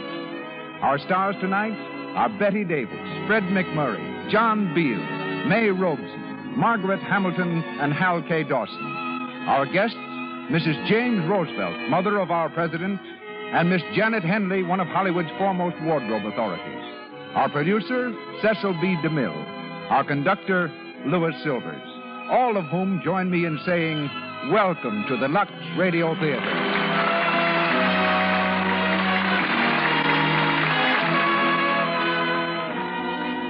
Before going ahead with our play in other language, I want to tell you about a little club in Paterson, New Jersey.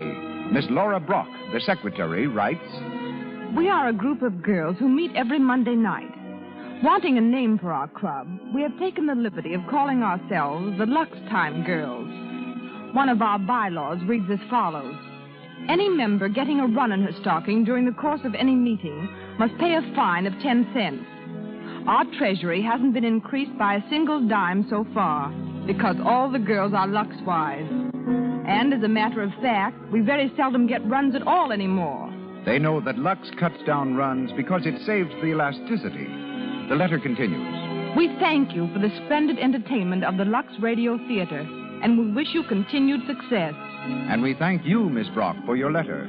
We hope all of your club members are listening in tonight to hear Betty Davis, Fred McMurray, and John Beale in another language. And now, our producer, ladies and gentlemen, Mr. Cecil B.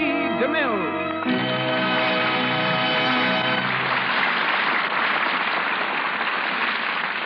Greetings from Hollywood, ladies and gentlemen.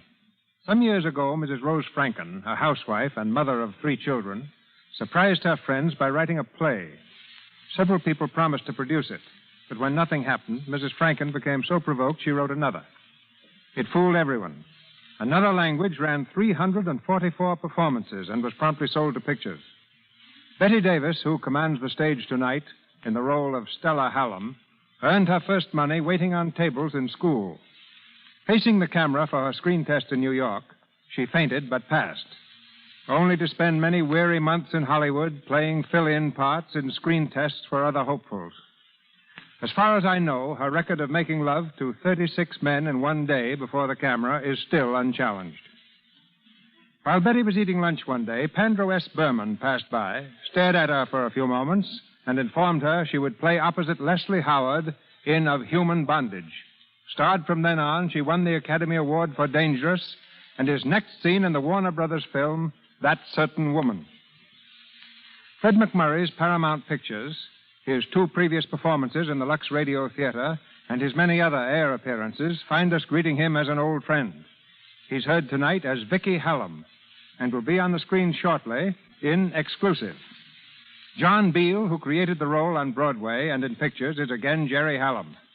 John took to the footlights right after graduating from the University of Pennsylvania, dropping his original aim of becoming an illustrator. He's just completed Border Cafe for RKO. And I'm especially pleased to welcome one of my oldest friends of stage and screen, that distinguished character actress, Miss May Robeson, in the role of Mother Hallam. The parts of Grace and Walter will be filled by Margaret Hamilton and Hal K. Dawson, who played them so skillfully in the theater and film. Curtain time, ladies and gentlemen. Our stars make their entrance, and the Lux Radio Theater presentation of Another Language, starring Betty Davis, Fred McMurray, John Beale, and May Robeson, is on the air.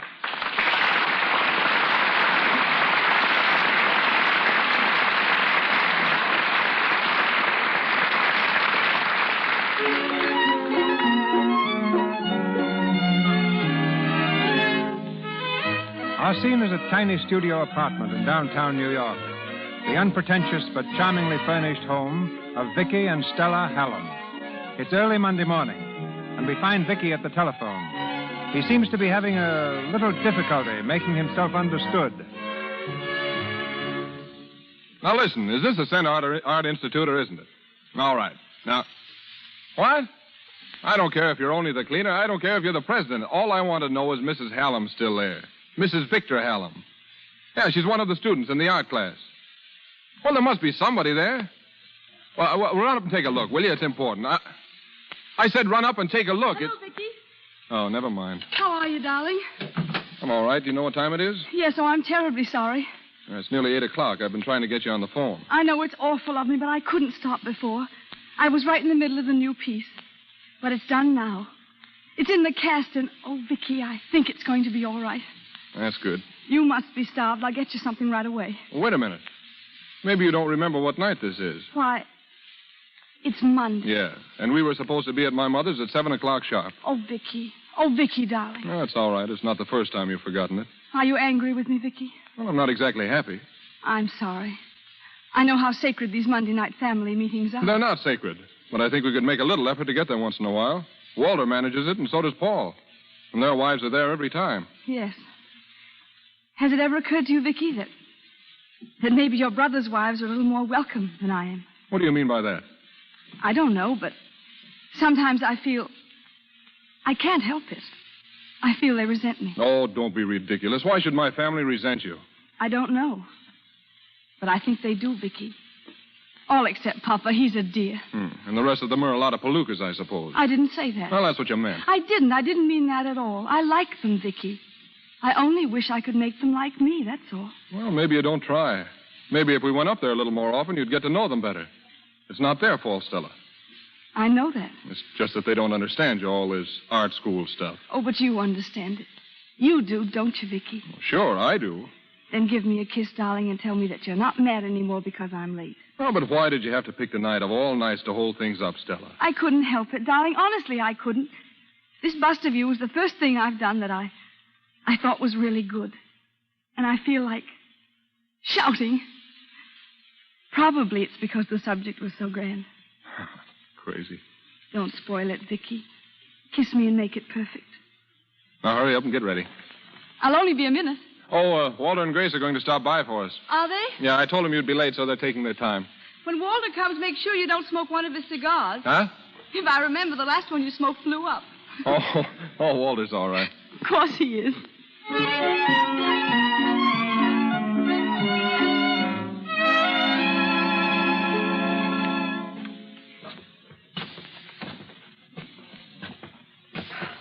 Blow up, will you, Walter?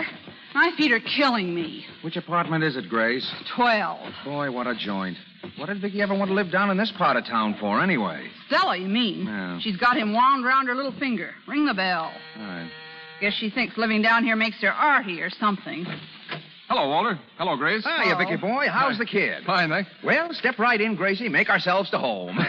That's right, Walter. Well, Grace, it's been a long time. How are you? All right. Oh, Grace is dying. She says her feet are killing her. Hoof and mouth disease, that's what she's got. Guess we'll have to shoot her, eh? Ha-ha. Where's the little woman, Vicky? Putting on the war paint? She'll be ready in a minute. Give her the gun, boy. Give her the gun. You know what I do to Gracie when she keeps me waiting? I give her the icy clutch. Now, Walter, you stop it. You know, you sneak up behind him, Vicky, and get him by the nape of the neck like this. Crazy fool.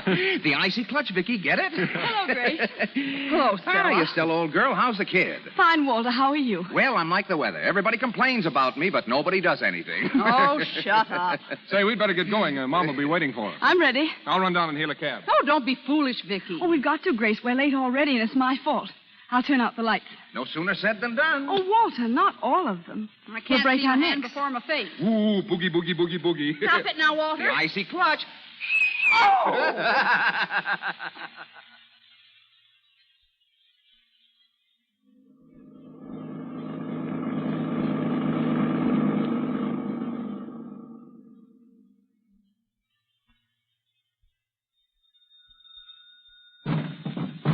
Come on, Mama. Come on. Open up.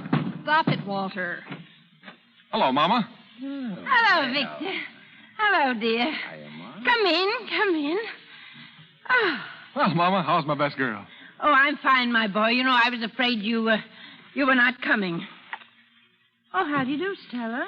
Well, this is a surprise. Hello, Mother. I'm awfully glad to see you. How are you? Pretty well, thanks. Oh, these flowers for me? Oh, thank you. Thank you very much. But you shouldn't, you know. Ooh. Walter, my boy, I knew I could count on you. How are the children, Grace? Johnny's got a sniffle. Everybody here tonight, Grandma? My sons never forget Monday nights. Listen, what's the matter with your son's wives? I always say my sons' wives are very good to me also. All except Stella. You know, I'm afraid we are not quite high-toned enough for Stella. Oh, Mother, you know that isn't true. You don't understand. I understand perfectly, my dear. Well, come in. Don't stand here in the hall. They're all inside waiting. Hello, everybody. Hello, Etta. Well, hello. You're a stranger. I know. I'm really ashamed. I feel as if we ought to be introduced. Oh, Etta, it isn't as bad as all that. Stella, my child, I knew you'd come. Hello, Father. Hello, Stella. Paul, how are you, Paul? Say, aren't those chrysanthemums beauties? Those are beauties, Stella. Aren't the beauties, everybody? They must have cost something, all right. Yes, they're very lovely. It's too bad we haven't anything to put them in. Gee, you blew yourself. Hard times didn't seem to hit you, Vicky. They're wonderful, beautiful. Yes, but Stella, you know, you shouldn't let your husband spend so much money for nothing. How's your new maid, Grace? How is she? She ate 3 eggs for breakfast this morning. That's how is she. That's nerve. Do you know it? I'll say it's nerve. Oh, I wouldn't keep her. I'm not. Hi, yet, old kid. Stop that, Walter Hallam. Grace, that husband of yours is too fresh entirely. Well, you know, Walter has to have his little joke. Walter, did you see the new brooch Paul gave Etta? No, let's see. Say, not bad. I like that center diamond, Etta. It's a marquis. Never met him. My acquaintance begins and ends with a chip. Oh, Paul, where's Jerry? Everybody's here now but Jerry. He said he'd drop in later if he could. Well, that's right. You know, you're not firm enough. You're not firm enough with your son, Etta. You know, Monday nights ought to begin to mean something to him. Now Jerry's quite old enough. That's true, Mama. Etta, you ought to talk to him. You know, I don't think I've seen Jerry since... You know how long? I'll tell you. Not since your wedding. That shows how often you visit us, Stella. But that's not possible. You wouldn't know him now, Stella. Yes, he's a grown-up man all of a sudden. Why, I can't believe it myself. He reminds me a lot of the way Vicky used to look. Oh, there's a strong resemblance between all the boys. I said to Grandma the other day, Vicky's getting to be the image of Paul, now that he's putting on weight. Who's putting on weight? You. Oh, you're crazy. Oh, Vicky, you big fat thing. You know you gained 11 pounds in the last year. Victor gained 11 pounds? Why, that's wonderful. You don't seem to think it's so wonderful, Stella. What? Stella, you're not happy that your husband's putting on flesh? I want him to stay young and handsome. Oh, nonsense. People should eat plenty. Never mind how they look. That's right, Mama. You tell that to Stella. She's positively starving me. Oh, Vicky, Mother actually believes it. No, she's pretty good to me, my wife is. And I guess you're pretty good to her. All my boys are good husbands. Good, but not romantic. What have we got to be romantic, huh? Yeah. Well, sit down, Stella. Sit down. Don't act like company. Oh, I'm not. Really, I'm not. Well, you don't even take your hat off. That's not very nice, you know. She knows it's becoming. Why, it's so light I didn't even know it was on. Well, take it off. We all saw it. Oh, here's Jerry now. Come on in, Jerry. The door's open. Fine time to be coming. Hello, everybody. Hello, Jerry. Hello, Grandma. You've been forgetting your old grandmother. Oh, no, I haven't, Grandma, but you know how it is. Hello, Jerry. Oh. Jerry, this is your Aunt Stella, for goodness sakes. You remember your Aunt Stella. Say, how'd you do? Where's your tongue? Oh, he does remind me of the way Vicky used to be. Sure, I remember Aunt Stella. How'd do, Aunt Stella? Aunt Stella? That makes me feel so old.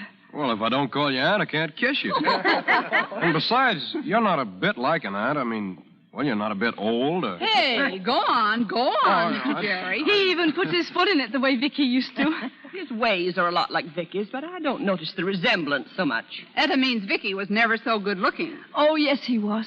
Here, you're a businessman now, Jerry. Yeah, Dad decided last week he couldn't get along without me. Oh, so we're not going to have an architect in the family, huh? Well, it doesn't look like it. Jerry, did you really want to study architecture? I was crazy to. I guess I still want to about more than anything else in the world. Well, come on in, everyone. There's lots to eat. That's the best news I've had since breakfast. Come along, Vicky. We'll show that pretty little wife of yours how a boy should be fed. Yeah, let me at it.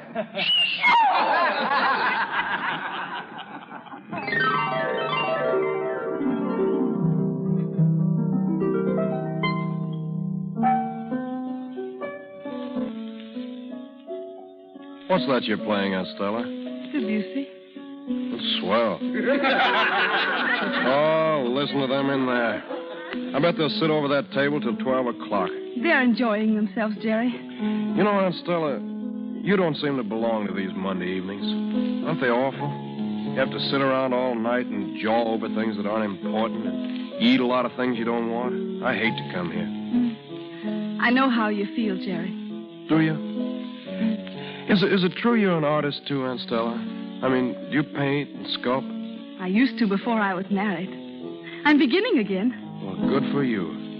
You know, when I was a kid, well, when I was about 18, I mean, I used to love to design buildings and theaters and things like that. Oh, but that's wonderful, Jerry. Dad couldn't see it, though. Nobody could. They seem to think that anything that has to do with drawing isn't business. I wanted to go abroad and really study. At first, Dad said he'd think it over, and then the family, I don't know, sort of got him out of the idea. Oh, that's too bad, Jerry. Well, what are you two hobnobbing about? The two artists. You think they were long-lost friends. Well, I only hope Stella's not putting ideas in his head. Well, what do you mean? Can't anybody even sit Careful, together? son. You're talking to your mother. I'm sorry, I didn't mean anything. No, of course you didn't. Jerry's a good boy. Come on, Stella, get hot. How about a little swinger? Let's hear you go to town. Walter, I'm afraid I'm not up to it. Why don't you? Sure, shove over. I'll show you how to tickle the ivories. He does it all by ear. Never took a lesson in my life. Aunt Stella, I'd like to see you sometime when we could talk by ourselves. I mean, I would like to talk to you about paintings and things. There's nobody much around here I can talk to. Why, of course, Jerry, anytime. Listen, wait a minute. Vicky! Vicky, dear! Yeah? Vicky, why couldn't everyone come down to our place next Monday evening? Oh, that's an idea. Hey, how about it, everybody? All come over to our place next Monday. Oh, no. That's too big a trip for an old lady like me. Perhaps if you lived a little nearer. Oh, yes. come on, Mama. Just this once won't tire you. It's a swell idea. Then you will come, all of you? I'm willing if the rest are. Okay by me. Fine, then it's settled. Our place next Monday. No. You know, I'm an old lady. It's much better for you young people to come to me. Oh, no, Mama, dear. I'll blow you to a taxi. Yeah, how about a bicycle, Mama?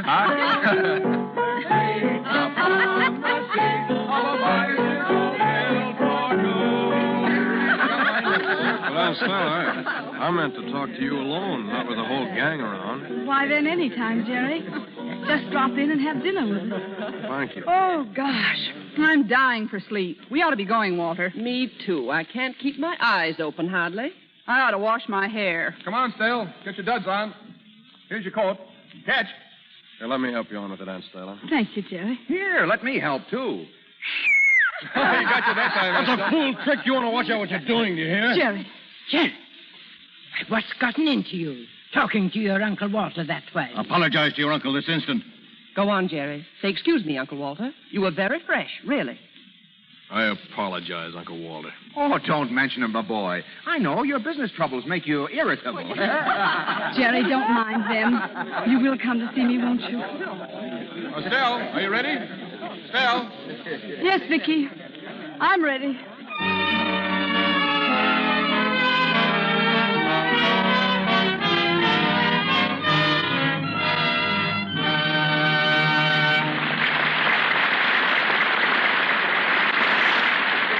Before going on with our play, let's stop at the home of one of our friends. 14-year-old Margie is out in the kitchen with her mother. They are doing the dishes together. Margie is drying them. Mother, how many years have you been washing dishes? Oh, a long time. It'll be 16 years this month since we started keeping house. You don't look it. Thank you, darling. What makes you say that? Why, Mother, your hands are so pretty and white. Not at all dishpanny looking. Well, they probably would be if I hadn't been washing my dishes in Lux ever since I was married. And before, too. Really? Mm-hmm. I used to help Grandmother when I was a girl, just as you're helping me now. Only I usually washed and Gran dried. She always kept a package of Lux on that shelf between the windows in her kitchen, remember? Uh-huh. And we never used anything else for dishes. Actually, I have tried other soaps a few times, but they always hurt my hands. So I went right back to Lux. And good old Lux seems to get the dishes clean faster. If anybody ever asks you, you can tell them your mother thinks Lux is just about perfect. Once again, Mr. DeMille. Back now to another language, starring Betty Davis, Fred McMurray, John Beale, and May Robeson.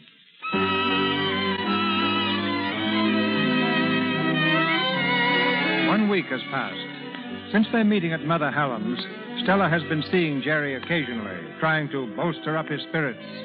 It's Monday morning, and Vicky is sitting at the breakfast table as Stella comes from the living room. Who's that on the phone? It's Jerry. What, again?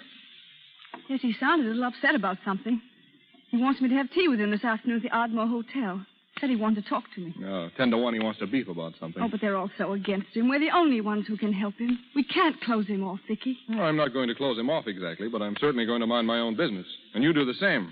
Paul wants him over at the factory, and that's all there is to it. But Paul has enough money to let the boy at least try to find himself. And waste the best years of his life trying. But it wouldn't be waste. Putting him in business now when there's so much in him that wants to come out. That's waste. You should have seen his face at the art exhibition. It was like a new world to him. A kid like that, and a kid that age oughtn't to be hanging around art galleries. It's a lot of bunk, if you ask me. Vicky, when you talk like that, I could just shake you. It's so awfully typical of the... Typical of what? Well, of the kind of mentality that ridicules what it doesn't understand. Oh, so I've got that kind of mentality, eh? I never thought you had. But you do now, is that it? I don't know what to think of you anymore, Vicky. Oh, you don't? Sometimes, if I close my eyes, I think it's Paul or Walter. Now, look here, Stella. I've warned you often enough to leave your opinion of my family out of our conversation. But it isn't the family, it's you. If you're so blind you can't see that Jerry ought to get away to find himself, then... Well, then something in you that's always been very dear and precious to me has died without my knowing it. Well, you're certainly taking the kid's troubles to heart. Because he's so much the way you used to be, Vicky. Maybe that's why I'm so fond of him. Well, I'm glad you like somebody in my family. I could like them all if they'd only let me.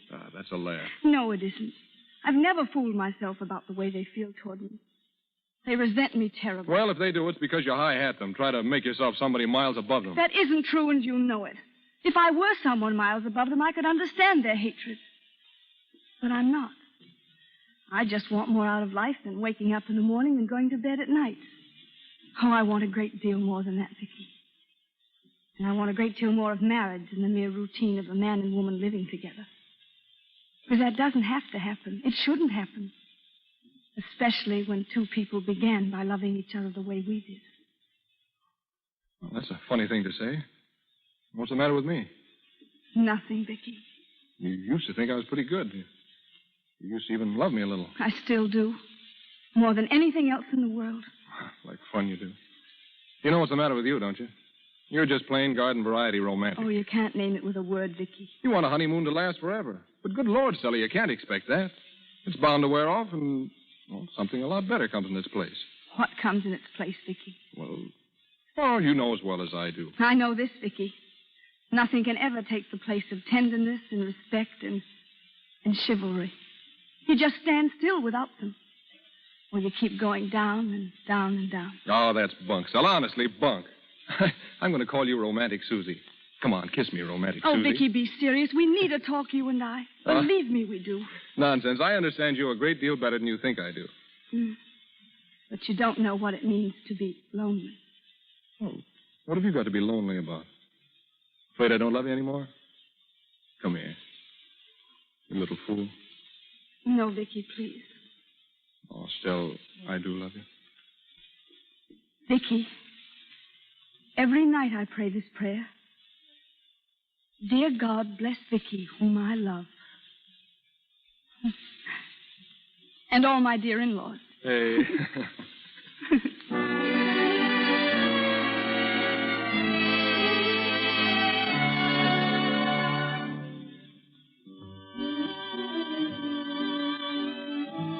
Like it? It's lovely, Jerry. You know, your Uncle Vicky and I used to come here sometimes to dance. Oh, that seems a long time ago now. It was such fun. Stella. What's that they're playing? I love it, don't you? Stella, please don't keep putting me off. Well, what is it, Jerry? Oh, I feel like a fool now. You didn't act this way on Saturday. Well, I remember that we went to the exhibition. Was that all? Why, yes. Well, I remember more than that. I remember every word you said and the way you looked when you said it. Jerry, this is dreadful. No. You know, you sound like a detective. No, I'm not fooling. Being with you that day made everything different and wonderful. But all it meant to you was going to an exhibition, I guess. Oh, no, it didn't. It meant more than that, Jerry. Because, you see, I enjoyed seeing the pictures with you. It was nice being with someone for a change. It was awfully nice. Oh, well, I see. Sure. I'm just crazy, I guess. Forget it, will you, Stella? I was just sort of crazy when I called you and asked you to come here, that's all. We'd better have our tea. Waiter! Waiter! Yes, sir? Tea for the lady. Yes, sir. Anything else? Stella? Just the tea, I think. I have to hurry home to dinner. And for you, the same, sir? No, brandy. Yes, sir. Jerry. Oh, I'm just a fool, that's all. Go on, laugh at me. I don't blame you. But Saturday when we were going around together, I was walking on clouds all the time. And you were happy, too. I could see it in your face. Because you were with me and away from Vicky. Jerry. I can see the way he treats you. As if you were a piece of furniture. Something that's in the house when you go to work and you're sure it'll be there when you get back. Jerry, don't be silly. Uncle Vicky and I love each other very dearly. We're not romantic anymore. Romance doesn't mean anything. Wears off and something much better comes to take its place. I don't believe that. And you don't believe it either. It's just that he doesn't know how to make you happy. I am happy. Well, then Saturday was all a dream. I mean, then I guess I only imagined it. No, you didn't imagine it, Jerry. It was wonderful. I did love it. You know, it was just as if I were under a spell. As if time had gone back 7 years. But it wasn't you I was happy with, Jerry. It was Uncle Vicky. Don't you see? Well, then there isn't any place for me at all. No, Jerry. Jerry, listen to me. You're not in love with me the way you think. Stella. Oh, no, you're not. I'm just taking the place of the girl you'll love someday. Now you're lonely, I guess. And you're dazzled by the experience of talking to someone who understands the things you want to say. Would that make me suffer the way I'm suffering now? I think so. Would that make you suffer the way you're suffering? Jerry, stop it. I won't stop. I know what you're doing. You're treating me like a child because you're afraid. You're afraid of yourself and you're afraid of me. Jerry. Oh, Stella, there's nothing wrong about it, Stella. We didn't ask it to come. It just happened. Like something natural and beautiful. Jerry, don't. You mustn't. Jerry. Right over here. Here's your Uncle Vicky. Vicky? You told him we were going to be here? Of course, why not? He's going to take me home. Waiter. Jerry. Waiter, take the check out of this and keep the Oh, change. Jerry, you mustn't run off like this. Hello there. Hey, Jerry. What's the matter with him? Hey, Jerry. Let him go, Vicky. He's just upset, that's all. What's eating him now? I don't know. Oh, Vicky, you wouldn't understand. He went out in an awful hurry. What's it this time? Vicky, I wish you'd do something for me. What? Speak to Paul. Ask him to let Jerry go abroad. For my sake. Nothing doing. That's none of our business. All right. Now, let's get going, shall we, if we're going to entertain the family tonight?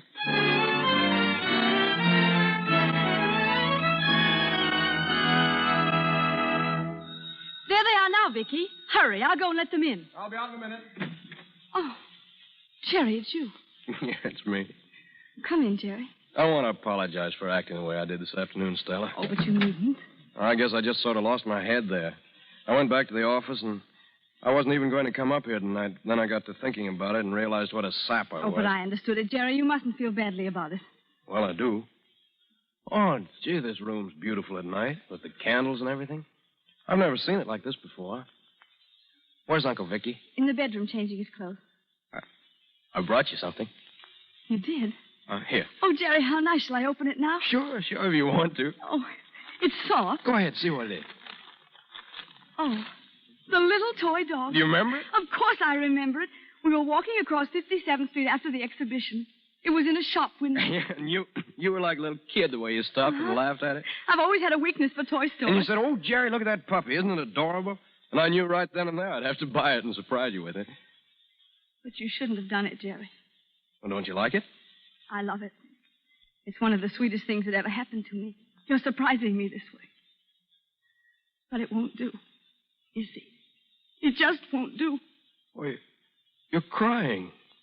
Nonsense. Why should I cry over a funny little dog? I don't know. Neither do I. Do you really mean you won't keep it? Stella, you're not angry. Jerry, no, dear. Only I don't want you to spend your money on me. It must have been expensive. Oh, that's not the reason. You're just making that up. Well, then I'm your aunt. Little boys oughtn't to buy things for their aunts. It ought to be the other way around, if anything. Well, here we are. Oh, hello, Jerry. Thought you were the family. Say, what was the idea of that disappearing act you pulled this afternoon? No, I had to get back to the office. Busy man these days, huh, Jerry? Mm-hmm. Hey, where'd the dog come from? Gosh, they certainly can make stuff these days. I bought... Jerry bought it for his girl. He opened it for me to see, Vicky. Oh, so there's a girl in this, too. Well, women like this kind of nonsense. Say, didn't I buy you something like that when we were first married, Stella? Yes, I think you did, Vicky. Yeah, it was some kind of a stuffed animal, a pig or a rabbit. It was a kitten with a blue ribbon around its neck. Oh, that's right. I threw away $5 on it without batting an eyelash. You didn't throw it away, Vicky, because I still have the kitten on the top shelf in a box. You still have it? Gosh, women are nuts, all right. Hey, careful, Jerry. You better go easy. What's her name? There isn't any girl the way you mean. Don't tease him, Vicky, please. Oh, it's all right, old man. You're not the first one to fall, you know. How old is she? Let him alone, Vicky. It's unkind. Oh, say, Jerry, you're in soft with your Aunt Stella. Do you know it? Oh, there they are. Come on, Jerry, cheer up. You'll only upset Grandma carrying around a face like that. Hello, Vicky. Hello, Vicky. I gotta get out of here. I can't stand it. Jerry, please don't. Hello, everybody. I'm so glad you're here. Come in. It's wonderful to have you here at last, Mother. Oh, thank you. Say, Mama, where's Paul? Yes, where are Paul and Etta? Well, they'll be here later. Didn't Jerry tell you? Don't you know what happened? No, did Jerry tell you, Stella? I forgot. Oh, that's not a very nice thing to forget, Jerry. Etta's sister got appendicitis. They rushed her to the hospital. No. Really? Yeah, they operated right away. For heaven's sakes, Jerry, how on earth did you happen to forget to tell Aunt Stella? Yeah, how come you forgot? Oh, lay off the kid. He couldn't help it. He's in love. What? Oops, but so that's it, huh? What nonsense. He's much too young for that. That's it. Puppy love. That's what it is. Got any dog biscuits, Stella? Shut up, will you? Jerry, don't. All right, everybody, give me your coats, will you? Come on, folks. The evening's young. Let joy reign unconfined.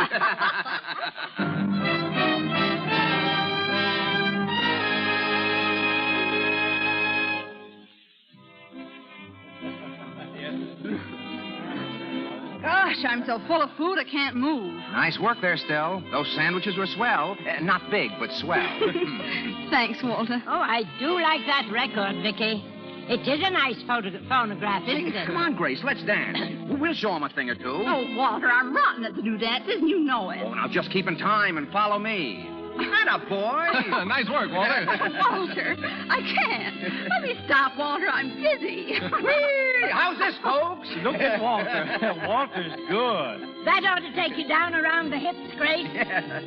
Come, Vicky. Why aren't you dancing? Oh, come along now. Dance with your wife. Yes, Vicky and Stella. Oh, I'm no good. Go on, Vicky, dance. Well, come on, Stella. I'd love to, Vicky. Ah, now that's right. That's right. Give out with that stuff, Vicky. Yeah, if I don't give out myself. Well, who's leading, Stella, you or me? You, darling. Oh, let's stop. I guess we're just rotten. Well, you used to dance good together, you two. When did you ever see us dance? You danced at your wedding. And you held her tight, all right. Come along, Jerry. Now, what's the matter with you? You must dance. Go along. Dance with one of your aunts. I'd rather not, Grandma. Oh, come on. Show us some new steps, Jerry. This is getting to be a real party. That's right. Forget your troubles, Jerry, old man, and tread the life fantastic. Hey, that's a good idea. Here, you can have my wife as a partner. Yeah. Jerry and Stella. Now we're going to see something. Yes, the two youngsters ought to be able to give a good performance. Please, no. Go on, Stella. Don't be silly. Oh, come along, Jerry. Ask the lady, please. No, I'm tired.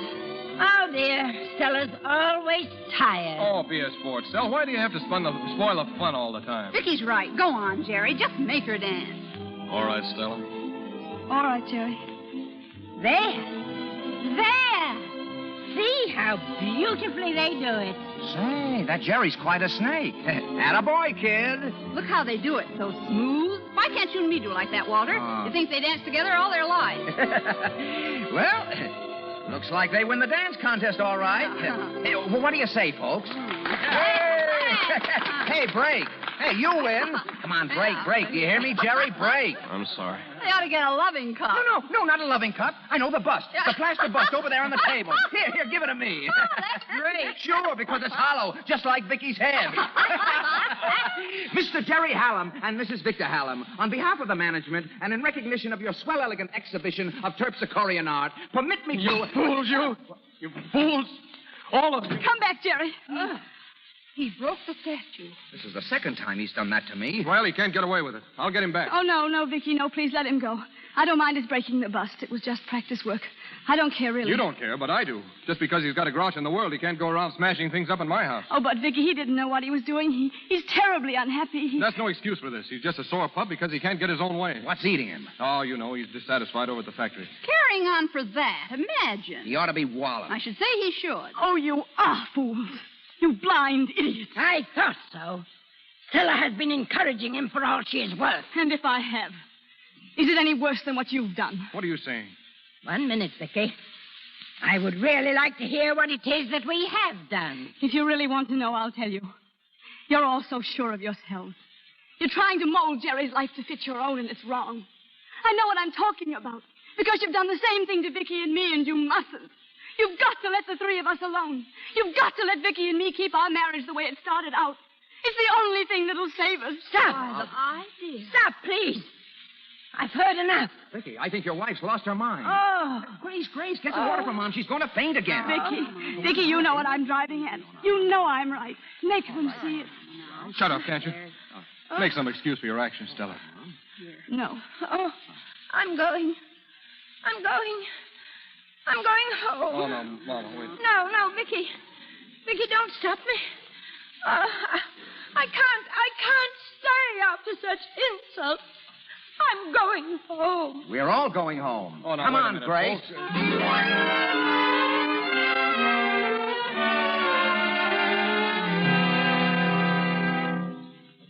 You can come out now.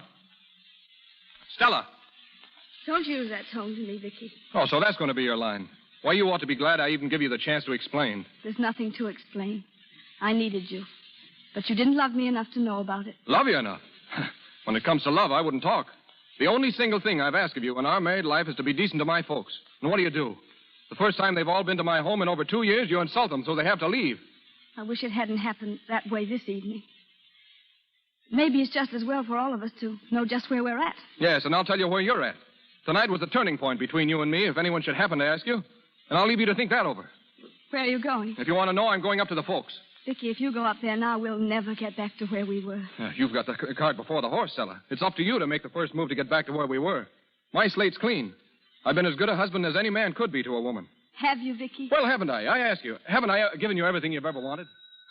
Now, who's that? Oh, hello, Jerry. Where's Aunt Stella? I got to speak to Aunt Stella. Look here, kid. It's a pretty rotten thing you did, losing your temper. I know it. That's why I came back. You've got to learn to control yourself. When it comes right down to it, though, I blame your Aunt Stella more than I blame you. You don't know what you're saying. She didn't have anything to do with it. Oh, Jerry, keep quiet. Go away, please. I don't want you here. You stay exactly where you are, Jerry. And listen, Stella, if my nephew has the decency to come back here and say he's sorry, you at least have the decency to hear him out. I've stood as much insult to the members of my family as I'm going to stand. But Jerry and I have nothing more to say to each other. He has nothing to do with what's happened between us. It's you and I who need to talk. No, we don't. I told you I've had my say. I'm through until you come to your senses. Gee, Uncle Vic, you can't do this to Aunt Stella. That's all right, Jerry. Your aunt and I understand each other perfectly. Good night. I'm going to get him back. He's crazy. No, Jerry, let him go. You go, too. I want to be alone. But you oughtn't to be alone now. The way they all walk out on you. And it's their fault, too. Don't worry about it, Jerry. Just go home. Oh, but, gee, Stella, I can't leave you like this. I just want to do anything for you. I don't care what it is. I want to do something to take that look out of your eyes. Then go home, Jerry. Go home and forget everything you've seen and heard tonight. I only wish I could forget it, too. But you can't forget it. And I can't either. I love you, Stella. Jerry, don't. Please don't. You see, I'm too tired to scold you the way I ought to.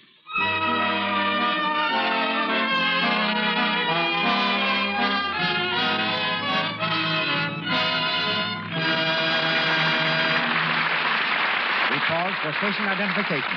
This is the Columbia Broadcasting System. KMX Los Angeles, the voice of Hollywood.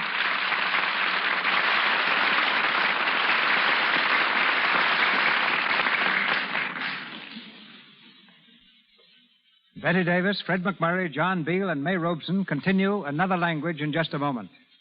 As you listen to the Lux Radio Theater tonight, doubtless you're struck by the attitude of one particular character. I speak of Mother Hallam. Through her own words and through the influence she exerts on her children, you probably resent her type of motherhood. Fortunately, most mothers speak another language, the language of great and understanding hearts.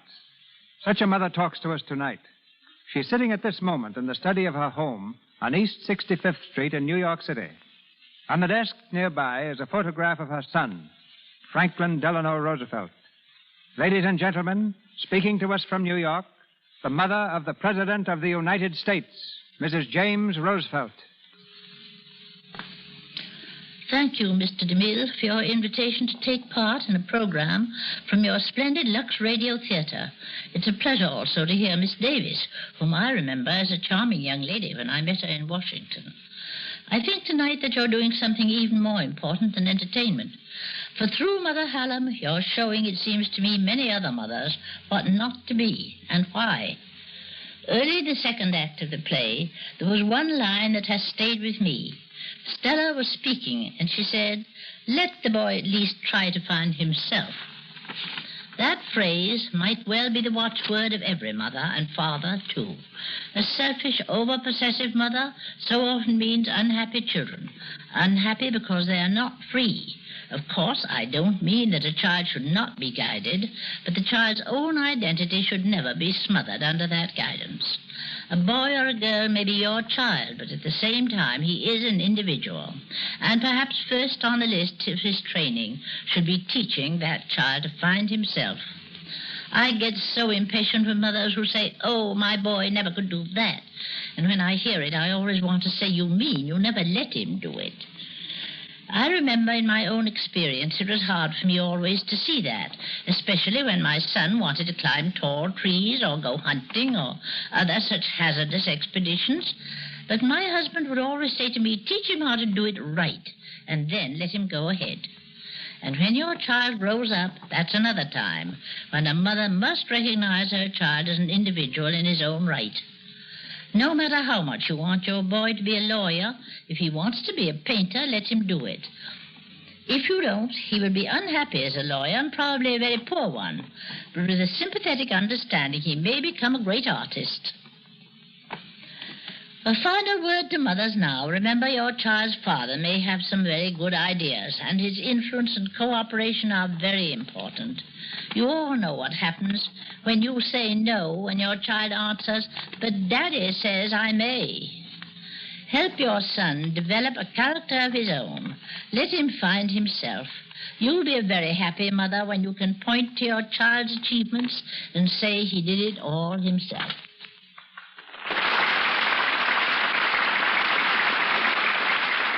Our thanks, Mrs. Roosevelt, for honoring us with your presence. It's inspiring to hear from you, and I know mothers throughout America will cherish your words. We're back in Hollywood now, where Betty Davis, Fred McMurray, John Beale, and May Robeson are ready to continue Another Language.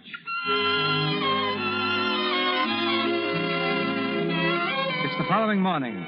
With Vicky at his mother's house, Stella has had a chance to think things out for herself, and she's come to a decision. Vicky has called saying Mrs. Hallam has been taken ill, and Stella has gone to her mother-in-law's home. She's calm, almost too calm, as Vicky greets her at the door. Hello, Stella. Come in. Guess I ought to say thanks for coming over. Why?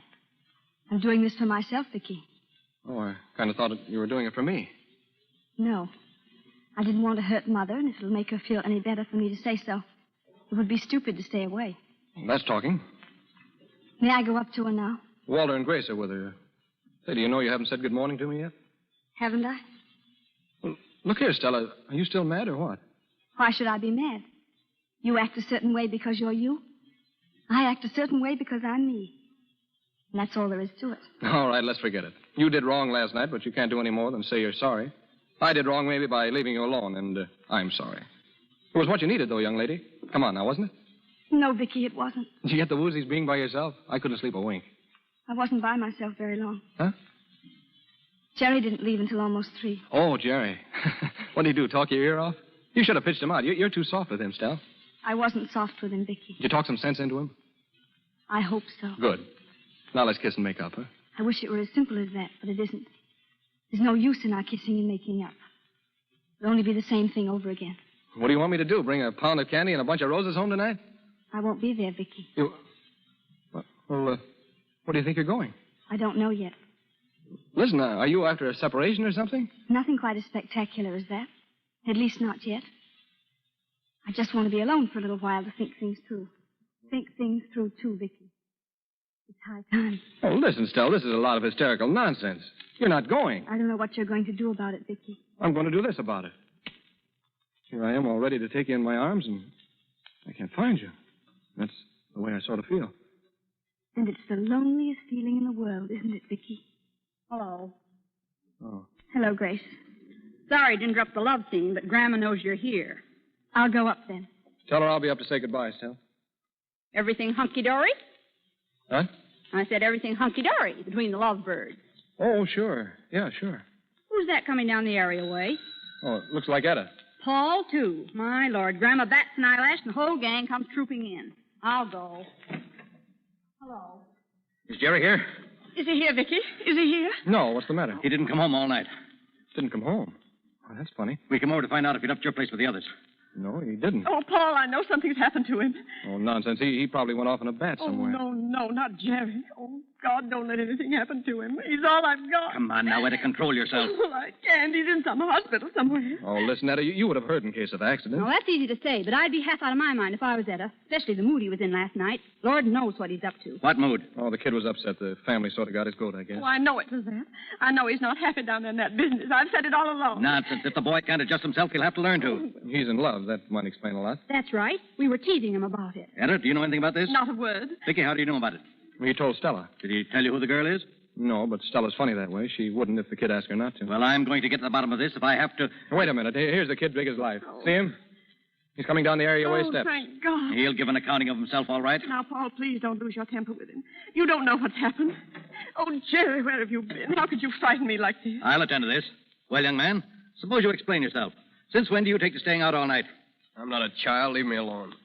I came over here to tell you I was home. If you're going to start hounding me, I'll leave. I'm asking you where you spent the night, and I want the truth. Do you understand? Walking. Most of it. Most of it. And where'd you spend the rest of it? Well, what's it to you? Oh, look here, Jerry. Come out with it. You don't need to be ashamed. Leave me alone. There's a woman in this, isn't there? What do you mean? Who is she? Oh, leave me alone. Why can't you? Oh, Jerry, don't act this way. If you're in love with a girl, that's all right. Papa's not angry at that part of it. Yes, I'm in love. Jerry. Well, I think that's fine, Jerry. Congratulations. Yeah, it's swell. Come on, boy. Who is she? I can't tell you. Is she someone you'd be ashamed to let your mother meet? No, she isn't. She's the most wonderful person in the world. Then why can't you bring her around? That's what I want to know. And I'll know it before I'm through with you. Well, she's married. Oh, Jerry. Married? Oh, so that's it. Where did you pick her up? In heaven, that's why. Yes, we know all about that. One more question, and I want the truth out of you, That's or I'll... enough, Paul. Let him alone, can't you? Let him alone when he's mixed up with some tramp. You use a word about her, and I'll kill you. I'll call her by her right name, and that'll be a whole Oh, lay lot off worse. him, Paul, will you, I tell you? Let me manage this, Vicky, will you? Well, this is no place for a scene with Mama sick upstairs. What's the matter with you? Yeah, here comes Stella now. I bet anything Grandma wants to know what's doing. Stella. Jerry. Jerry, why do you look that way? What's the matter? I'll tell you what's the matter. He's running around with a married woman. That's what's the matter. For all I know, she's trying to frame something on him. Paul, she's not framing anything on him. How much of this do you know? Everything. Come on, out with this, Stella. Tell us what you know. No, Stella, don't. They wouldn't understand. Don't tell them. I don't know whether you know it or not, but he didn't come home all night, this young fool. I didn't know it. What time did he No. leave your house? I can tell you that. 3 o'clock. Who told you, Uncle Vicky? Stella? What else did she tell you? What else was it to tell me, Jerry? Nothing. All right, let's stop beating around the bush. I want to know where you went after you left Stella's. Who's the girl? And how long have you been carrying on with her? Oh, come on, Stella. Let's get out of here. Stay where you are, Jerry. There's no reason to run away. I don't want to run away. I'd like to tell him. I'm proud of loving you, Stella. You get that, all of you? I'm proud of loving her. Watch this. Stella. Why, you... Stop it. I've heard enough. Vicky, you poor deluded fool. No wonder you've heard enough. So this is the sort of stuff she does behind your back. Who says it's behind my back? What do you take me for? Don't you suppose I've known it all along? Didn't you hear me say I knew he'd been down at her apartment until 3 o'clock? Does that look like Stella was doing anything behind my back? Well, what are you made of? Blood or water? Common sense. What was the use of making a fuss about it? I knew the kid would get over it and Stella'd handle him. How could anybody take it seriously, a tempest in a teapot? When did this begin with him? I guess it began that night at the folks last week. We got home and Stella said, I think I made a hit with your nephew. We laughed ourselves sick over it. Oh, Vicky. Stella, you laughed. Jerry, no. What did you think we'd do, kid? Sit down and bust out crying over it? You laughed. Jerry, no, of course I It's didn't. a lucky thing for you. We did take it as a joke. Why, the idea, big boy like you making such a spectacle of yourself. You go right over and say, I apologize, Aunt Stella. I apologize, Aunt Stella. No, Jerry, don't believe it. Come back. Let him go. But you can't let him go that way. He believed it. Oh, Vicky, you don't know what you're doing to him. Now, listen, just calm down. I'm his father, and I'll take the responsibility. That boy loves me. And if it's the last decent thing I do, I won't let you destroy something that's been beautiful to both of us. To both of you, eh? Pretty late to talk that way, Stella. After you've been making fun of him all along. I haven't been making fun of him. Vicky lied when he told you that. He didn't know anything about Jerry and me until now. I thought there was something phony. Vicky's been lying to save your face. I'd rather think that, Paul, than anything else in the world. But it isn't so. Vicky lied to save the family. Oh, you made a gesture for me, Vicky, I admit it. But it wasn't good enough. Fear, that's all it was. You were afraid for them to know that I was the tramp they were talking about. So you made a joke of it and hid behind it like a coward. And you didn't care what they did to Jerry as long as you were safe. That's a good story. She's telling the truth. Don't you know it when you hear it? She's right. I didn't have the guts to face the truth before the family because for 7 years you've been waiting to say I told you so. Now go ahead and say it. And you're going to let her get away with it? No, I'm not going to let her get away with it because I don't have to. Stella, when you came in here this morning, you said you wanted to go away.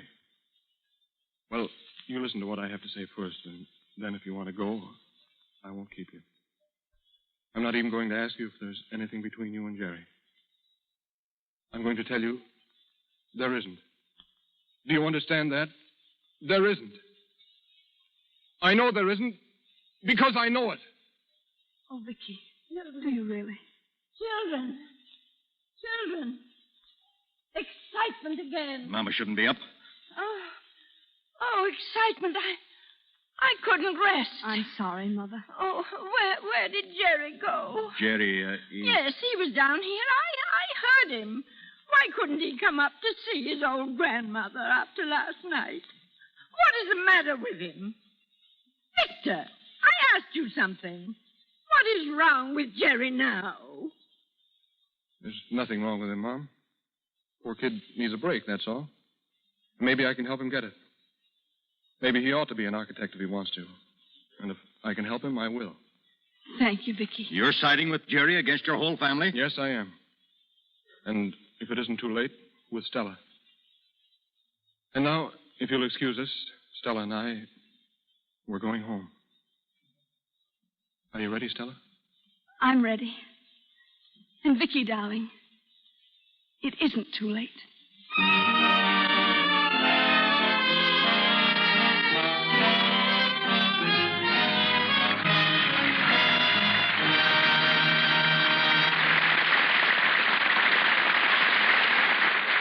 little later, Betty Davis, Fred McMurray, and John Beale report back to the microphone.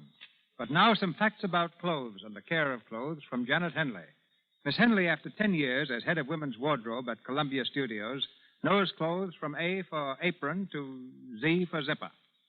She had charge of this department for recent hits like Lost Horizon and When You're in Love, and is now concerned with the next pictures to be made by Irene Dunn and Grace Moore.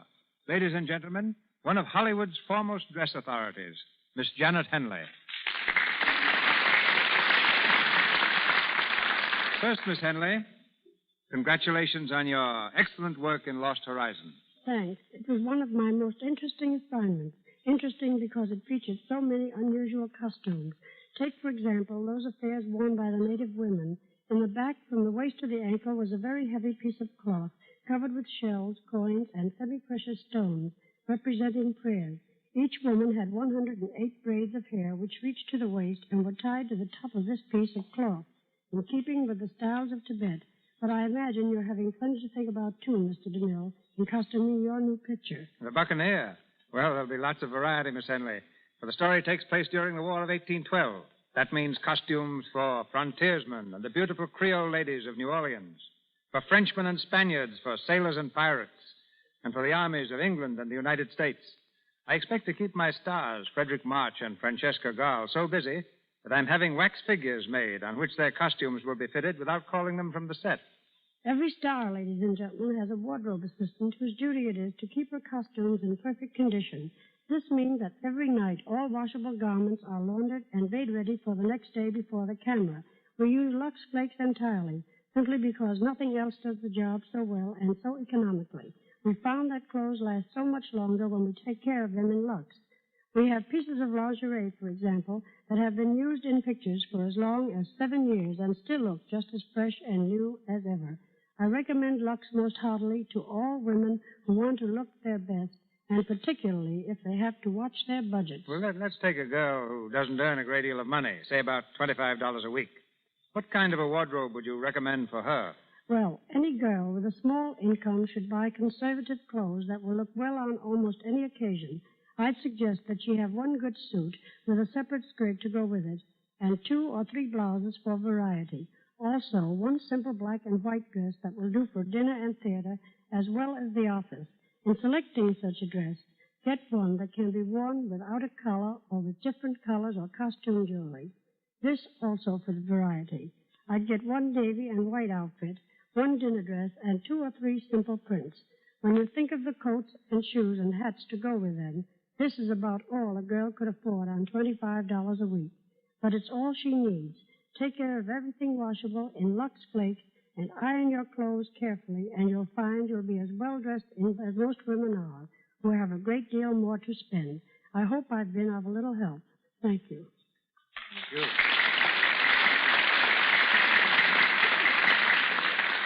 That was Miss Janet Henley, ladies and gentlemen. And here's Fred McMurray. And for a very good purpose, Mr. DeMille. On behalf of Betty Davis, John Beale, and myself, I want to say how fortunate we've been to have appeared tonight with such a splendid cast. There's May Robeson, who played Mother Hallam. Miss Robeson's been acting for more than 50 years, and I wish I knew just a little of what she's forgotten about characterization. Thanks also to Margaret Hamilton and Hal K. Dawson, who played Grace and Walter, and to all the others. Edward Keene as Paul Hallam, Myra Marsh as Etta Hallam, and Sam Flint as Mr. Hallam. On behalf of the cast, Fred, thank you. And now, John Beale. Well, I'm sure the audience would rather hear from Betty Davis than from me, so I'll be very brief. I'll pick up where Fred left off, Mr. DeMille, and speak not as an actor, but as one of your regular fans. I think the Lux Radio Theater is the most worthwhile hour on the air, and I say that because I mean it. All right, Betty, where are you? Right behind you, John.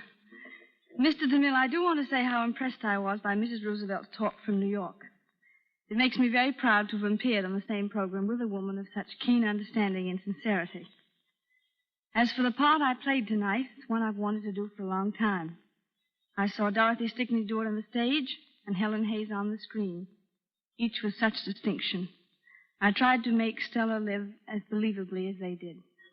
Thank you, Mr. DeMille, and good night to you all. We'll look for you soon again, Betty.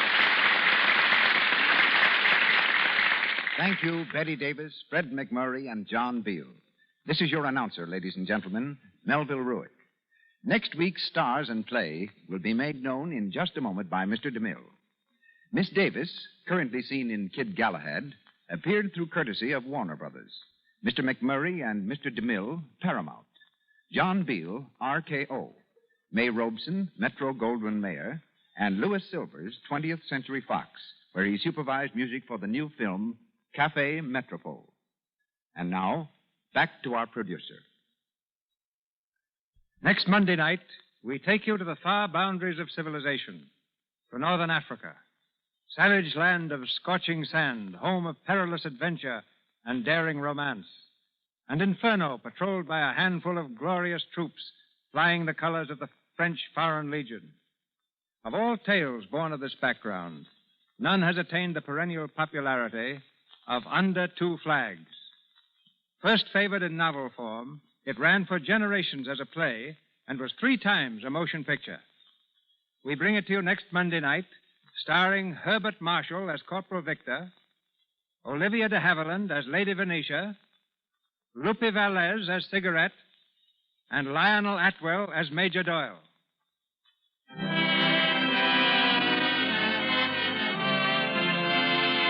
Our sponsors, the makers of Lux Flakes, join me in inviting you to be with us again next Monday night when the Lux Radio Theater presents Under Two Flags with Herbert Marshall, Olivia de Havilland, Lupe Valdez, and Lionel Atwell.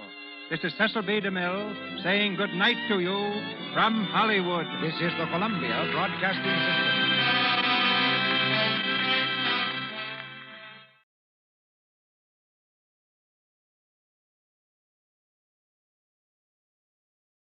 Saturday Night Theatre.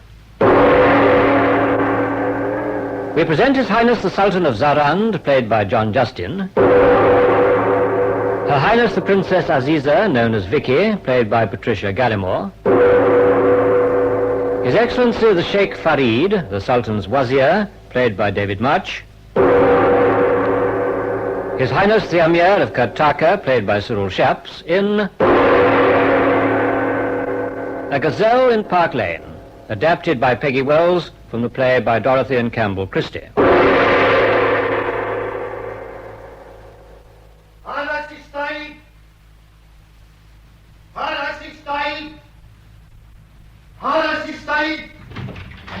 If your honor will be pleased to enter... Thanks.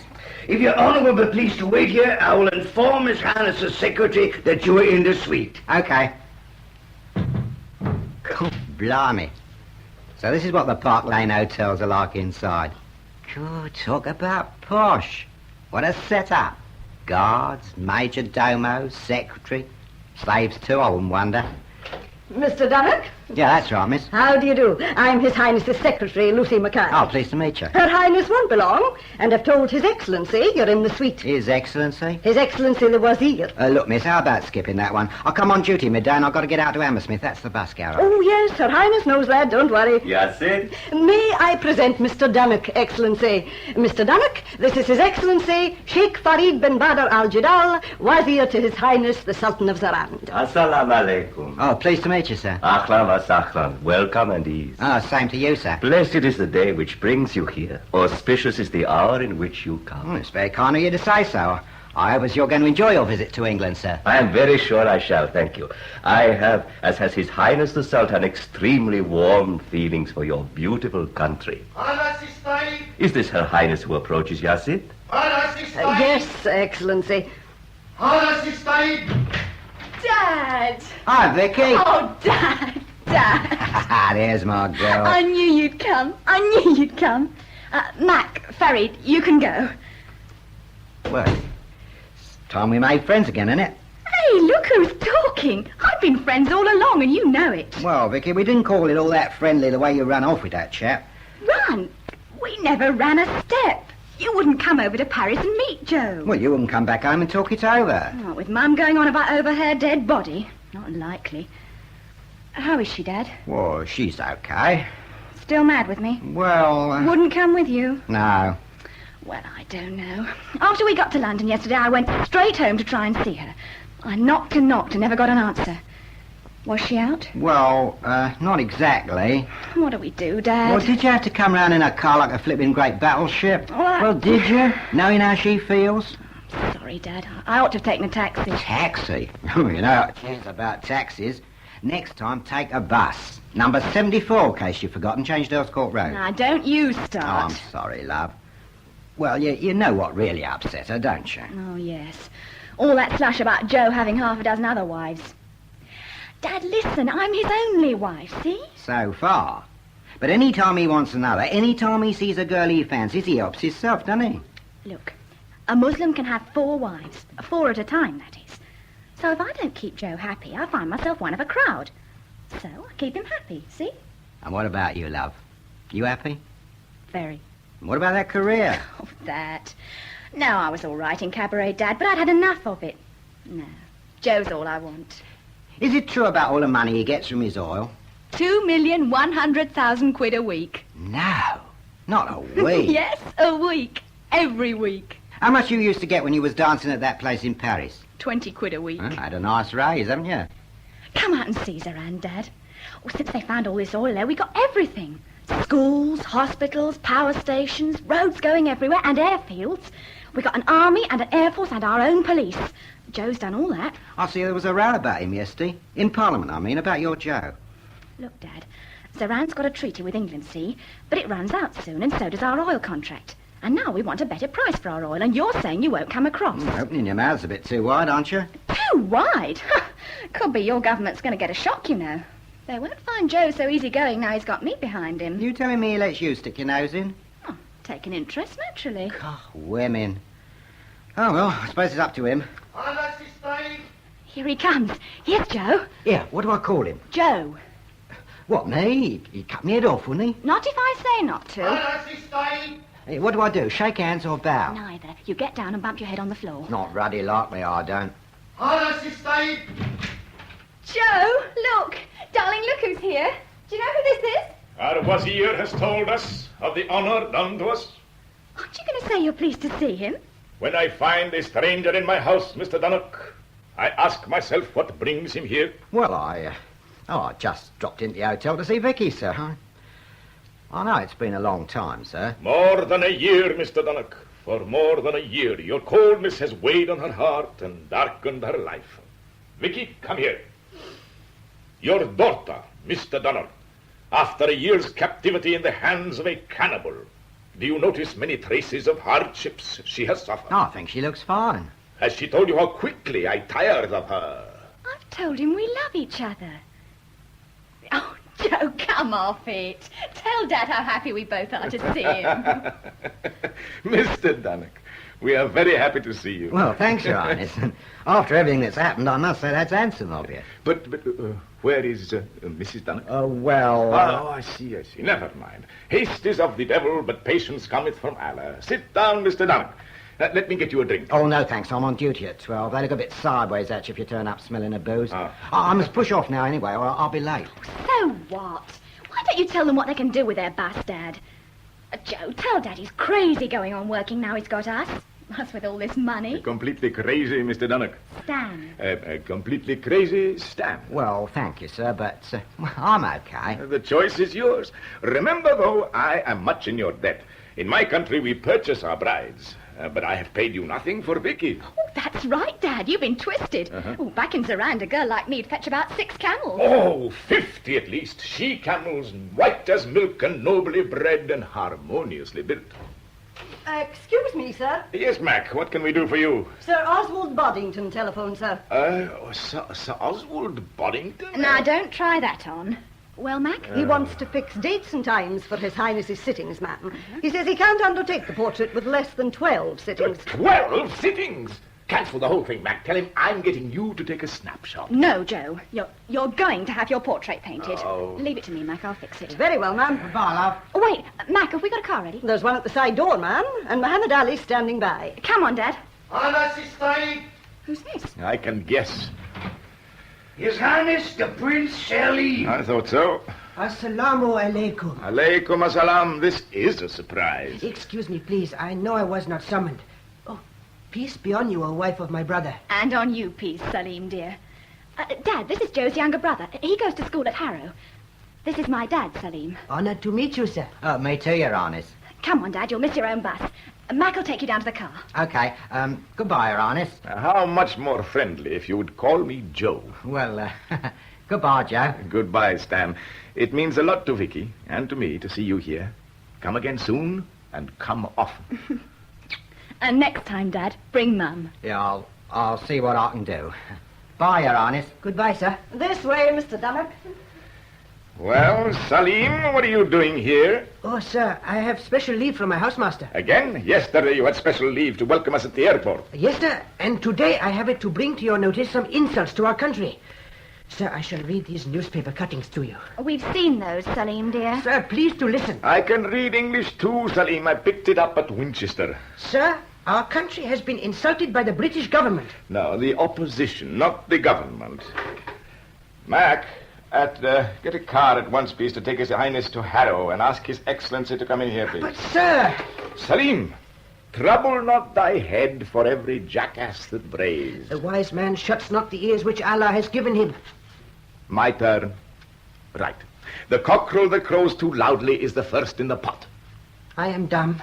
Lord? Ya Farid, His Highness will return to Harrow at once. The Sit Mackay will request his housemaster to see that he devotes more time to his studies. Hearing and obedience, Ya Sayyidi. Do you mean to renew our treaty with Britain, sir? That is yet to be decided. Perhaps yes, and perhaps no. Salim, dear, why not leave this treaty to Joe and I? We're wondering all the time what's best to do about it. Oh, my brother will renew the treaty, and Britain knows he will renew it. Sir, there is a guy at my house at school, Howard J. Brubeck's Jr. An American, perhaps? Yes, sir. Howard has been pretty decent to me. Sir, do you know that any American oil company would give you better terms than we get from Britain, and their government would back the deal? You are in touch with the president, no doubt. Well, no, sir, but Howard's pop's the big potato of an oil company, and he says that...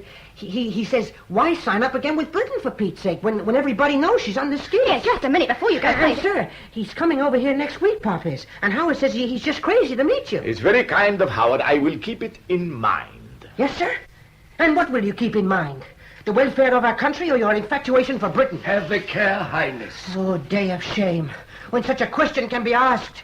Oh, worthless brother, base, depraved, unfit to sit upon the throne of our heroic father. Highness. Ya Farid, take him out and hang him by his heels for 2 hours. Oh, Joe! Let me go, let me go! Joe, don't! The Ya Farid. Send him back to school. Yes, Lord. The Sit Mackay will write to his housemaster. No more leave this half. Do you hear, Salim? I hear. Take him down to the car, Ya Farid. This way, Highness. Oh, dear. I hope he's not going to turn into a difficult boy. He would not have far to go. I never liked his mother. No, indeed, did my poor father. Well, why did he marry her? Oh, some political situation which dictated the alliance. Dad wants to know what happens when you start wanting more wives. Oh, look at me, Vicky. Oh, read my heart in my eyes. I shall never want another wife. Come here. Darling. Joe, I want to talk to you. No, I'd much rather kiss you. About this treaty. No, heart's love. It's such a waste of... No, darling. No. Joe, this treaty's important. It's got to be settled. Excuse me, sir. Yes, Mac. We have a visitor, sir. They've just rung up from downstairs. He's from the Foreign Office. Must I see him? Not if you don't want to, sir. I can deal with him. Oh, it's not Mr. Acton Hicks, is it? Yes, sir. Mr. Acton Hicks, my darling, is a page from Mac's past. They were at the embassy in Tehran together. Oh, Mac, a boyfriend? Certainly not, ma'am. Mr. Acton Hicks and I shared an office. Nothing else. What does he want? I imagine he's been sent round to apologize for the things that were said in the House of Commons yesterday. I'd better see him. Joe, don't let him persuade you to sign a new treaty. Heart of my heart. Suppose you leave this to me. But I know this Acton Hicks will talk you round his little finger. Let me have a go at him. Darling, what's wrong with letting me help? As you wish. When I have had enough of him, I will ring this bell. Then I come in. Can you just indicate to me how you are going to help me? Sure I can. I'm going to point out we can do without Britain. Tell him I'm wanting you to join up with Qatar. Oh, Vicky! Joe, I know that's the answer. All right, Mac. I will see Mr. Acton Hicks now. Yes, sir. Well, don't make any promises, Joe. No. Trouble is, my darling, you're much too sweet and trusting for this wicked world. Her poor Highness. Why poor? She still knows you so little. Hello? Has Mr. Acton Hicks come upstairs yet? Well, His Highness will see him as soon as he does. Let's face it, Mac, we are making no impression on Lord Norrimac. The Foreign Secretary knows you're only trying to bid him up, sir. He has no doubt at all you mean to renew the treaty with them. Then we must make him think again. Oh, would your friend Acton Hicks be easier to convince? No, sir. More difficult, if possible. Here he comes now. Will your Highness see him alone? Or shall we see what you can do? You might be able to prepare the ground a bit. I could try, sir. 3 minutes. And the next time I ring the bell, ignore it. Mr. Acton Hicks. Hello, Mac. Good morning, Richard. What can I do for you? Well, you must know why I'm here. I've come to convey the Secretary of State's most humble apologies to his nibs. You going to produce him? Yes, he'll see you. He can only spare you a minute or two. He's lunching at the Russian embassy. You'd like to report that, of course. It wouldn't hurt. Any attempt to keep your department in touch with what goes on in the outside world is time well spent. Now, Mac, I came round in the humblest, friendliest spirit to tender our apologies. Our head is at your feet. And so it should be. To paint the Sultan as a dissolute waster, squandering all his money on his own pleasures. If people knew what he spends a year on welfare... Well, of course, Mac, I agree. There isn't a better run state anywhere. But you know very well that Her Majesty's government can't be held responsible for the nonsense talked by the wild men on the other side. Her Majesty's government could and should make it perfectly clear at the time that it is nonsense, and malicious nonsense at that. No, my dear, not at the time. The Secretary of State, being in the Lords, can't answer back at the time. But here's a personal letter from the Minister to your boss, saying all the right things. And here's an apology, high, wide, and handsome, which his Lordship himself will read in the House of Lords tomorrow. Well, thank you. I doubt if it will make up for the arrogant and cynical way your department has treated us for the last 3 years. Mac, you got us wrong. We'd be very sorry indeed to fall out with your boss. Anyone in the Middle East section will tell you he's the nearest thing to a white man left in Arabia. Is that why you refuse to pay a fair price for his oil? Come now. You're not suggesting that the minister can dictate to the Anglo-Zorandian Oil Company, are you? Unless things have changed since my day, yes, I am. When I think of the square deal this country's always had from His Highness, tell me where, in all the world, Britain has a stauncher friend. He even married an English wife. Naturally. He wants the best blondes. We've got 'em. Well, Richard, do you know what I think? No, Mac. Do tell me. I have a great respect for your opinion. I think you've been taking His Highness too much for granted for too long. I think he's just about fed up with it. Some people take the trouble to make a lot of fuss of him. The United States, for one. The Soviet Union, for another. Oh, my dear Mac, cancel my last remark. You lost grip since you left the service. You're not at all afraid of losing him? Frankly, no. I think he's bidding us up. Well, playing hard to get. I wouldn't blame him. No harm in trying, is there? Mr. Acton Hicks, Your Highness. Welcome, Mr. Acton Hicks. We have met before, I think, on your own ground. That's right, Your Highness. At the Foreign Office, 18 months ago. Mr. Acton Hicks has come to apologize to Your Highness for the things that were said in the House of Commons yesterday. The Minister sent me, sir. He's really very cut up about the whole business. Here is a copy of an apology which Lord Norrimac will make in the House of Lords tomorrow, sir. File it, Miss Mackay, and then forget the whole thing utterly as I shall. Very good, sir. That's really very generous of Your Highness. It's not generous at all. To forgive your department for an offense they did not commit allows me to concentrate more profitably on the crimes of which they are undoubtedly guilty. Crimes? Oh, come, sir. Rather a harsh word, surely. Oh, I chose it with some care. I have the impression, sir, that you tend to blame Her Majesty's government for not persuading the Anglo-Zorandian Oil Company to offer you an increase on your present 50% share of the profit. You see, Mr. Acton Hicks, other countries are run by vulgar businessmen who actually quote figures like 55-45, or even 60-40. Oh, well, sir, anyone who talks like that, I mean, it may sound very nice, but what happens? Before you know where you are, poof. Finished. So your department has no intention of applying pressure to the AZ Oil Company? Sir, that's not possible. I see. Actually, sir, I discussed the question of your royalties with William Pym, chairman of AZ. He tells me he had the greatest difficulty in talking his board into continuing your contract on the present 50-50 basis. Really? Would it be unkind to remind both him and the minister that there is a great deal of British capital sunk in the desert of Sarand? They know that very well, sir. And they know Her Highness won't forget it. The minister was saying only this morning what a relief it is to deal with... Excuse me one moment, would you?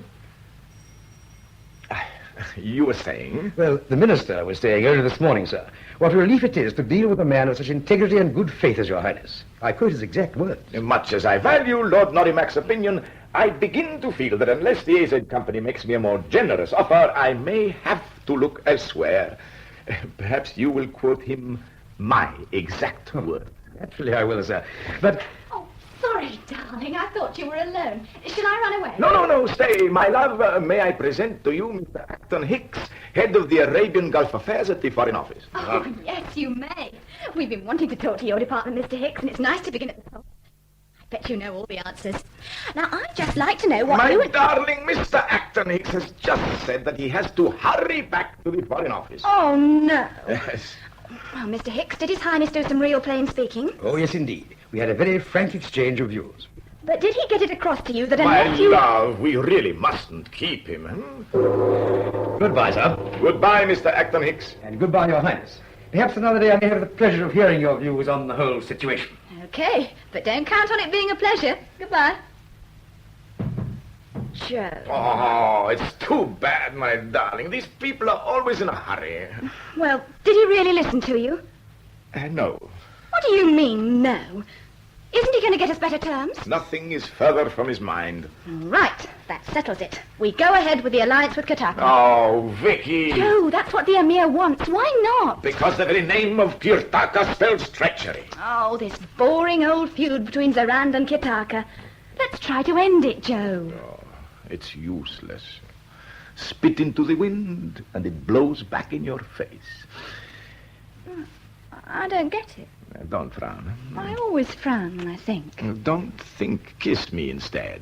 We hitch up with the Emir of Qatar. Don't talk. No, darling. Let me go.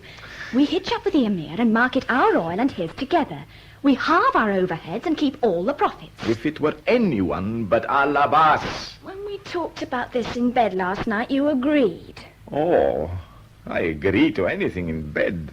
The hour was late. My mind turned to pleasanter things. Yours, too, I may remind you. Yes, I know it did. I love you madly. And that's not everything. I don't think you know how an English girl feels about marriage. Instruct me, then, O bright perfection. I have never been an English girl. Well, she likes to... Huh? What's the use? Arabs don't want their wives knowing anything about their jobs, do they? It isn't done. It never has been done. Lord.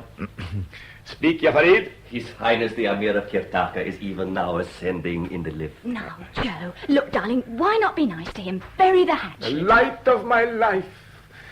Go now, and I will bear your views in mind. You know, there's no one need be above taking a little advice now and then.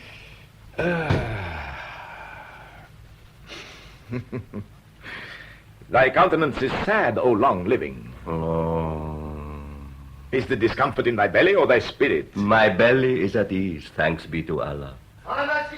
Lord, speak. Our fortunes are not so low that we need cry to this man for help. We stand to gain much if the Emir's offer is honest. Honest? This two-faced son of a cutthroat camel driver. Lord, speak. It is said in Zarand, safer to fondle a serpent than make friends with an Al-Abbas. In Kirtaka, they say, trust not a wolf nor a man from Zarand.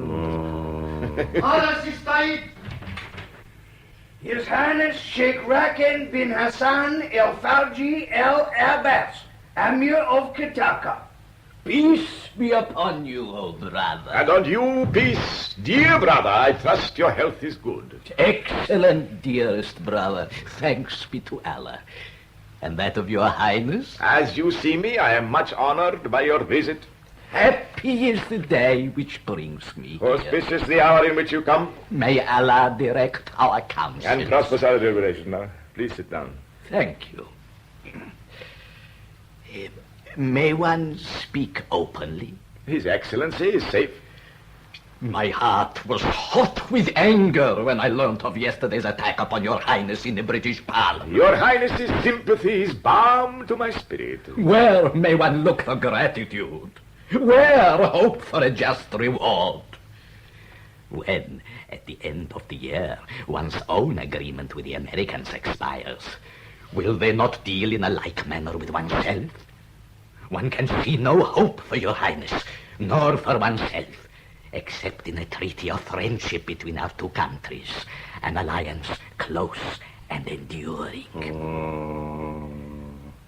One believes your highness sees clearly the benefits which this union between Kirtaka and Serant would bring. That it could greatly enrich both of us, I have never denied. Your doubt, then, is whether our two houses, enemies alas for too long, could truly come together in friendship. Unhappily, Highness, I think it impossible. But if one could convince you, O brother, that one would give one's very life to promote this alliance. One's life, Highness? Also that which is dearer to one than one's life. If you could so convince me, then surely an agreement would follow. Would follow. Forget not those words, Highness.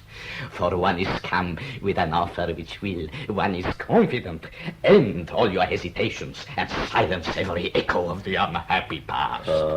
Ya Farid! The food of this country deranges him, Your Highness. His belly is thunderous. Yes? Your Highness is, I think, blessed with but one wife. That is so. And I with but one daughter. One's soul's darling, the light of one's household, the lovely, the incomparable Princess Guzail. And it is with unutterable joy, oh my friend, that one offers you the hand of that daughter in marriage. Oh,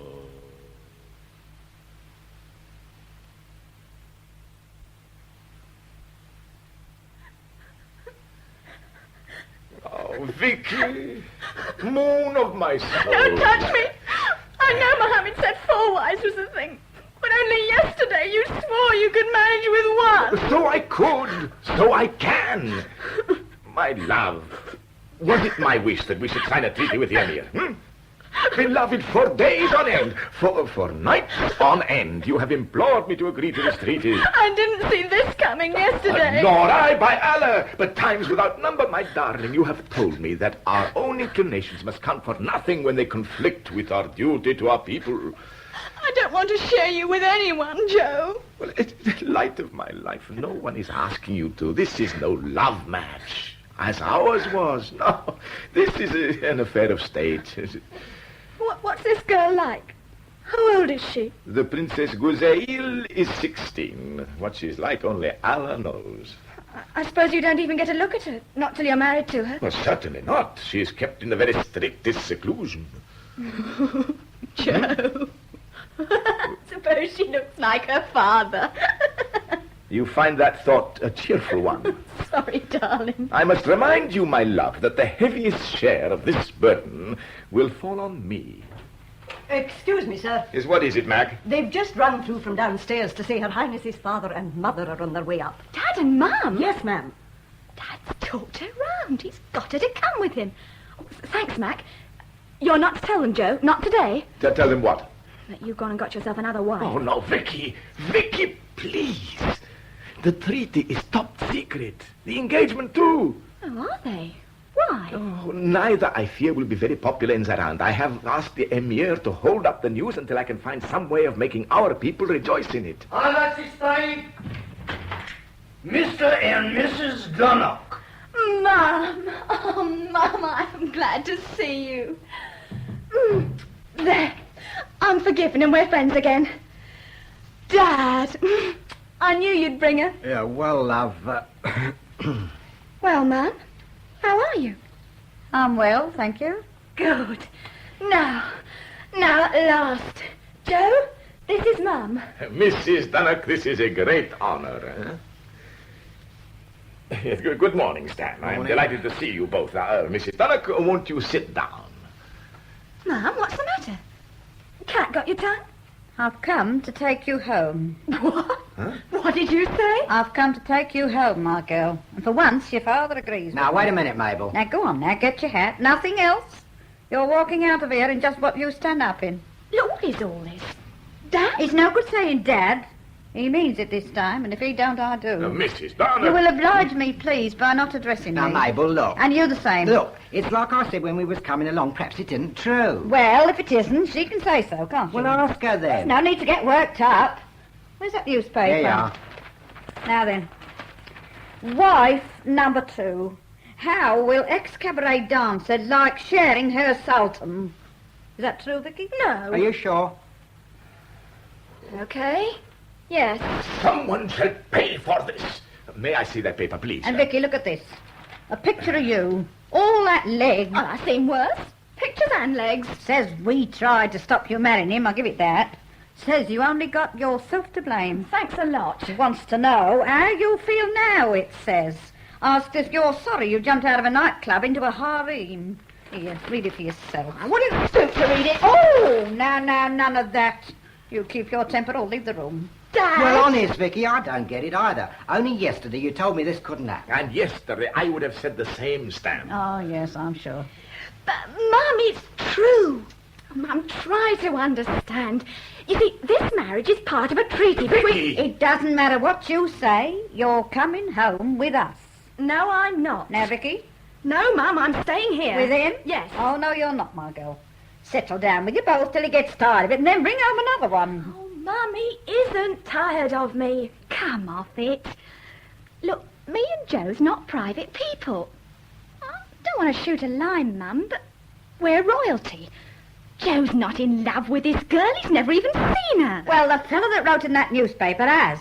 He says she's a matchless oriental beauty with all the mysterious allure of the East. Oh, Joe. Oh, my darling, remember her father. How could she have a lure?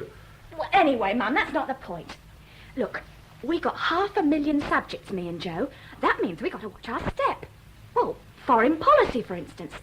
You can't go falling out with someone just because you don't like them. You land yourself and 500,000 other people in a war.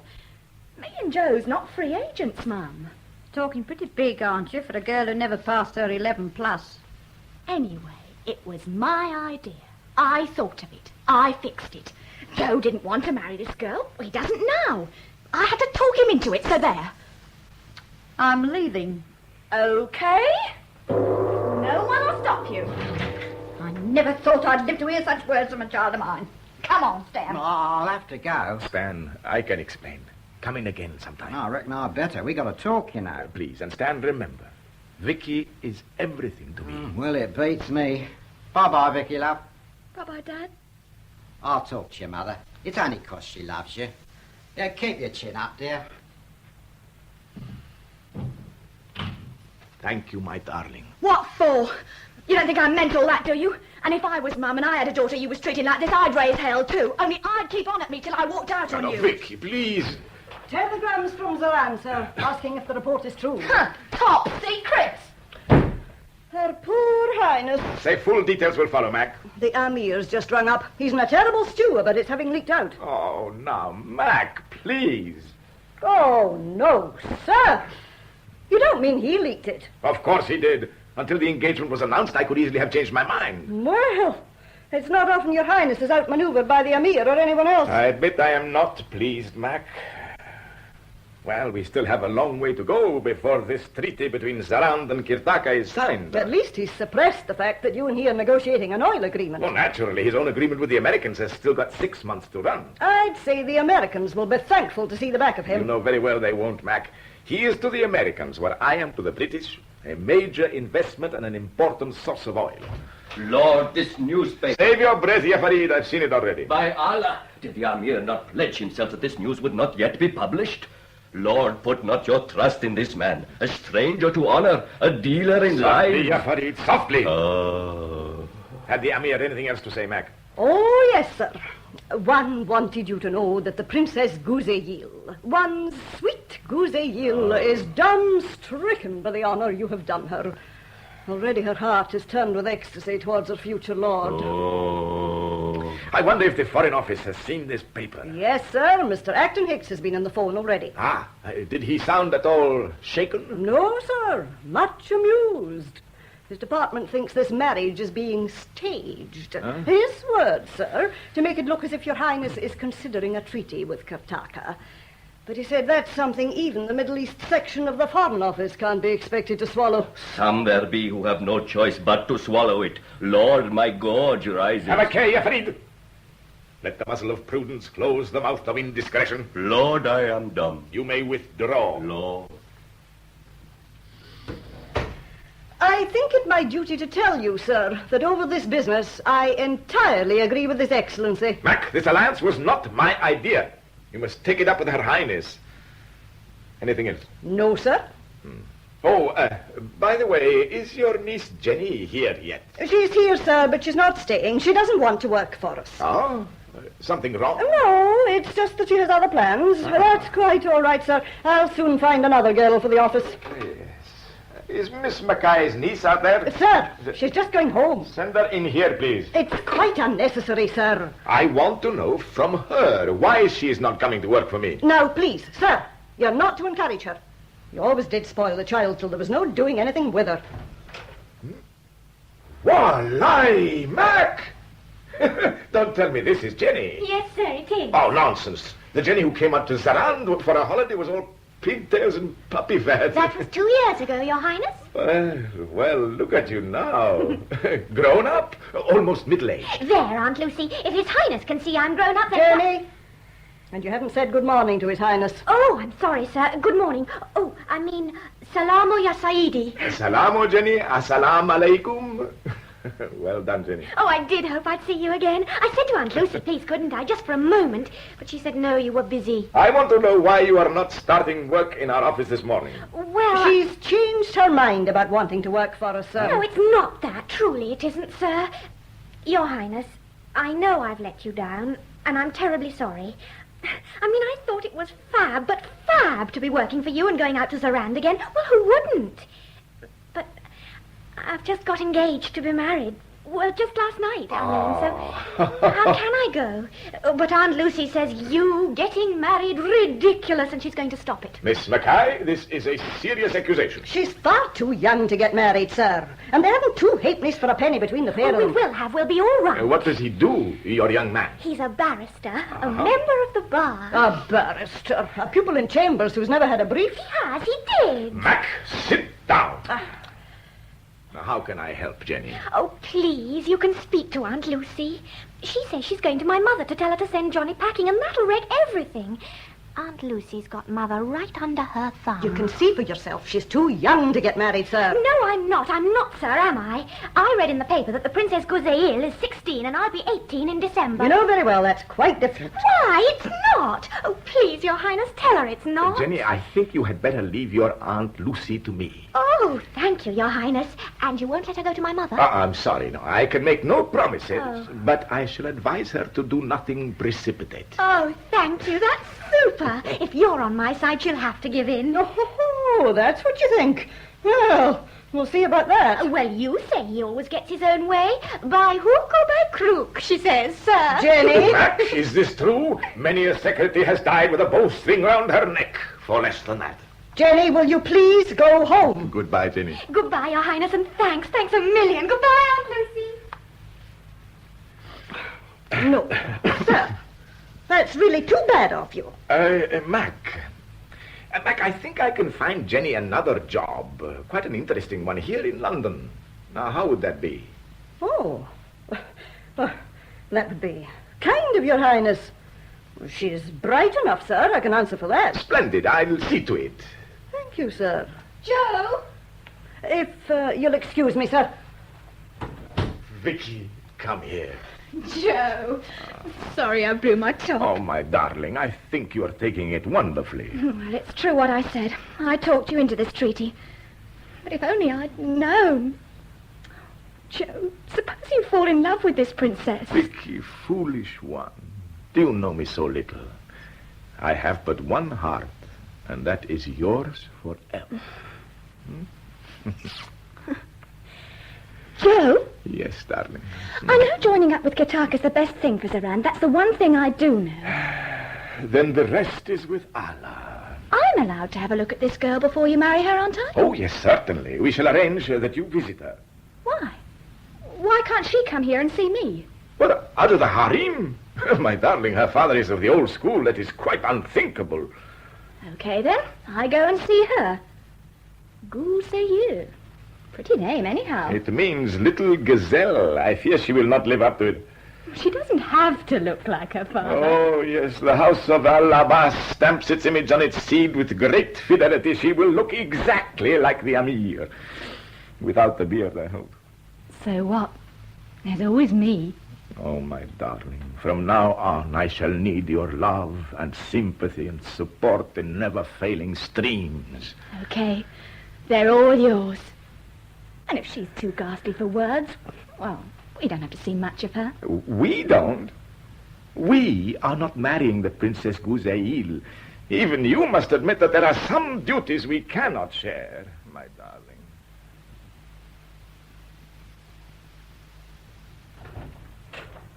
Has she arrived yet, Farid? Has the princess arrived? Not yet, Yasid. Goodness. Think she's changed her mind and doesn't want to come? No, Yasid, no. All is well. What is it? Muhammad Ali's never late. Muhammad Ali was instructed to put caution before speed. Suppose they've had an accident. Muhammad Ali was instructed not to have an accident. Wish I hadn't started all this. If His Highness finds out, he'll be furious with both of us. Yes? My father? Oh, I don't think I can see him now. Oh, wait. I'll come out and talk to him. No, ask him to come in here, please. But, Your Highness... He won't stay long. You needn't worry about the Sitmakai. His Highness has taken her with him to Sir Oswald's studio. For the sitting, you know. Allah be praised. Yes, that's what I thought. Allah is Your Highness... Okay, mate. She knows me. Hi, Vicky. Ready? The old Comrades' Day party. Oh, Dad. What is it? Something wrong? No, you look fine with all those medals, but I forgot. What, forgot you was coming? Well, I'm blowed. All right, get your wool paid on, get weaving. Oh, Dad, I'm sorry. I can't come. Can't come? But, Vicky... Oh, this last 2 weeks I've had a proper dish full. Well, now you got some more. I brought your ma along. Mum? You haven't. Don't you want to make friends? Blimey, it's been 2 weeks hard labour getting her here. Where is she? Out there. She's coming with us, only I said I'd pave the way. Now, come on. I mean, I got her here now, and the regimental do was always a family party.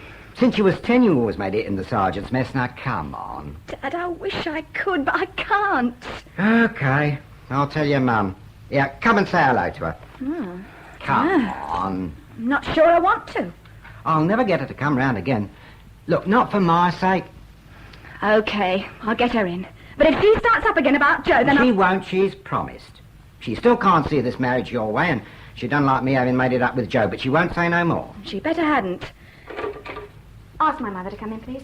Look, love, it's not like you to keep it up. Who was it started it last time? Now, what's the use of being like that? Look, if she lays off me, I'll lay off her. Oh, good, here we go again. Allah is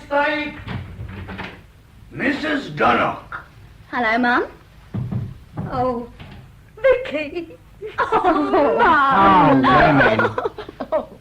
Oh, you never could do without your mum for long, could you? Oh, I've missed you so. Hey, I like your hat. 39 and 11. Smashing. Look, we'll go shopping together sometime, eh? Oh, well, we'll see about that. Right now, we ought to be starting for the party. Mama, I just told Dad. I can't come. Can't come? But didn't you promise your father you'd come? I know. Well, why can't you come? Mum, Dad, look, this is a secret. No one's got to know. I got this girl Joe's going to marry coming, Princess Gouzeyu. Now, Mabel. All right. I wasn't going to say anything. What's wrong with her coming? Why's the secret? Well, I ought to have gone and seen her, see? I mean, that's the usual thing. Go and have a look at her in her father's harem. Trouble is, her foxy old father won't let me. Twice we've had it laid on, and twice he's called it off. Why? I mean, I know no man mustn't go within a mile of her, but, I mean, why should they mind you seeing her? Well, that's just it. And my guess is there's something funny about her. It's worrying poor Joe no end. Oh, poor Joe. Mabel. Mum. All right. So, If her father knew she was coming, there'd be trouble, is that it? Trouble? There'd be murder. Now, look, are you doing Well, this? how did you fix it then? I mean, I've been reading how these girls don't never go out and they've got all these men guarding them, attendants. You know. Now, Stan, I will not have it. I told you. Well, Vicky, how did you fix it then? I didn't. The Wazir thinks they're double-crossing us too. He fixed it and I asked no questions. Well, what I want to know is Dad, that's all I can tell you. One of our cars has gone down to Ascot. That's where the Emir's got a house, to bring the princess back. Now, look, what I keep trying to Stan, ask do is... you mind? Sorry, Dad, yes? Does your Joe know you're doing this? No. Why not? Because I haven't told him. Why not? Because he wouldn't like it, right? Look, when I said to Joe, couldn't we get her to the hotel and have a look at her without her father knowing, he said, not unless you want to land me in a blood feud. Well, do you? Of course I don't. But when the Wazir said he could fix By it... slipping someone something, I suppose. Oh, I didn't ask. No, Vicky. When a girl starts doing things like this behind her husband's back, come on, Mabel, we're going. Listen, Dad. Now, look, take my advice. Don't do it. When she arrives, send her straight back. I can't do that. I won't. First word you ever learned to say was, won't. Come on, Mabel. Oh, sit down. Whatever Vicky's doing, she's my daughter. You said it. Well, I'm not mixing myself up in this. I'm all. Oh, no, you're not. Oh, let him go, Mum. He wouldn't be allowed to see her anyhow. Sit down, Stan. You're not going. Aren't I? Watch this. Well, so long. Where are you going? To the regiment's old Comrades' Day party to which I thought we was all going. And if you get drunk in a sergeant's mess again this year, you can stay there. Can't very much, I will. And you can take the bus out for me in the morning. 5:15 Acemma at the garage. Yeah, you guys had better keep an eye on that lot. Got a bit above himself, that's what. It's all these chaps at the garage keeping on about, can't he find them a Royal Highness for a son-in-law? What time's she coming? She's late. Oh, Mum, if this goes wrong, I'm for it. Joe won't half be mad. It beats me. I just don't understand it. What? I mean, you going to all this trouble to get your husband and wife feel fancy. Fancy? Oh, that's the last thing I want. Our visitor has arrived, Yassi. Allah be praised. OK, Farid, send her in. Well, Mum, this is it. You sure you can trust them guards? Oh, they won't even know she's been here. She came in at the side entrance. Assalamu alaikum. Alaikum assalam. Highness, may I present my mother, Mrs. Dannock? Assalamu alaikum. Nicely, thank you. Doesn't talk English, I suppose. Yes, she does. Oh, Mum, for goodness sake. Look, go and sit over there. No need to get worked up. And you don't tell me nobody noticed that arriving. Looks like a perishing bell tent covered from head to foot in all that black veiling. Just their eyes showing to the slits. Shh, Mum. Sorry to have to get you here on the quiet like this, Highness. Will you sit down? I'm hoping we'll be friends. Say, Mum, I suppose she does talk English. Try her in Arabic. I can't.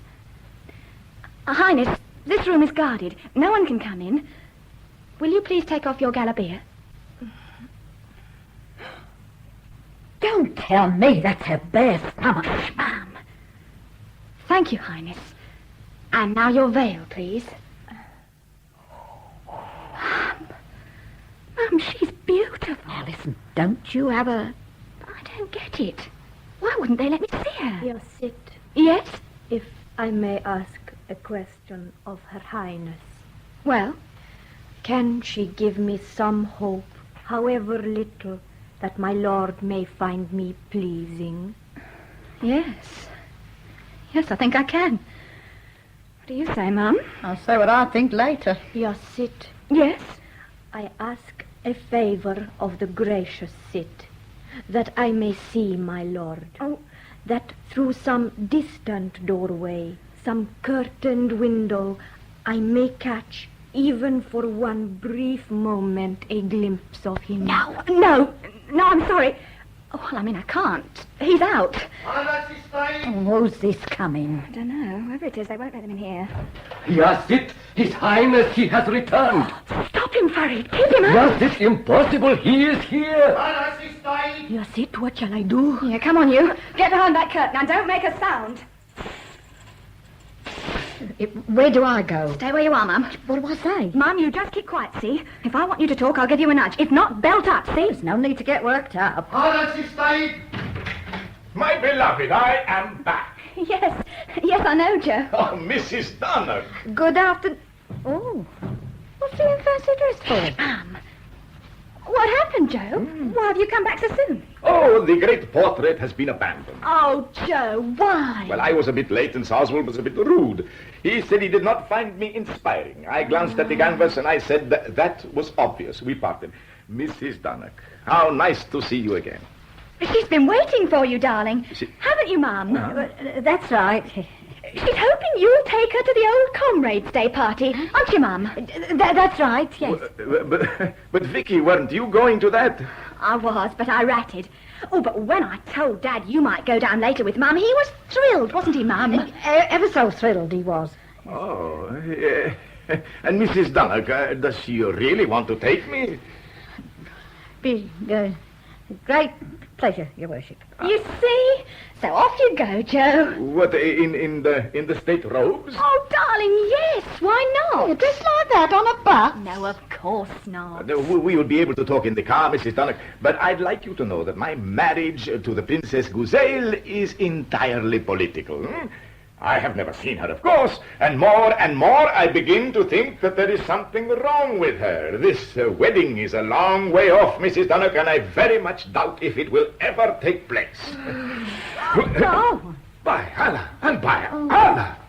Who is this? Mum, she's passed out. Out of my way. Who is this? Vicky, who is this? She's a friend of mine. A little Arab girl lives in our street. Her father works in the docks. Get her on the sofa. Allow me.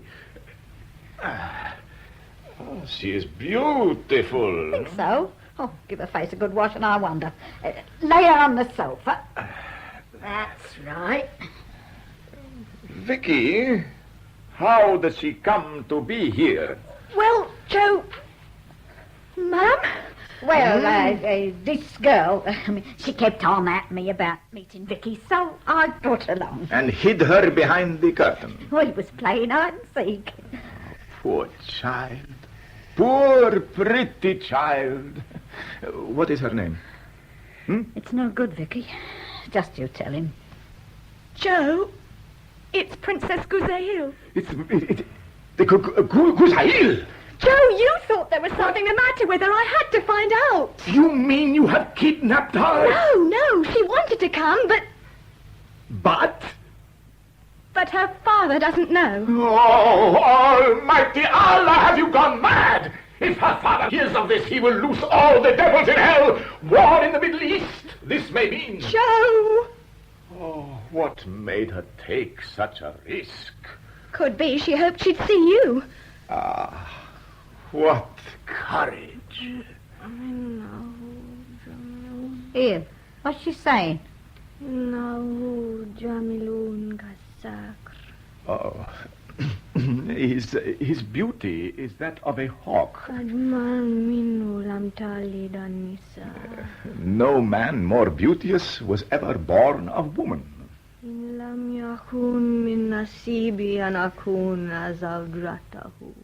If it is not my fate to be his, then let death take me. Death?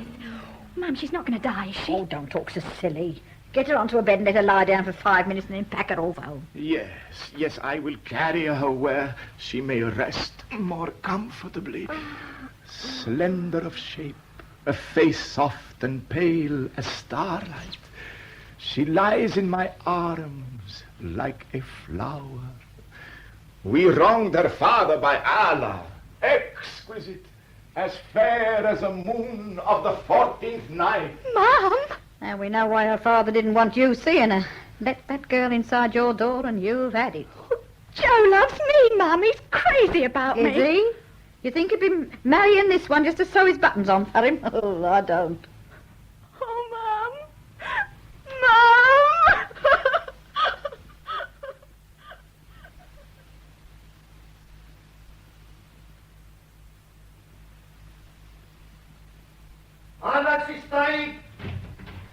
Joe, any news? I have just received this note from her. One word only. Safe. Good. Ah, clever child. When she left us yesterday, I would not have given that for her chances to get back undetected. One thing I must be sure of, Vicky. Is it true that Mac knew nothing of this? No, nothing at all. And Joe, there was he wasn't to blame. I asked him to do it. That we will not discuss. A servant who is neither loyal nor obedient is useless to me.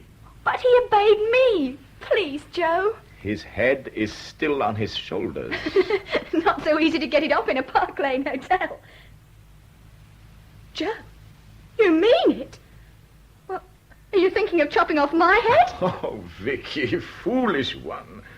But do you realize even now what you did when I think of the risks that lovely child ran?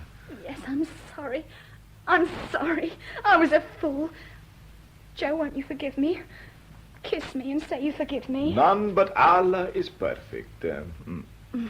But remember, nothing like this must ever happen again. No, I promise. I promise. Good. Meanwhile, I have decided, Allah willing, to advance the date of my wedding to Princess Guzaid. What? Why wait till September? The Amir will have no objection, I think, nor I feel sure will she. You agree? You agree? Yes, if you want me to. Good. Now, why not lie down for a little? Hey, you look tired. I'm all right. Vicky? Okay. Are you going out? Later, to watch the polo. Oh, Joe, please take me with you. I can't stay here all We alone. have settled all that, Vicky. Okay. Yes? Well, at last. Send him in at once. Assalamu alaikum. Alaikum assalam. You are late, Salim. You are late, Salim. Sir, at this school where you send me, I'm late all day, every day. Now I must be here, now I must be there. But no time is allowed for the coming and the going. At midday they tell me you have sent for me. Yes, but first there is so much to do. Listen, sir, first there is lunch and then there... No, Salim, no. That will do. Now... If you resent my opposition to your forthcoming marriage, I answer that it stinks in my nostrils. A maiden from Kataka, a daughter of the House of Alabama. Salim, when I said we should have a talk, I misled you. My intention was that I should talk and you should listen. Sir, I am dumb.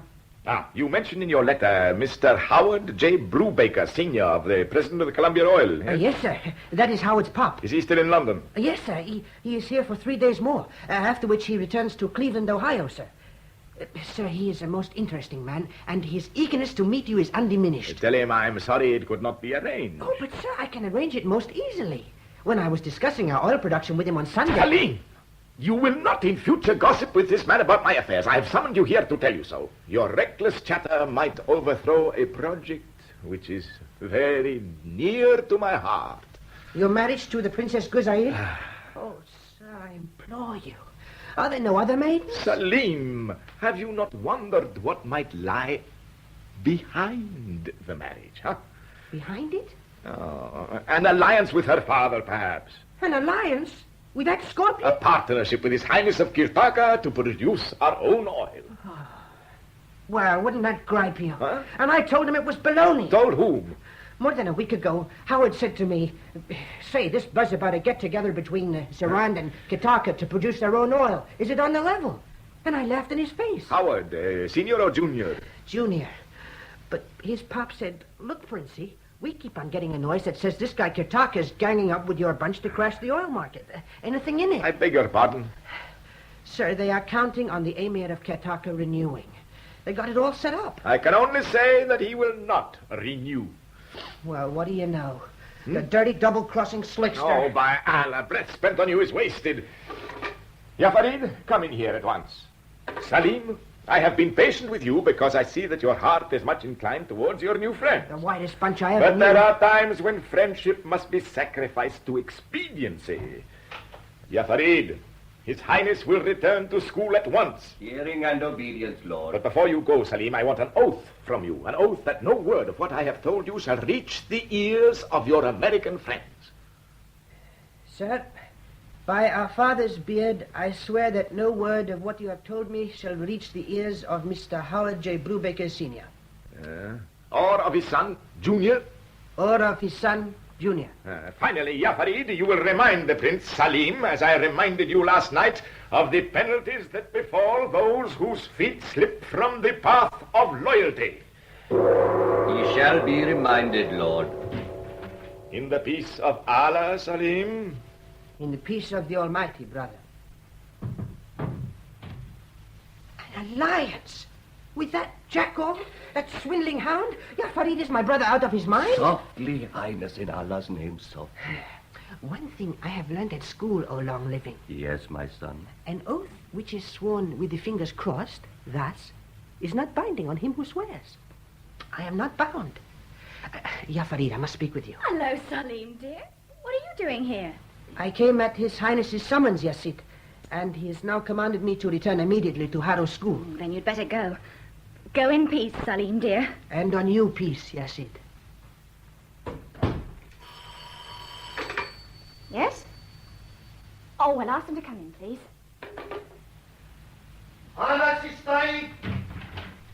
Mr. and Mrs. All right. Thanks all the same, mate. Hello, Vicky.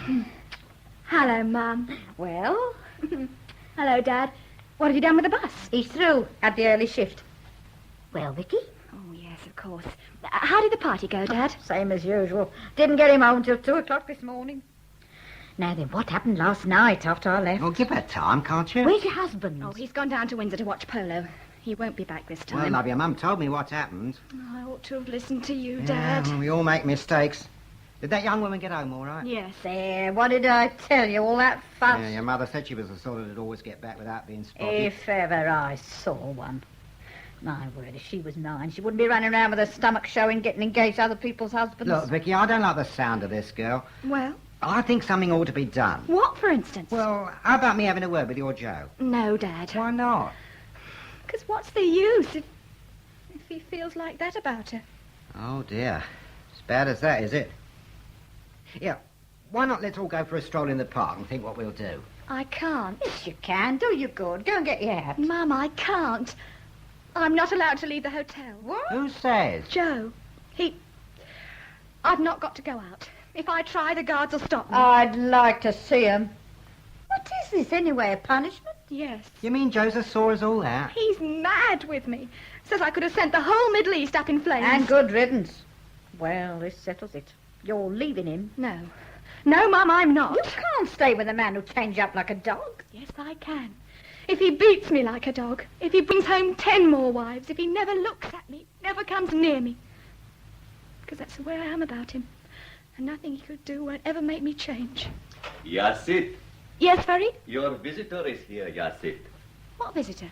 He whom you bade me summon. No. Oh, I told you. I told you this morning. I said to ring him up and tell him not to come. I had the temerity to disobey your order, Yasid. Send him away. I won't see It him. will not come to the ears of His Highness, Yasid. It might. I'm not going to chance it. What's all this about? Now, what's happened now? And you'd better watch your step too, Ya Farid.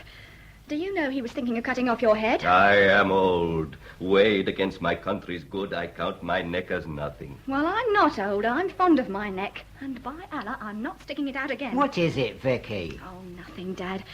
Someone I sent for this morning, actually, then changed my mind. No, Farid, I'm too scared. To despair is to perish, Yasid. It may be that by this man's help and the help of Allah, both this marriage and this other evil may be brought to nothing. If he's talking about the treaty with that little slut's father, your dad knows all about Oh, that. Mum. Well, I never said I wouldn't tell your dad. That's okay. Are we talking to I him? shall withdraw the guards from without this room, the slaves also. Yeah, look, don't you do nothing you don't want to. Yasid, this gentleman is our last hope. Okay, Farid. I'll be all right, Dad. I've got to stop Joe marrying this girl if I can. The Almighty will reward your courage with success, Yasid. Dad, Mum, please go now. I'll see you when this chap's gone. Here, Farid, where's the Sitmakai? She is much occupied and will remain so. Fear nothing, Yasid. Every risk has been guarded against. Sing out if you want us, love. Come on, Mabel. Otrokura. All right, Farid. Send him in. Remember, Yasid, our visitor was summoned to see His Highness.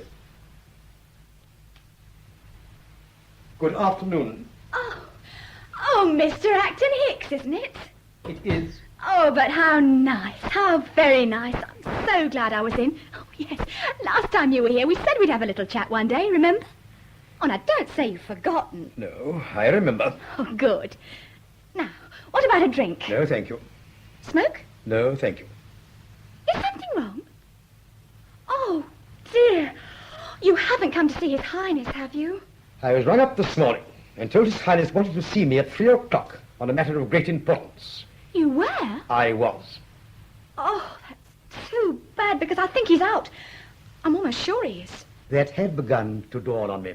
You don't think I might do instead? Well, really, this is too much. The last thing I want is to appear pompous, but honest. Dear Mr. Hicks, what is it? Perhaps you don't know how they got me up here. Do you realize that I was waylaid outside this hotel by one of your servants, hustled around to a tradesman's entrance, and then sent up in a luggage lift? Oh, no. Oh, dear. Well, to tell you the truth, I told them to bring you up quietly. Really? Well, now, if you'll forgive me, I will leave equally quietly.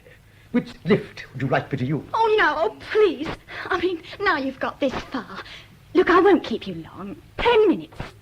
5. Don't say you can't spare me 5 minutes. It's very important. Would I be sticking my neck out like this if it wasn't? Well, why don't you give me an inkling of what it's about? Oh, what's the good of an inkling? Look, what's your hurry? Relax. Change your mind about that drink. Oh, well. Oh, goody. That always means yes. Now, what'll it be? Champagne? Thank you. Well, shall I do that? Look, you won't be getting no ideas, will you? This is strictly business, you know. I was afraid it was. You're sweet. I knew you were. The minute I saw you that day, I knew me and you'd get on all right. Here you are. Here's to the Foreign Office. God bless it. My royal kidnapper. Now, what can I do for your highness? Well, you know this Kitaka princess my husband's just got engaged to? Oh, no, your highness. No, honestly, it can't be done. I'm awfully sorry, but Her Majesty's government can't possibly... Hold it. You think I'm going to ask you to turn out the British Army and stop the marriage, don't you? Well, roughly, yes. Aren't you? No, of course I'm not. Oh, I know your government don't care how many wives Joe collects. Why should they? No, it's what's behind the marriage I thought might interest them. And you. What's so funny? Well, this time I really do know what you're going to say. Bet you don't. No? Right, let me show you how clever I am. Aren't you just going to confide in me that because the British government won't bully the Anglos around the arms, he and Kirtaka are going to kick us and the Yanks out, produce and market their own oil, and live happily ever after? Yes. Yes, I was, actually. You know, I don't want to hurt your royal feelings, but this ingenious little rumour reached us some time ago. Rumour? That's all you think it is. Okay. You know, we at the Foreign Office aren't such fools as people think, and we do know your husband. We know his character, his temperament, his warm affection for this country, his not very high opinion of the Amir. No. For him to throw us over for Kirtaka, well, I really do assure you that's not on. I say, should you be opening that safe? Yes. I've got something to show you. Here you are. Huh? Oh, what's this document? A draft treaty and oil agreement between Zarand and Kitaka. Unless your side does something, and fast, Mr. Acton Hicks, that'll be signed next week. No. Oh, no. What do you mean, no? Your Highness, things don't happen this way. Beautiful girls just don't put secret treaties into our laps. Worse luck. You mean you think I'm kidding? Perhaps you think Joe's put me up to this. Well, let me tell you something. If he found out I'd showed you that, he'd knock me off as soon as look at me. Oh, my dear girl. Oh, for goodness sake. Look, don't you have any idea at all when someone's telling you the truth? Because if you don't, it's time you changed your job. All right. I'll read it. But I simply cannot believe His Highness would do this to us. Well, get a load of that. You'll learn a lot. And look, let's get this clear. I don't give a sausage what His Highness does to you. I just don't want him bringing home another wife. Understand?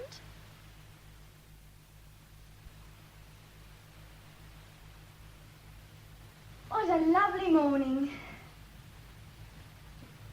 Must I stay in the hotel again today, Joe? Yes, please. That'll be 2 days I haven't been out. I would like some fresh air. If the air on the balcony is not fresh, tell Mac to complain to the management. Who did you see at the Foreign Office this morning? Amongst others, your friend, Mr. Acton Hicks. Mr. Acton Hicks? Oh, yes, the man Mac knows. Oh, but he's not a friend of mine, darling. I mean, did he say he was? You can't call someone a friend you've only met once. Well, I mean, can you? His Excellency tells me you wanted to see us urgently, sir. Something very disturbing has happened, Miss Mackay, Farid. And I have a question to ask you all. One of you knows the answer. Lord? I learned this morning, to my deep dismay, that the news of our treaty to Kirtaka has reached the ears of the British Foreign Office. Oh, no. 3 people only were in my confidence, and one of them, suborned perhaps by the British Foreign Office, has demolished the ramparts of reticence with the dynamite of treachery. Do you wish me to take notes of all this, sir? No, Miss Mackay. That will not be necessary, but perhaps you will answer my question. Is Your Highness asking me if I've given anyone confidential information? If so, the answer is no, I have not. Thank you. Farid? Lord?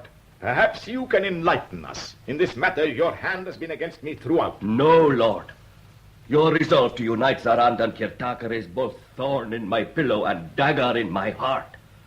But that I should disclose my lord's might to others, no, never that. By your life. Is that true? By the life of the Prophet, sallallahu alaihi wasallam. That leaves only you, Vicky. Me? Darling, you're joking. You can't think I'd... No. You I cannot suspect. This alliance was your plan, your heart's darling. Why should you strive to bring it to nothing? Well, exactly. Why should I? Besides, I haven't been out and about much these last 2 days, have I? And anyway, who would I tell? Who would I go to? I mean, it isn't as if I'd... Well, anyhow, I didn't. Darling, how shattering.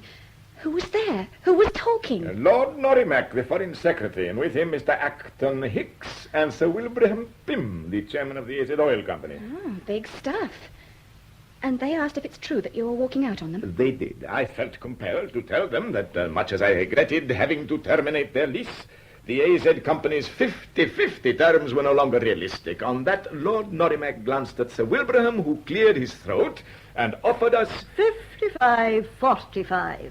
Yes, Mac. How did you guess? I'm getting quicker, sir. I've been very slow.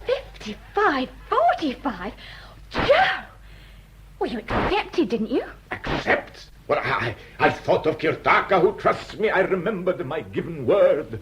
You mean you turned them down? Oh, Vicky, do you reproach me? No. Well, it does seem a pity. So you refused 55-45, sir. And then? And then Lord Norrimack spoke again, Mac.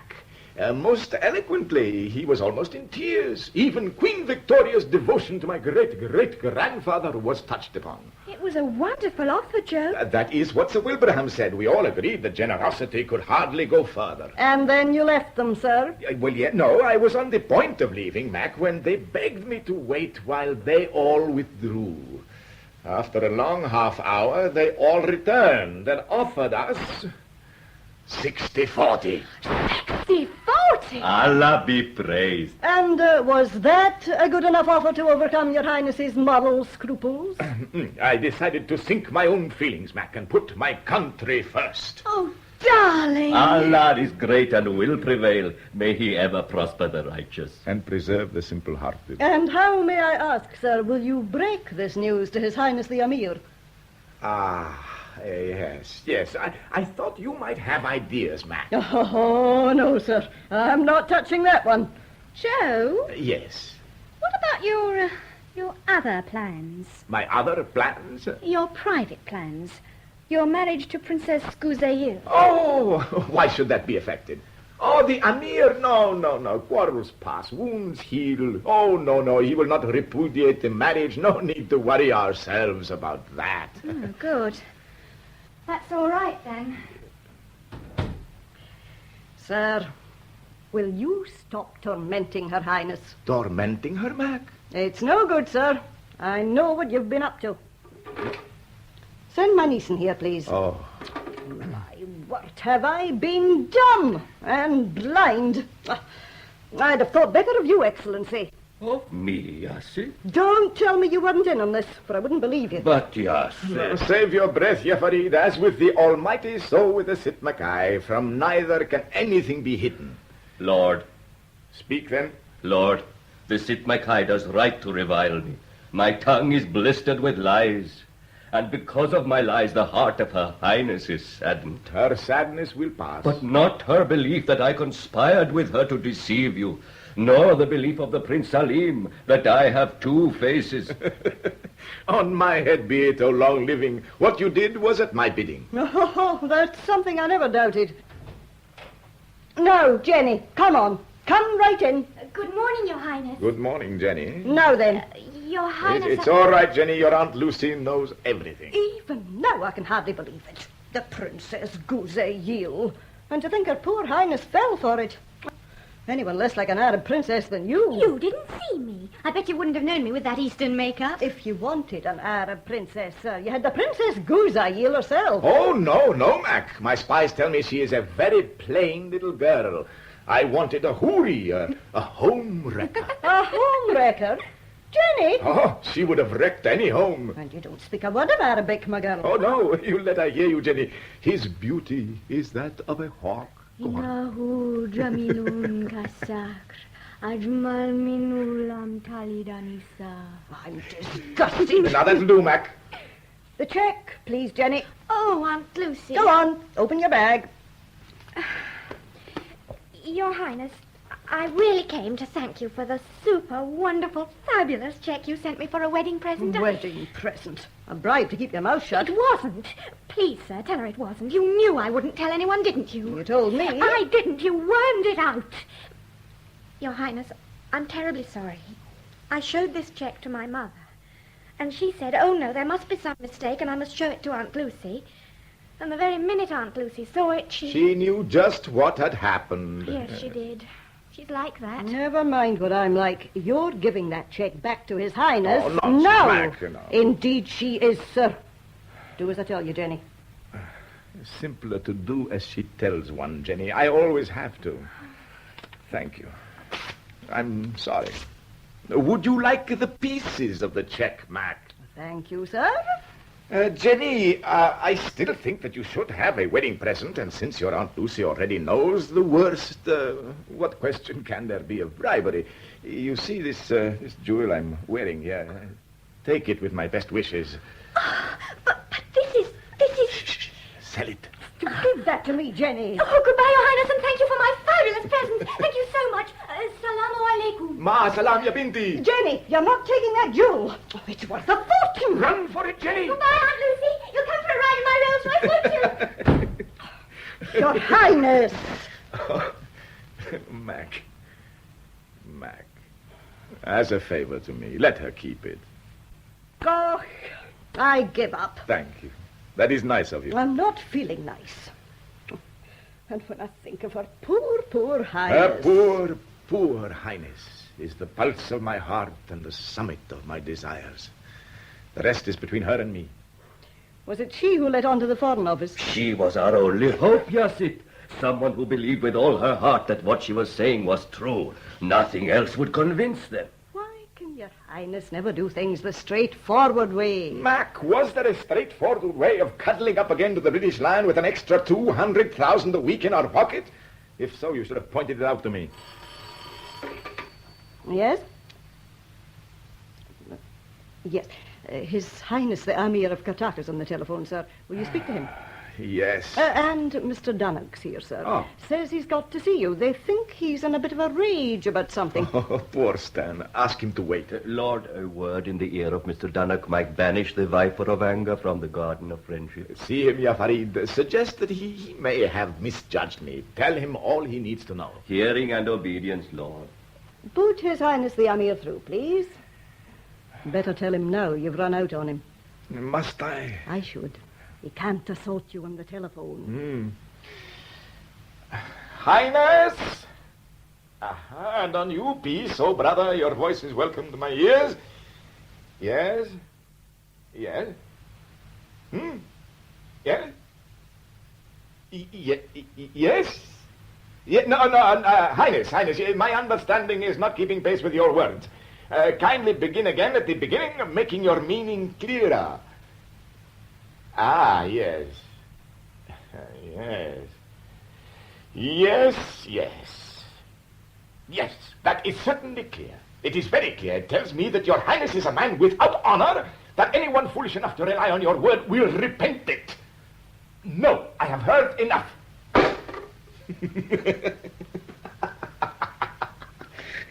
What's happening, sir? Mac, you will never believe me, but like a true son of the House of Alabas, he has run out on us. He has agreed to sign up with the Americans. The Prince Salim, hasn't he got some American friends? Oh, yes. Howard J. Brubaker Sr., President of Columbia. Well, Mac, I believe you've hit it. I see. You wanted to convince the Americans they were in danger of losing Kartaka's oil, so you sent them that poor wee boy to tell them so. I didn't send him, Mac. I expressly forbade him to go. Sir. Well, I had to make quite sure he went. Yes. Oh, they've put the Amir through again, sir. I won't speak to him. No, sir. I'm sorry. His Highness is not available. What shall I tell him? Tell him to get off my telephone. He defiles it. Highness, may I take a message? Yes. Yes. Yes, sir. I'll tell him. Sir, one really is upset. One is almost in tears. One prays that in the joy of your forthcoming marriage to the Princess Guzeil, your rage may be forgotten. At that, give me the telephone.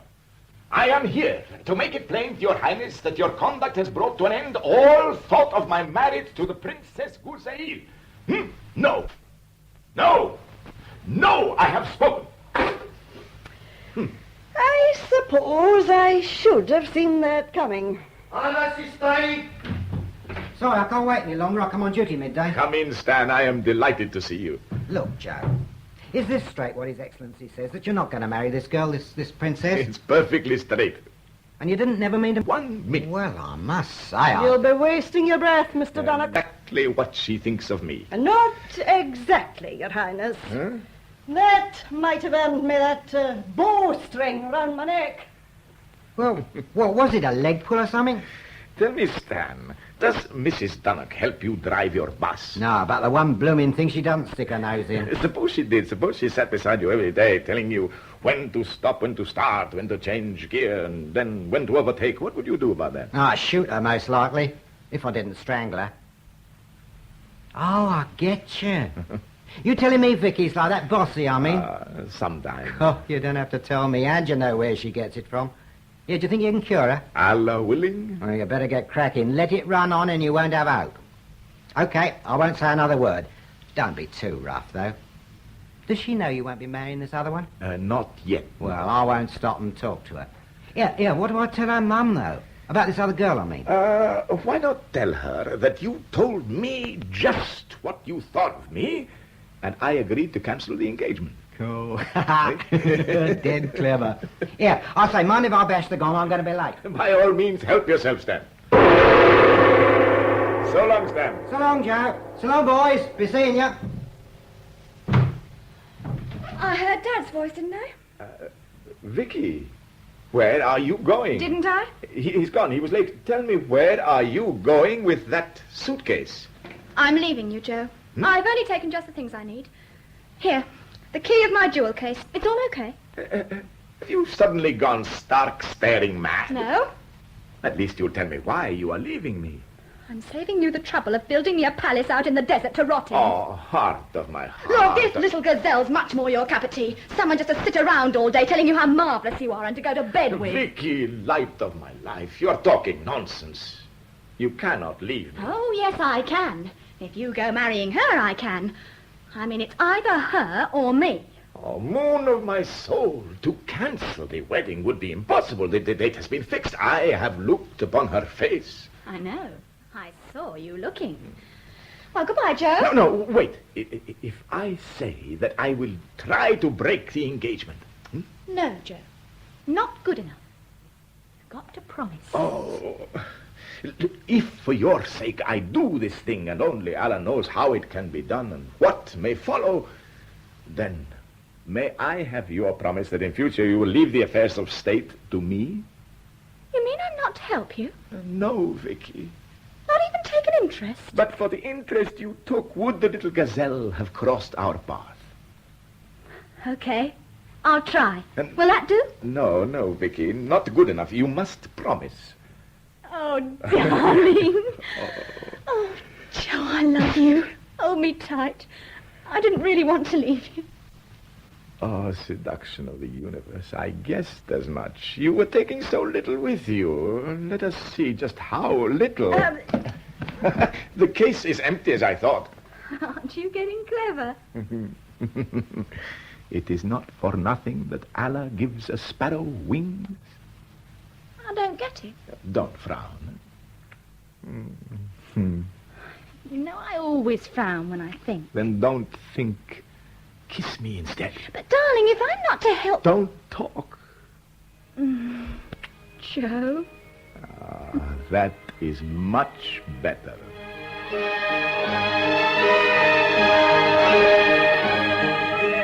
In a few moments, it'll be time for the news.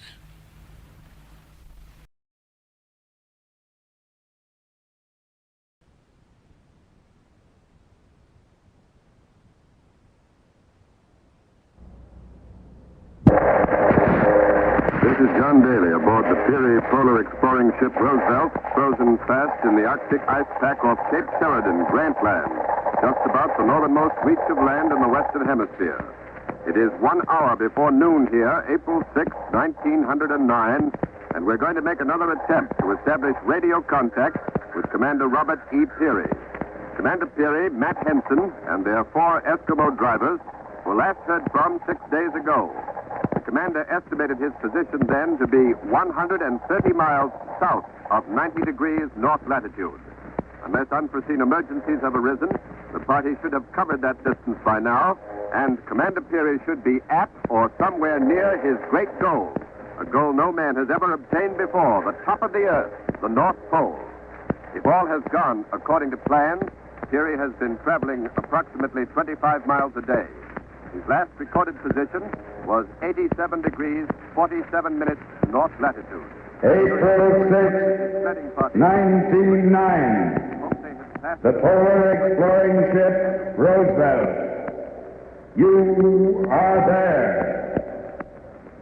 The men aboard the Roosevelt wait as Commander Robert E. Peary, Matthew Henson, and 4 Eskimos dash across the frozen Arctic Sea toward the unconquered North Pole. CBS takes you back 40 years to the climactic hour of a great scientific adventure. All things are as they were then, except for one thing. When CBS is there, produced and directed by Robert Louis Cheon, is based on historical fact in quotations. Fact in quotations. Fact in quotations. Fact in quotations. And now, the polar exploring ship Roosevelt and John Bell and John Bell and John Daly. John Daly. Speaking so valiantly for degrees north latitude, the north latitude. Days ago, when we last talked to the commander, he told us that he would not broadcast again until he had either reached the pole or had been forced to turn back. He said he hoped he would be talking to us again. It is April the 6th. It's 11 a.m., so let's try and make that contact. This is the Roosevelt calling Commander Peary. This is the Roosevelt calling Commander Robert E. Peary.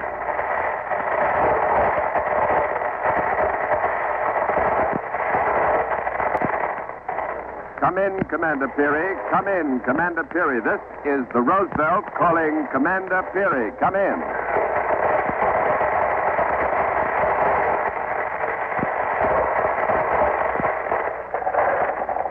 It may be that Commander Peary is trying to get through to us, but his signal from reaching the Roosevelt, or he may still be traveling toward the pole or back from it. We just don't know, but we're going to keep on trying to make that contact. Our circuits will remain open.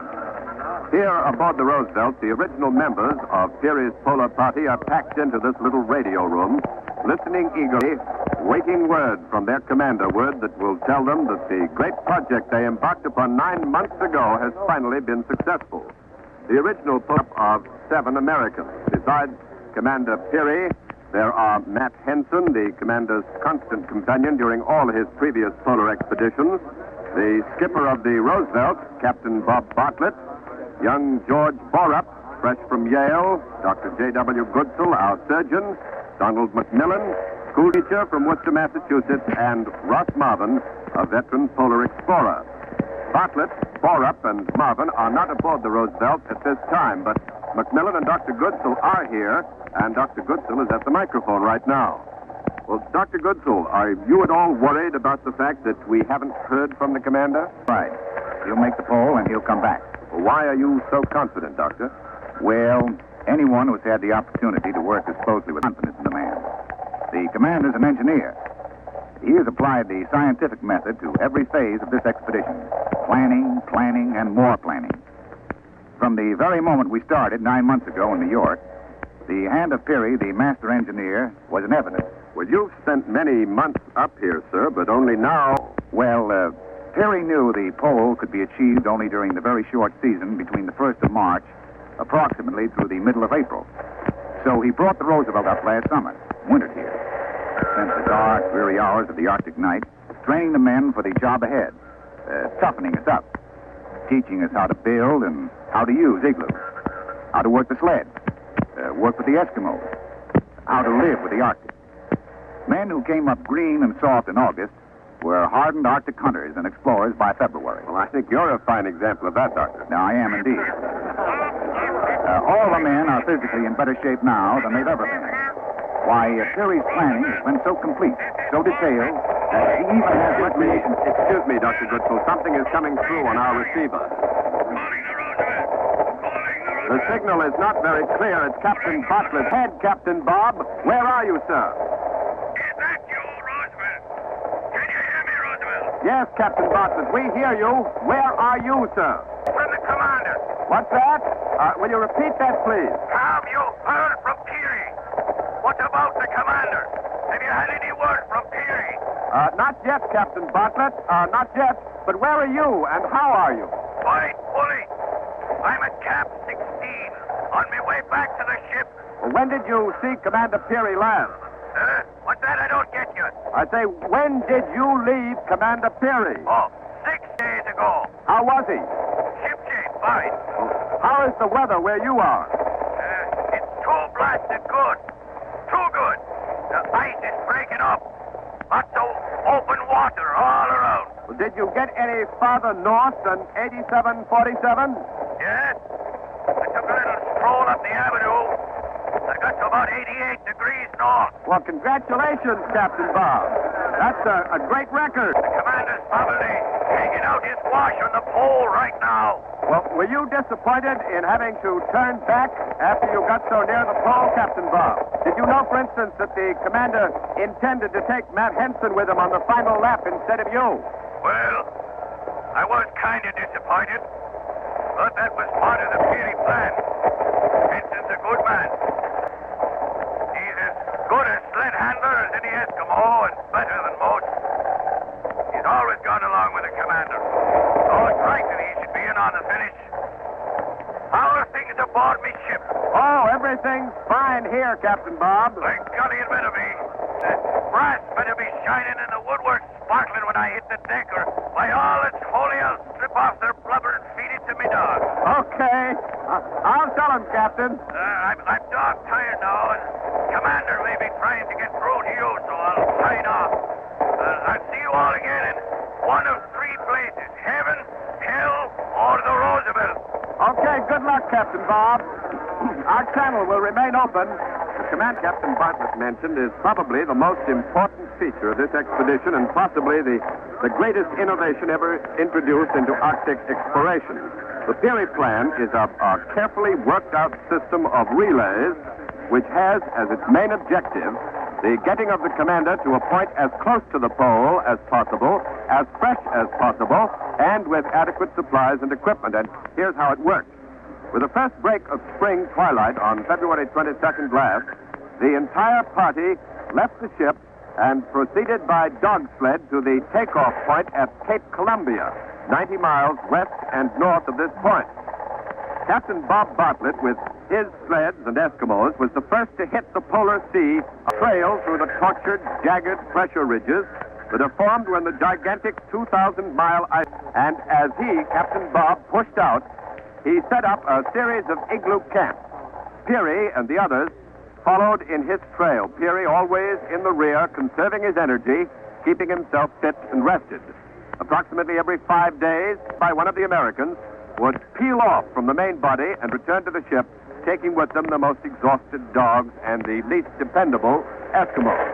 Well, thus you can get the picture of the party gradually thinning out as its spearhead approached the pole. And finally, 6 days ago, at Camp 22, only 130 miles south of the pole, Captain Bartlett and the last supporting party peeled off, and Peary, Nat Henson, and 4 Eskimos began the last lap of this great adventure.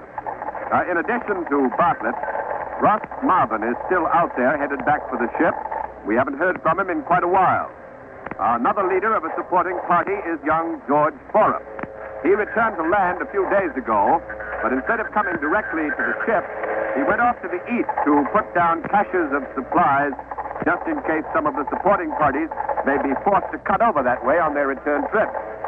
George Borup is only 21, a Yale graduate and a well-known athlete in his college days. He's affectionately called the Kid by the men of the party, and he's ready now to report by shortwave on how he's getting along so many miles away from old Eli. Come in, George Borup. This is the Roosevelt calling George Borup. Over! Oh! How are things aboard the ship? How are you Kablunas making out? Kablunas? What's the matter? Don't you know your Eskimo yet? Kablunas means white men. Oh, yes. Well, we're fine, George. But how's the weather out where you are? No re dali swat. Suli. Well, that sounds like some more of that Eskimo. What does it mean? No re dali swat. Suli. If you want a literal translation from pure spit sound Eskimo, it means it's blowing like all get out all of the time. Gee whiz, there's more wind out here than you'd find at a suffragette convention. Well, how are you holding up under it, George? My feet are frostbitten and blistered. It's a good thing I've only got 2 to worry about. Just think if I were a centipede. Gee whiz. Well, what are you doing for that frostbite? You better look after it. I'm being attended by a famous Eskimo specialist on frostbite, Abatingwa. Right now he's giving me his extra #1 special treatment. And what's that? Well, he's got my feet tucked under his kulita, right on his bare belly. There's no better way to treat frostbite. Matter of fact, I'm beginning to feel them sting now. So I guess they'll be okay. Well, we hope so, George. By the way, have you any word from Marvin? No. I thought he'd be aboard ship by now. No, he's not here. I understand that he left the main party only a day after you did. I thought you might have caught up with him. No, I didn't. But don't worry about good old Marvin. He can take care of himself. Hey, listen. You fellas better start getting ready for me. Lay in a 6-month supply of Kapatu Dixua. I know what that is. Steak, biscuits, and coffee. You said it. So start piling it up. I'm going off now. It's too cold to do anything but rest and listen in for word from the commander. Word that spells Victory. Okay, George Borup. While we've been talking, our circuits have been open, of course, but nothing as yet has come through from Commander Peary. It's just possible that he may be waiting for us to call him in. So let's make another try at raising the commander at or near the pole. This is the Roosevelt calling Commander Peary. Come in, Peary.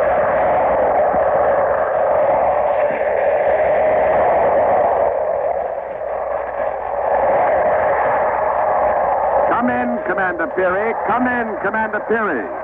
This is the Roosevelt calling Commander...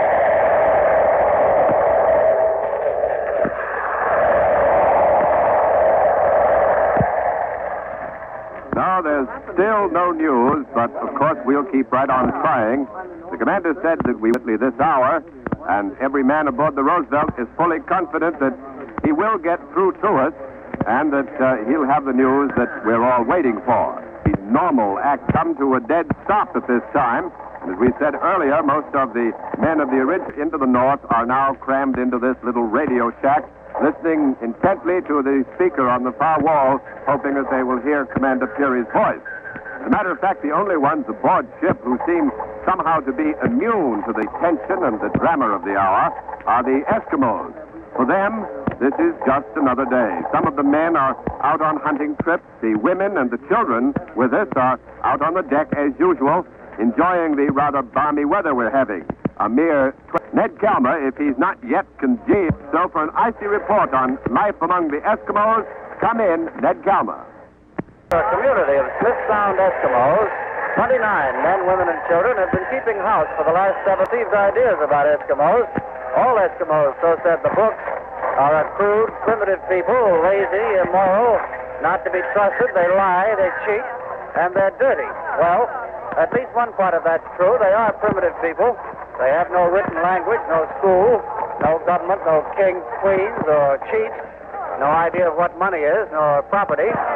But 7 months of living with these Eskimos, this little ship that's no bigger than an ocean-going tug, 7 months of close contact have shown us that these Smith Sound Eskimos are honest. They don't lie. They're loyal, intelligent, and in fact wonderful companions. They're not lazy. Their men are almost constantly out hunting. The women work 10 hours, made every stitch of the clothing worn by the members of the polar party. And they're a gay, happy people, always ready to laugh with you or at you, as the case may be. I think the story that they can't be trusted is exploded forever on the basis of their work with this expedition.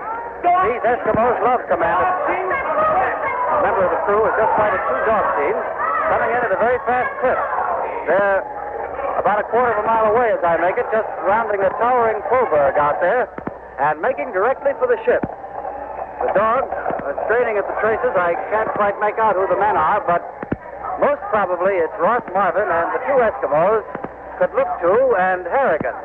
Harrigan, of course, is a nickname. A member of the crew taught him the hit tune from George M. Cohan's musical comedy, 50 Miles from Boston, and the Eskimo keeps singing it all the time. He hasn't the faintest idea of what the words mean, but he keeps bawling it all day long. You know, H-A-R-R-I-G-A-N spells Harrigan. That's the crew of the Roosevelt has come pouring out of the deck house. They're all at the rails now, waving, greeting the oncoming teams. And Donald McMillan has also come out. He's right here at the rail with me now. Mac is an old friend of Ross Marvin's, and I guess he's mighty glad to see him coming back, aren't you, Mac? Marvin. Those Huskies aren't whooping and hollering the way they usually are when they come back to ship. McMillan is going over to the gangplank that leads from the deck the oncoming sleds, which have almost reached the ship's side now, and the gangway is pretty slippery. You have to watch your step going down. But Kudluktu and Harrigan are bringing their dogs to a halt. Everybody's running up to them. McMillan, the Eskimos, the crew members surround. And Kudluktu and Harrigan have come off the sledges. They've slumped down on their knees in the snow. They're crying. Tears are flowing from their eyes. Wait a minute. McMillan is questioning them. Kudluktu, Harrigan, where's Marvin?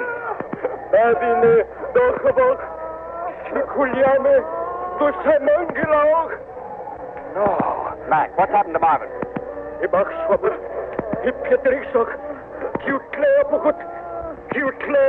Oh, my God. Mac, translate. What's he saying? Marvin's dead. Drowned. Drowned? Where? How did it happen? Canuck. It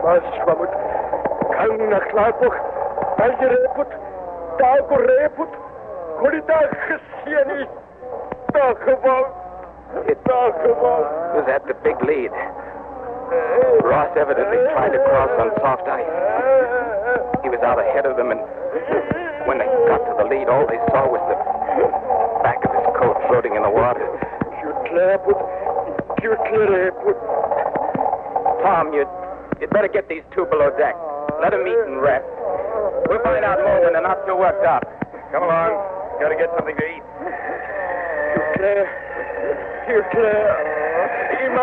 Go ahead, Harrigan.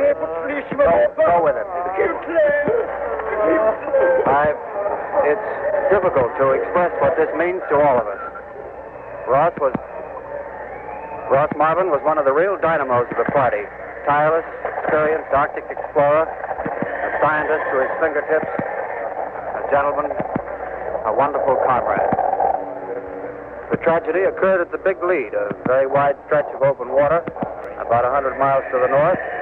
It was here that Peary and his men were held up for 4 long days on their dash toward the pole.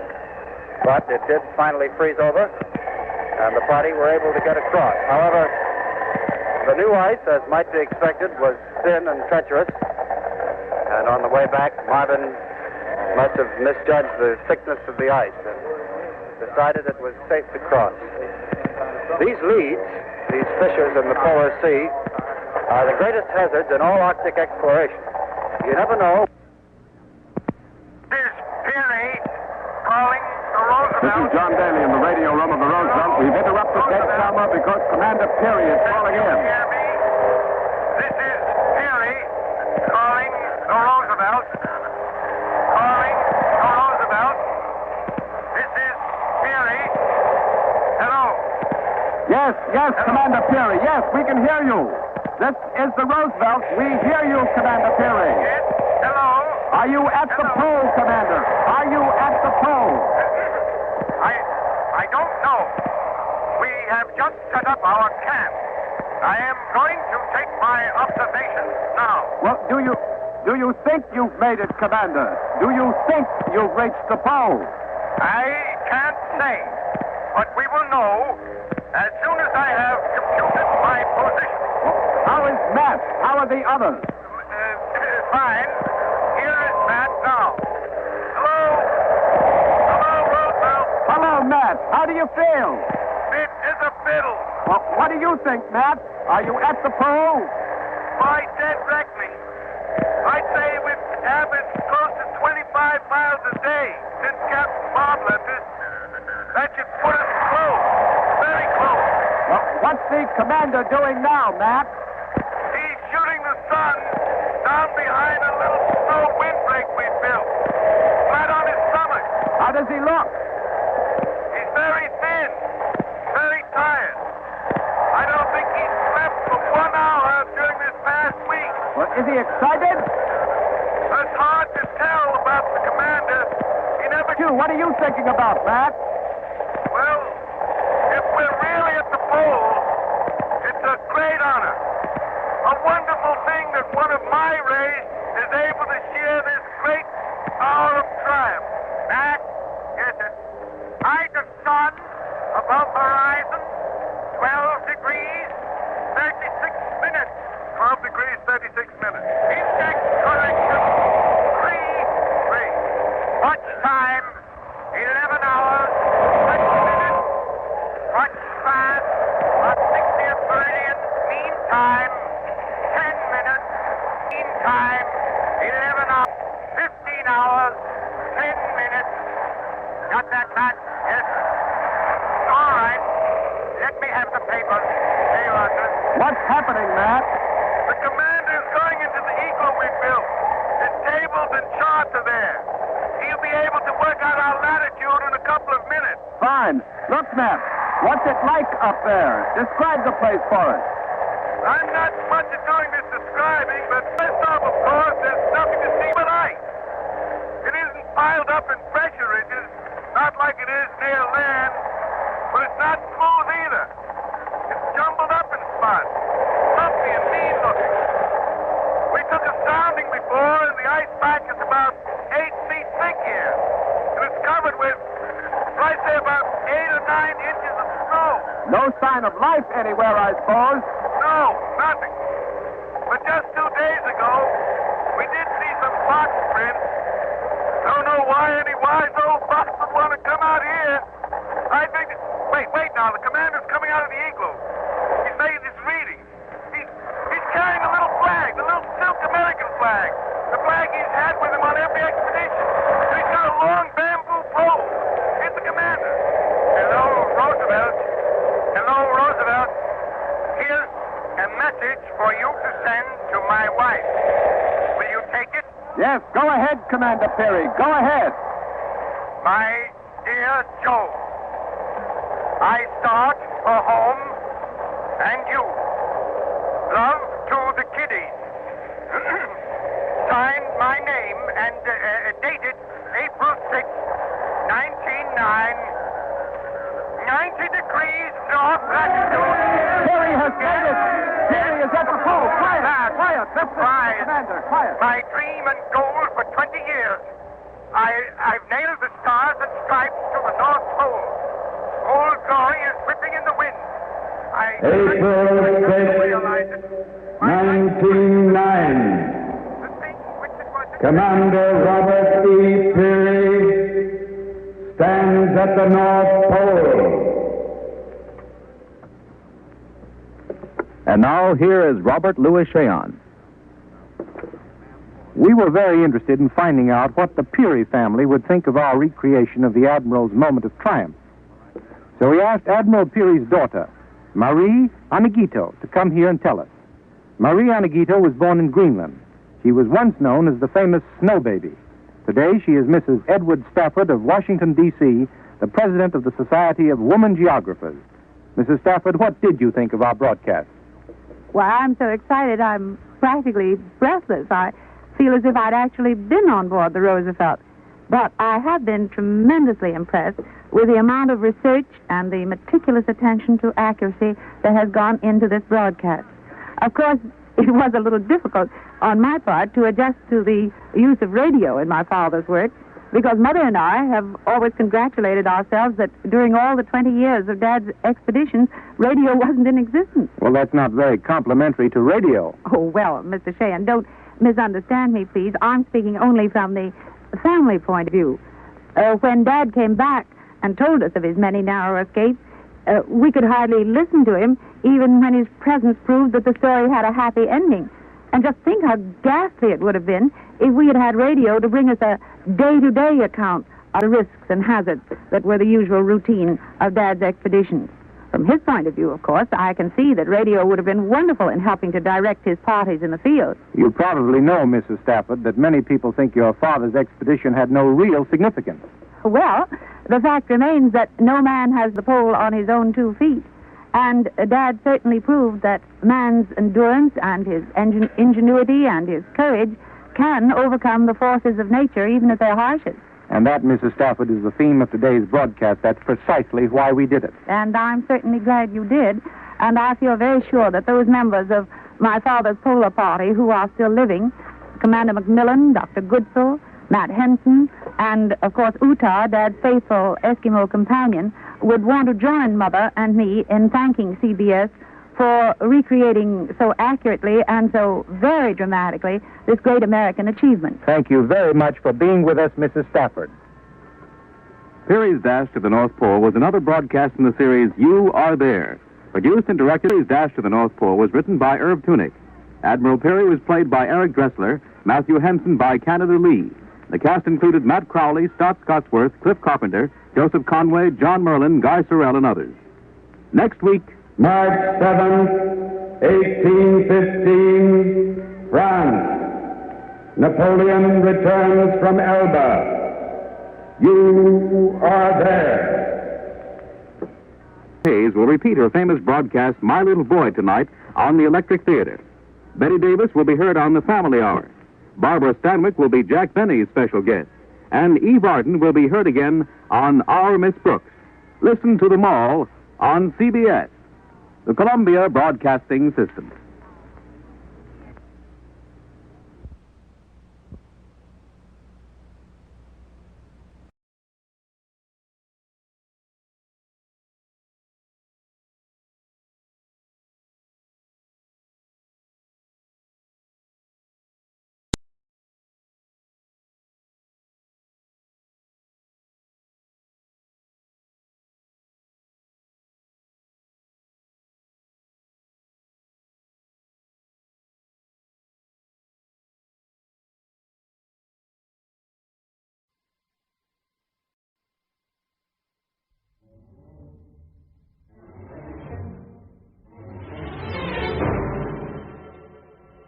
The Lost World.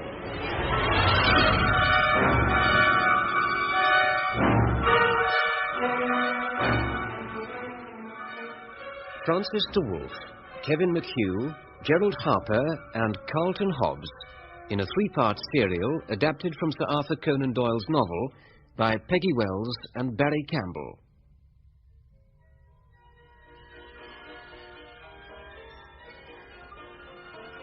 The Monster of Enmore Park. London, 1907.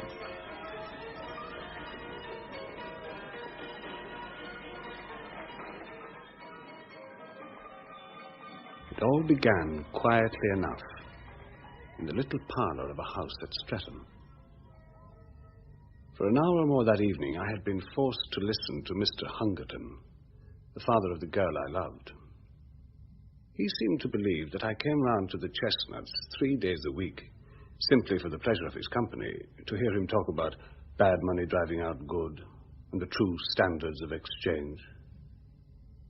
However, now I was alone with Gladys at last, and the moment of fate had come. Aloof as a goddess, in her eyes and her profile outlined against the red curtain.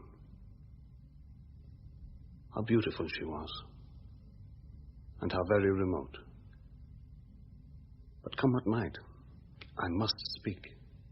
You're looking very thoughtful, Ned. Gladys, Suppose, Ned. I do wish you wouldn't. Things are so much nicer as they are. How did you know I was going to propose? Don't women always know? Oh, Ned, what a pity to spoil our friendship. Don't you feel how splendid it is that we can talk face to face as we have talked? Well, I can talk face to face with the station master, but that doesn't satisfy me in the least. I want... Oh, Gladys, I want... No, Ned, stop. You've spoiled everything. It's all so beautiful and natural until this kind of thing comes in. It's such a pity. It's nature. It's love. Well, perhaps it's both. I have never felt it. Why can't you love me, Gladys? What's wrong with me? I'm in love with... To tell the truth, Gladys, I was afraid of that. Oh, no, Ned, please don't look like that. It's nobody in particular. Nobody in particular? But you said... It's an ideal, Ned. A glorious, magnificent ideal. Oh, this man I'm thinking about, I wish I could describe him to you. Well, what does he look like? What does he do that I can't do? Please, Ned. Teetotaler, vegetarian, theosophist, superman. By George, I'll even have a shot at flying the channel. Just tell me what would please you. In the first place, Ned, I don't think my ideal... Not? He would be harder, sterner. He would be a man who could look death in the face and have no fear. He would be a man of great deeds and strange experiences. Hang it all, Gladys, I'm Edward Malone, a reporter on the Daily Gazette, earning £3 10 shillings a week. Where would I run into any great deeds and strange experiences? That's just it, Ned. You're so prosaic. And you don't want me to be prosaic. Is that it? No, my ideal would never be that. He wouldn't be content. He'd go out and look for adventures. He'd make his own chances. Well, think of Burton. Think of Stanley. We can't all be Burtons or Stanleys, I'm afraid. And you, Ned, with your newspaper work. Now, when you described that coal mine explosion last week, why couldn't you have gone down into the pit and helped those people who were trapped? I did. You did? But you never said so. There was nothing worth bragging about. Oh. I didn't know, Ned. Well, that was brave of you. I had to. If you want to write good copy, you must be where things are. Oh, Ned, there it is again. Such a prosaic motive. I dare say I'm being foolish, but it's so real to me, so much a part of myself. If I do marry, I want to marry a famous man. And why shouldn't you marry a famous man, Gladys? If I get a chance, Gladys, I will... Please, Ned. Someday, perhaps, when you've won your place in the world, we shall talk it over again. By George, we will. I'll make a chance, Gladys. I'll tackle my editor first thing tomorrow morning. Old McCardle's not a bad sort. I'm sure he'll help me if he can. Yes, Gladys, I'll make a chance and prove myself worthy of you. You see if I don't.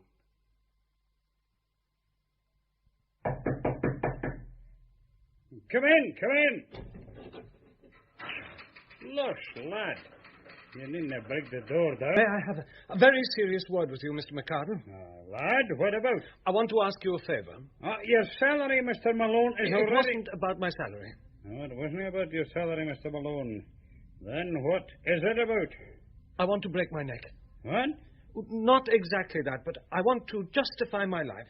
Do you think, sir, you could possibly send me on a special mission for the paper?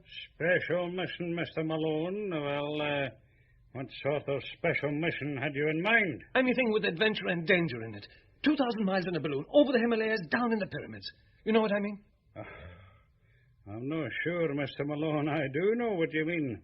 I mean, these special missions are very expensive.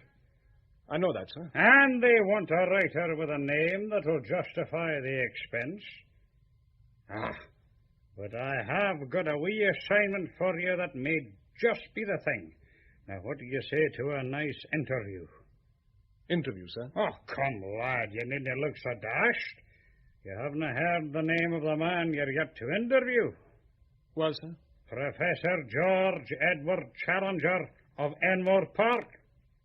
Professor Challenger? The famous zoologist? Aye. But, look here, sir. Isn't that the man who broke the head of the chap from the Daily Telegraph? Yes. And threw the Morning Post reporter down 2 flights of stairs? Yes. And broke his spectacles and danced on his hat?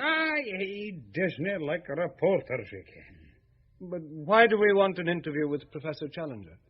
To expose a modern man chosen insulting the sacred name of science. But look here, he's no imposter. He's quite a scientific bigwig. Got a string of reputation. On the last occasion, a debate in Vienna, they had to call on the police. Oh, I've got his record here, with his published works, and a fine, stimulating record it is. All the same, sir. Why do you call him an imposter? South American business. What South American business? Well, the Skellum claims to have discovered, what is it? A lost world. A lost world, sir? A lost world up the Amazon, full of prehistoric monsters and dinosaurs 50 feet high.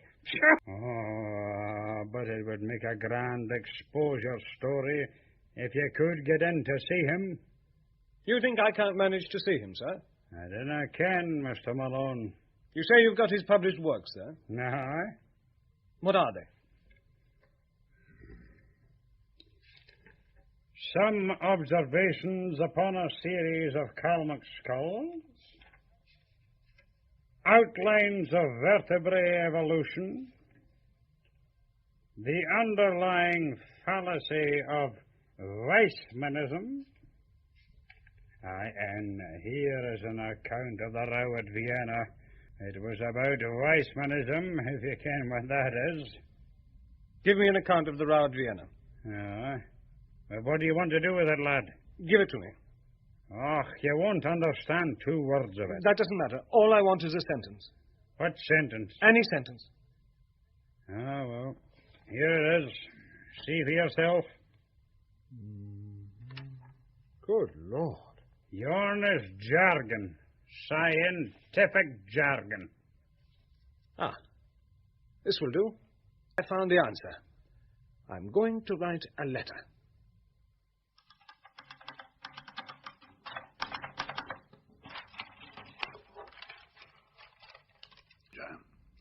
As a humble student of nature, I have always taken the most profound interest in your speculations as to the difference between Darwinism and Weissmanism. I have recently had occasion to refresh my memory by rereading your masterly address at Vienna. That lucid and admirable statement seems to be the last word on the matter.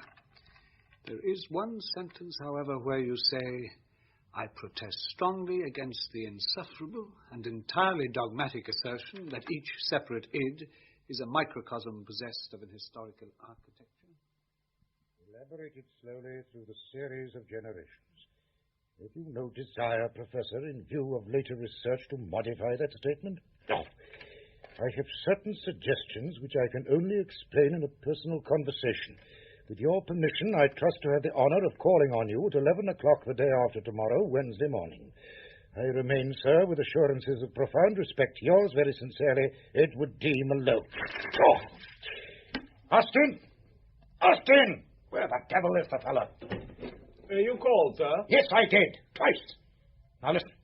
At exactly 11 o'clock this morning, the gentleman calling himself Malone will present himself at the front door and ask to see me. I understand, sir. I shall send him away. Don't speak until you're spoken to, sir.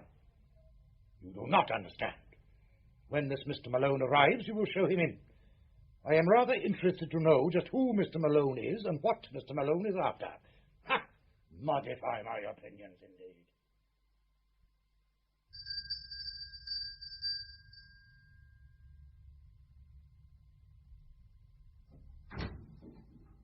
Yes, sir. Good morning. My name is Malone. I have an appointment. Well, a kind of appointment with Professor Challenger. The professor is expecting you, sir. If you will kindly follow me. Thank you. Austin? Austin, did I hear someone at the door? Yes, madam. Mr. Malone, madam. I have an appointment with your... Yes, I know. Please, keep your voice down. Oh, dear. Mr. Malone, may I ask, have you ever met my husband before? No. Then I must apologize to you in advance and tell you that he is a perfectly impossible person. If you are forewarned, you will be more ready to make allowances. Allowances? Yes. Now, get out of the room quickly if he seems inclined to be violent. Don't wait to argue with him. I suppose it wasn't about South America you wanted to see him, was it? Why, yes, it was. Oh, dear. Mrs. Challenger! Mrs. George Edward Challenger. Oh, there he is now. Yes, George, dear? I am, I trust, a man of singularly docile and reasonable mind. Oh, yes, dear, of course. Yet if there is one thing I cannot abide, it is whispering outside doors. It interrupts my work. And to interrupt my work, I might point out, is scarcely fair to posterity. I'm sorry, George, dear. It was only that My work, I fear, is destined to interruption. I am expecting this morning of his visitor, except that he will be ignorant in mind and perhaps revolting in appearance. Yeah, wait a minute. He's just arrived, George, dear. He's here now. Indeed, I fancied as much. Then be good enough to send him in. Goodbye, Mr. Malone. After all, well... Yes, Mrs. Challenger? You do look big enough to take care of yourself. And remember, just get out of the room if he seems inclined to be violent. And if he starts talking about South America, please don't contradict him. In you go now. I pushed aside the partly open door and walked, somewhat apprehensively, into the room. The professor was sitting in a swivel chair behind a broad table which was covered with maps and diagrams. As I entered, he spun round to face me. I was prepared for something strange, but not for so overpowering a personality as this. It was his size which took one's breath away. His size and his imposing presence. His head was the largest I have ever seen upon a human being. He had the face and beard which I associated with that of an Assyrian bull. His eyes, which were blue-grey under great black eyebrows, were very clear, very critical, and very masterful. A huge spread of shoulders and a chest like a barrel were the other parts of him which appeared above the table. And I must confess that his appearance made me gasp with surprise. Well, young man? Well, sir. What do you mean, sir, well, sir? What the devil are you staring at? Well, sir, you are rather impressive. Impressive, eh? Yes, sir. Well, yes. Yes, perhaps impressive is the right word. My jests are not here, young man, to discuss the effect of greatness on its underlings. No, sir. You were good enough, I believe, to write me a letter and to approve my general views regarding Weissmanism. Yes, sir. Thank you. That strengthens my position very much. But you had, I think, some comments to make on the proposition I advanced. Come, Mr. Malone, speak up. I am, of course, a mere student, really just an earnest inquirer. What comments, Mr. Malone? It did seem to me you were a little severe on Weissman in this matter. Hasn't the general evidence since that date tended to strengthen his position? What evidence, Mr. Malone? I mean, I alluded to the trend of modern thought, to the general scientific point of view. Why are you looking at me like that? I suppose you are aware, young man, that the cranial index is a constant factor. Naturally, sir. Yes. And the question of telegony is still sub judice? Undoubtedly, sir. I've always said so. Yes. And the germplasm is different from the parthenogenetic egg? Why, surely. But what does that prove? Ah. What indeed? What does it prove? Shall I tell you? Please do. It proves, sir, that you are the rankest impostor in London. A vile, crawling journalist, here under false pretenses. Gibberish. That's what I've been talking to you, sir. Do you think you could match cunning with me? You with your walnut of a brain? Why, you infernal scribbler... Wait a minute, Professor. Please wait. Sit down. To say that I would like to cut your heart out and stuff it like a Christmas turkey would be beneath my dignity. I shall begin, therefore, in a more decorous way. You observe this plaster bust of Socrates, which has always seemed to me of somewhat doubtful aesthetic value. Now, look here, sir. Just let me explain. I shall begin by discharging this bust with an erring aim at your head. George, what's happening? Stop this at once. Keep out of this, Mrs. George Edward Challenger. Keep out of this. I won't keep out of this. George, what on earth are you going to do? I propose, Mrs. C., to take this young man by the neck and expel him forcibly from the house. You put your hands on me, sir, and you'll ruddy well wish you hadn't. Will I so, young man? Will I so? Keep away from me, Professor. What chance have you got? I'm 15 stone place and to 3/4 every Saturday for the London Irish. I'm not a man. Mr. Malone! Look out! Austin, open the front door! The front door is open, madam. I anticipated some such eventuality. Will you raise your fist to me? By God, I'll throw you down the front stairs. Take that, you infernal scribbler. Oh, my eye! Blast you! No, you infernal bully! Take that! Austin, they'll be killed! They've fallen down the front steps. We must separate them. Come along quickly. That will not be necessary, madam. I see from the window that both the professor and the young man are on their feet again, and apparently unharmed, except that, oh dear me, the young man appears to have acquired a black eye. We'll go and try to persuade the professor to come in at once before someone sends for the police. That will not be necessary either, madam. Dear.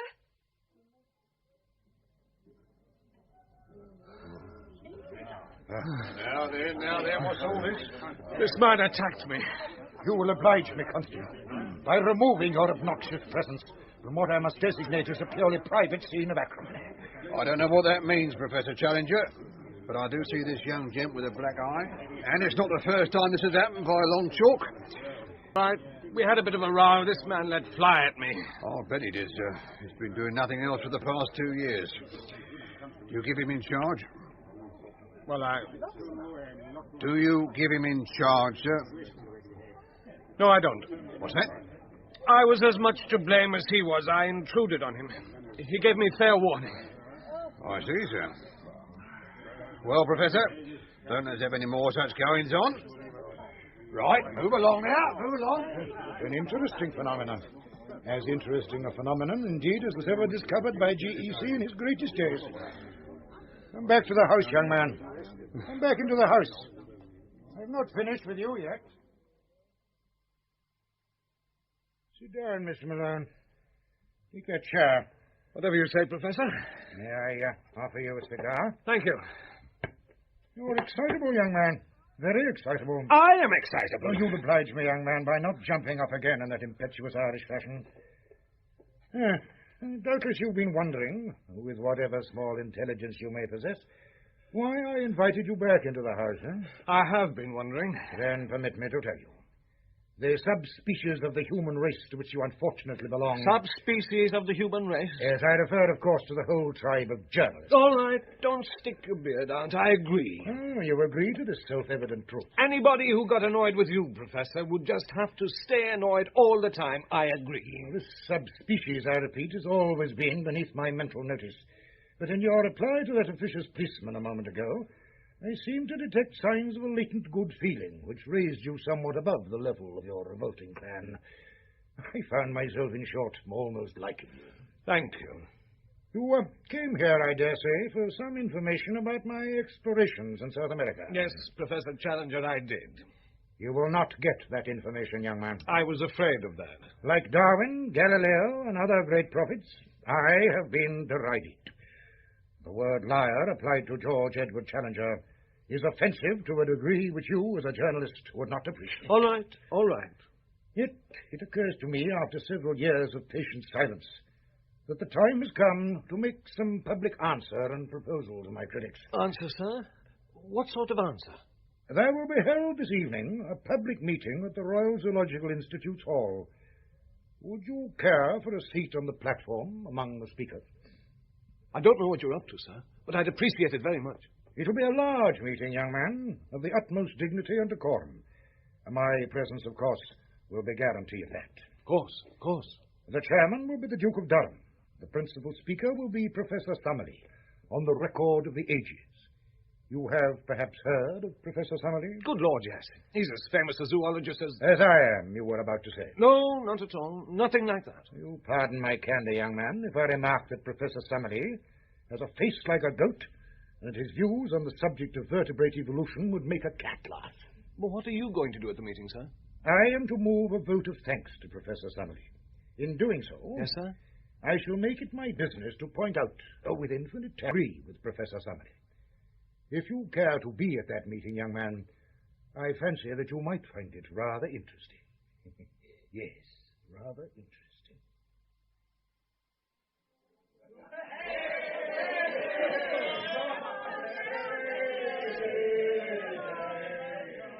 When I arrived at the hall that night, I found a much greater concourse than I had expected. And as soon as I had taken my seat among the bigwigs on the platform, I realized that a youthful and even boyish spirit was abroad in the gallery and at the back of the hall. The medical students were out in force. I don't know what these meetings were usually like, but it struck me that this was a strange prelude to a scientific lecture. Ladies and gentlemen, quiet, please.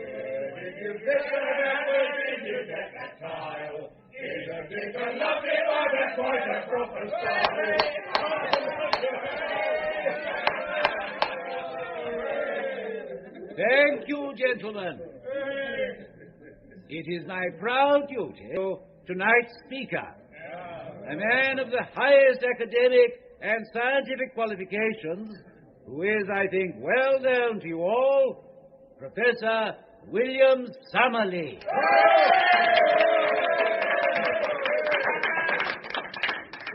Ladies and gentlemen, good evening. I have chosen as my subject tonight evolution, I say. and have entitled my lecture... I say, young fella, my lad. Record of Yes? the Ages. What is it? Well, excuse me speaking to you and all that, but, I mean, well, you haven't got a beard. Beard? Why the devil should I have a beard? Well, deuce take it, all the rest of these chaps have got 'em. Never saw such a collection of beards in all my born days. You're a bit young, aren't you, to be such a learned sort of bloke? I'm a reporter from the Daily Gazette. My name's Malone. Ah, George, then we're two of a kind. I was feeling a bit nervous myself in all this company. My name's Roxton. Lord John Roxton, the Amazon explorer, a big game hunter. Well, I've done a bit of shooting in my time. I say, watch out, we're interrupting the old josser. Thank you, gentlemen. Perhaps I might now be allowed to continue. Science has not succeeded to date in making organic life from inorganic materials. The gulf between the dead and the living is something which our chemistry has not been able to bridge. And in conclusion, ladies and gentlemen, what are you doing I here? have only these few Well, words to I say. heard there was going to be trouble. I wanted to see it. and Look at old Challenger over there. He's positively bristling. I know, but... Lord John, but... We have seen the drying of the seas, the emergence of the sandbank, the tendency of the sea creatures to take refuge on the mud flats, the abundance of food awaiting them, and their consequent enormous growth. Hence, ladies and gentlemen, that frightful brood of monsters which still affright our eyes when seen in the wielding straits, but which, fortunately, were extinct long before the appearance of man on this earth. Question? I deny that statement. May I inquire, Mr. Chairman, Which of the gentlemen on the platform behind me spoke then? I spoke, sir. George Edward Challenger, at your service.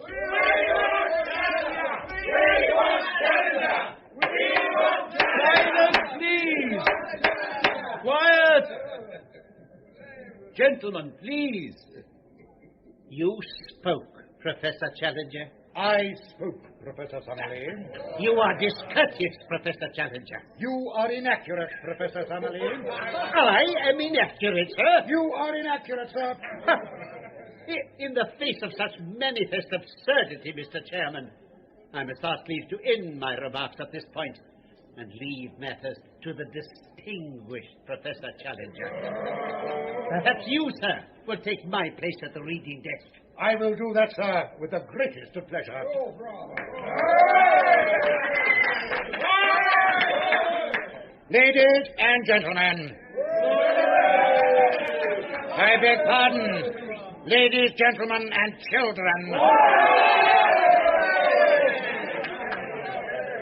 I have been selected to move a vote of thanks to Professor Summerlee for the very picturesque and imaginative address to which we have just listened. Popular lectures are the easiest to listen to, but the professor will excuse me when I say that they are necessarily both superficial and misleading, since they have to be graded to the comprehension of an ignorant audience.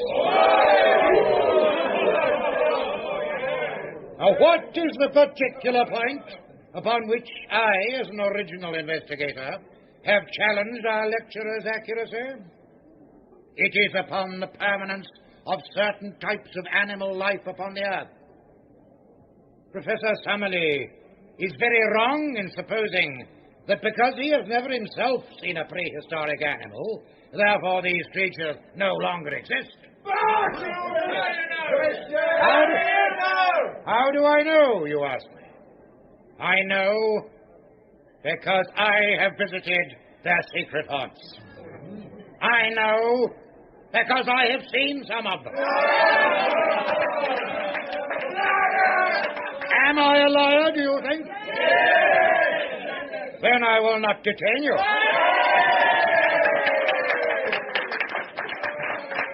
I will merely put you to the test. Now, will you accredit one or more of your own number to go out as your representative and test my statement in your name? Yes! Well, Professor Summerlee, will you dare to take part in an expedition to the lost world to see these creatures? Yes, I will. Then I guarantee that I will place in your hands such material as will enable you to find your way. I don't disguise from you that there are difficulties and dangers. You will need a younger colleague. I'll go, Mr. Chairman, I'll go. I volunteer to go. You sit down, young fella. What is your name, sir? Edward Malone. I'm a reporter from the Daily Gazette. I claim to be an absolutely unprejudiced witness. And you, sir, what is your name? I'm Lord John Roxton. Lord John Roxton's reputation as a sportsman is world famous. At the same time, it would certainly be well to have a member of the press on such an expedition. Then I move that both these gentlemen be elected as representatives of this meeting to accompany Professor Summerlee on his journey.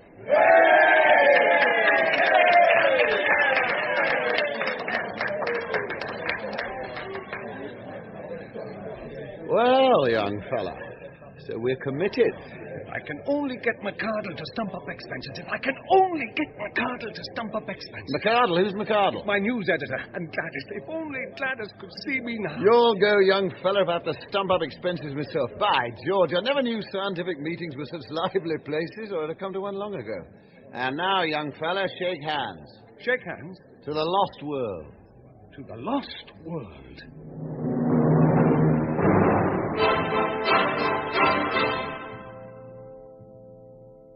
That night, wearied as I was after the wonderful happenings of the day, I sat with Mr. McCardle explaining to him the whole situation, which he thought important enough to bring to the notice of Sir George Beaumont, our newspaper chief. He agreed that I should be allowed to go on the expedition as the Gazette. There followed such a period of confusion and bustle as I made my preparations for the journey that I barely had a moment to reflect on the enormity of the step that I had taken until some 2 weeks later, when I found myself pacing a wet and glistening dockside in the shadow of the great liner which was to take our expedition to South America. My reflections were soon interrupted, however, by the arrival of my two companions.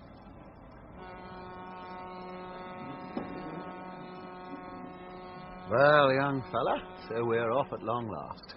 And I must confess that I can't wait to get to this lost world of old challenges. Neither can I. Have either of you gentlemen had any dealings with the great man since the night of the lecture?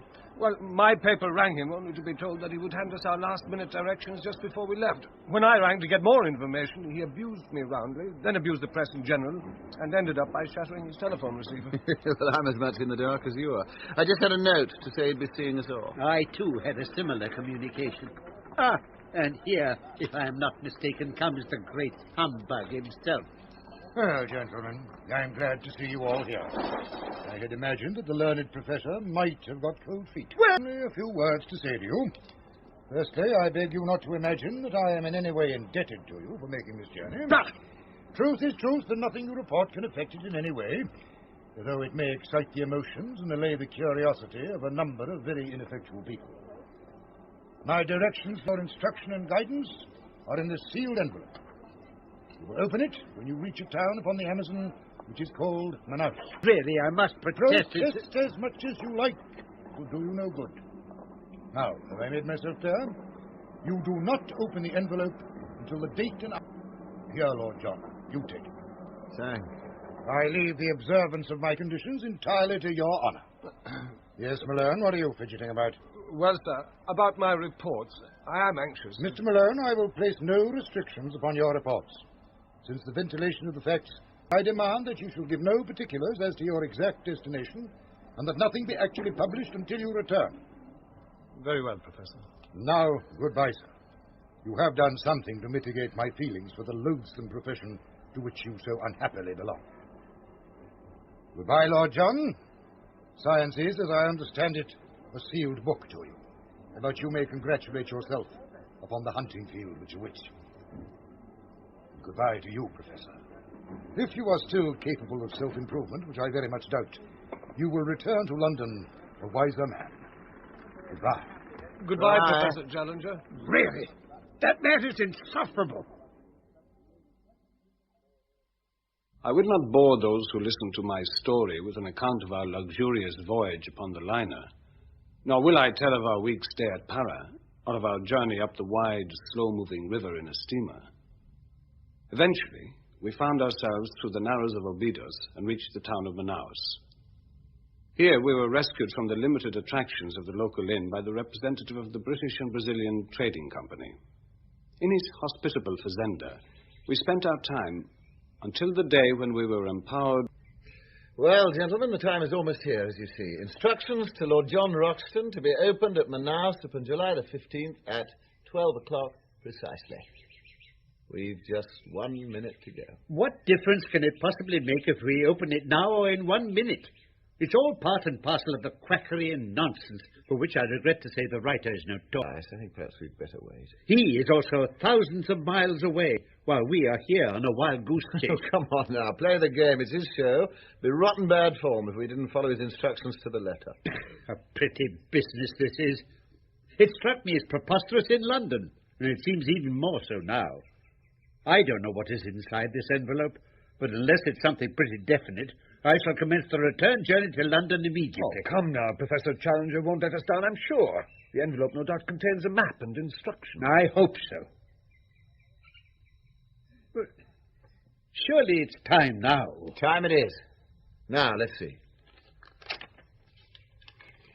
Well, there's just one sheet of paper. Good God. It's blank. Ha! I knew it. It's an open admission. What more do you want? The fellow's a self-confessed humbug. We have but to return home and expose him for the brazen impostor that he is. Sorry, young fella. There's no use deceiving ourselves. It's all off. It can't be. Look, perhaps there's been a... May I come in? God. Oh, God. Well, I'll be damned. I fear that I'm a few minutes late. When I gave you this envelope, it was my intention to be with you before the hour. I never intended that you should open it. Well, gentlemen, you seem surprised to see me. Well, I am bound to say, sir, that your turning up is a considerable relief. But I can't for the life of me see why you should have worked it in such an extraordinary manner. Because, gentlemen, there is really only one person who is qualified to lead this expedition, and that person is myself. Now, is all ready for the journey? Yes, sir. I've engaged 2 half-breeds from Para, one of whom speaks English. His name's Gomez. They'll act as servants to make themselves generally useful. Besides these, I've hired 3 murmur Indians from the river tribes, and a hulking great fella called Zambo. Should be pretty useful. The equipment's been checked, rechecked. We've a steam launch to take us up the river. Mm-hmm. What about canoes? We have canoes. In fact, we could start tomorrow, if need be. I see. And now, gentlemen, I feel that the time has come to let you know a little more of the background to this expedition, so that you can see exactly what you've let yourselves in for. I suggest that you gather round this table and listen carefully.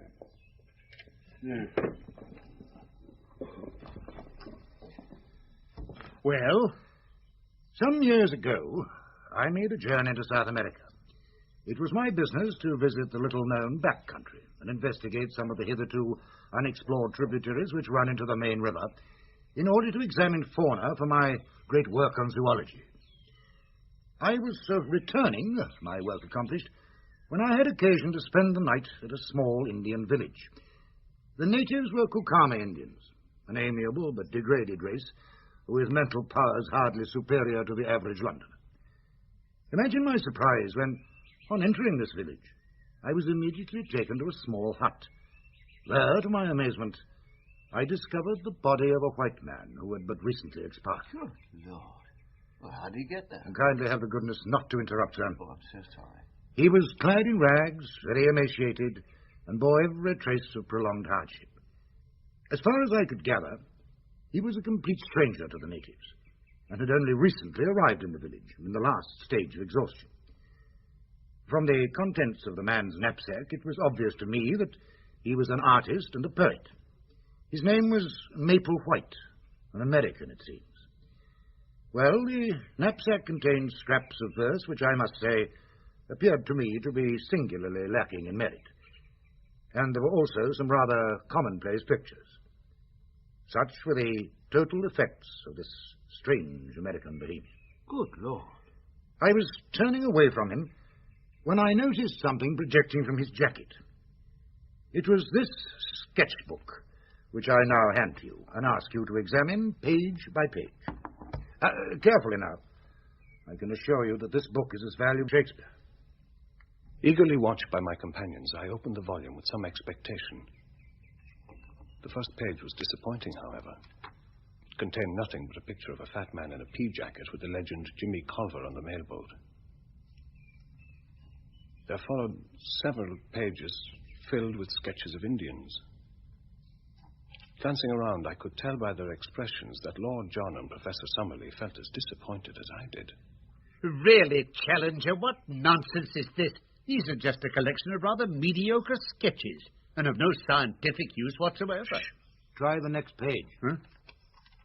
What on earth? Good Lord.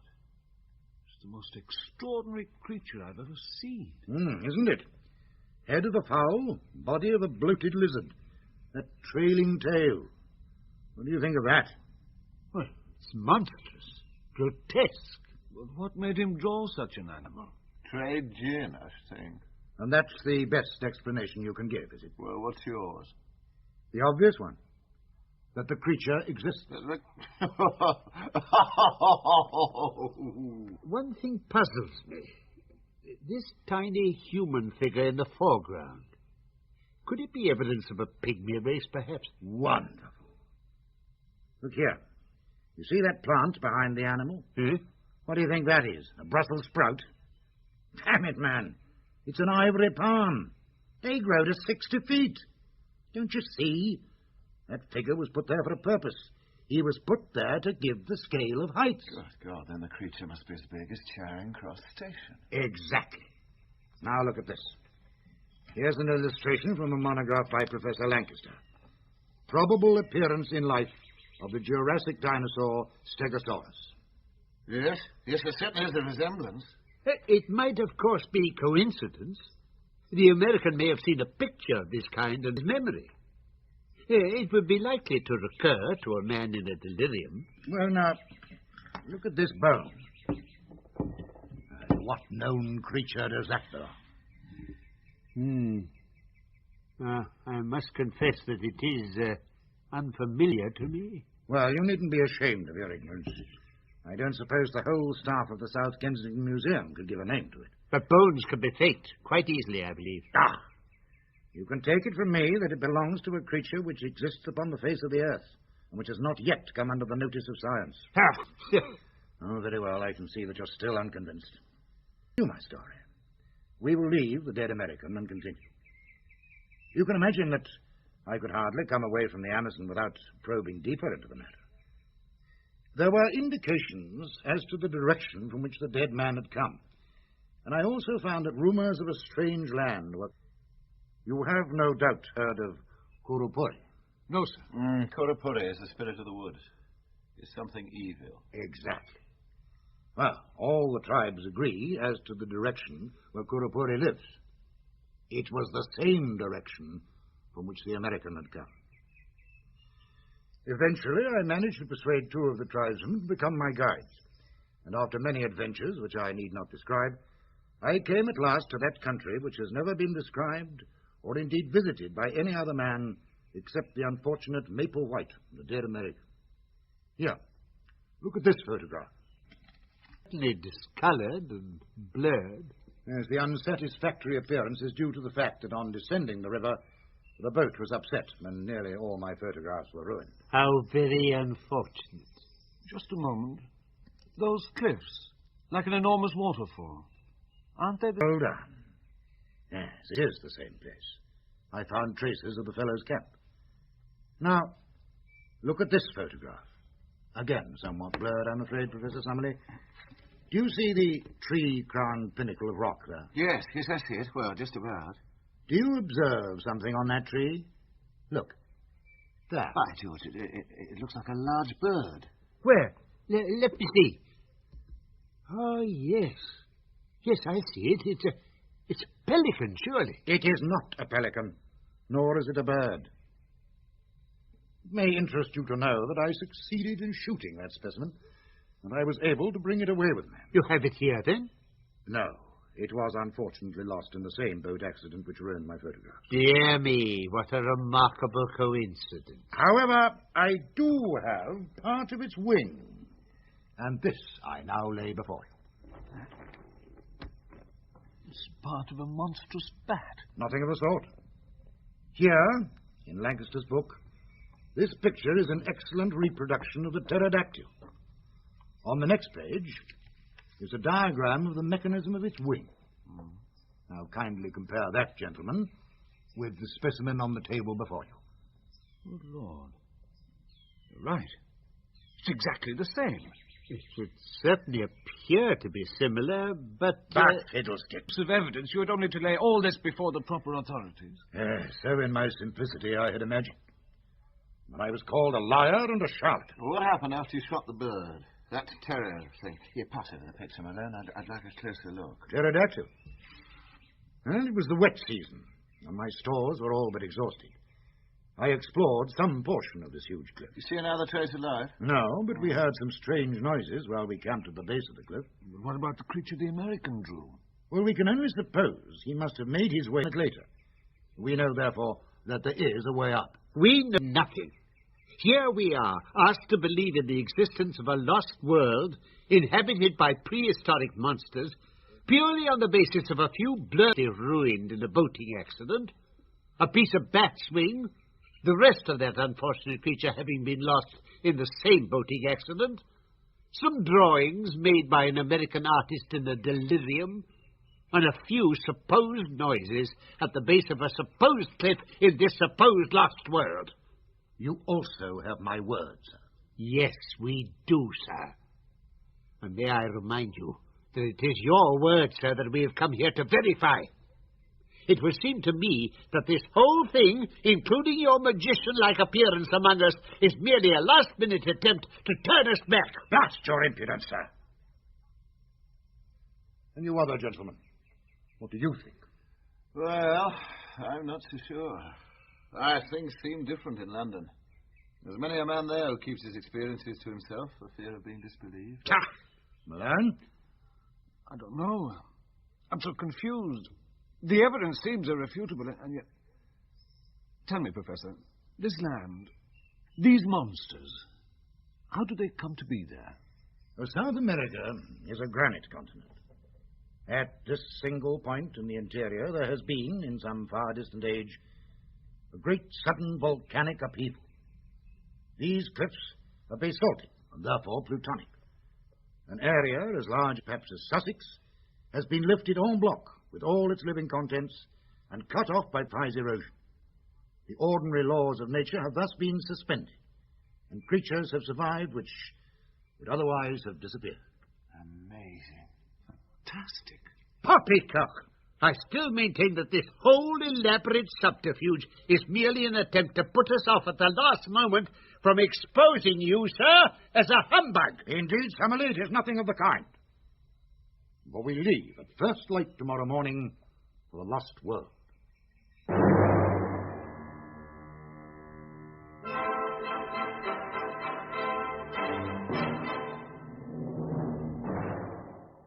It was on August the 2nd that we snapped our last link with civilization when we left the steamer which had taken us upriver. Thereafter, we made our way by canoe and then overland through thick Amazonian forest. Our two learned companions contrived to bicker constantly throughout the journey, whilst Lord John and myself endeavoured, unsuccessfully, to keep the peace. It was exactly 1 month to the day after leaving Manaus that Lord John and I realized that we were at last in the vicinity of the lost world.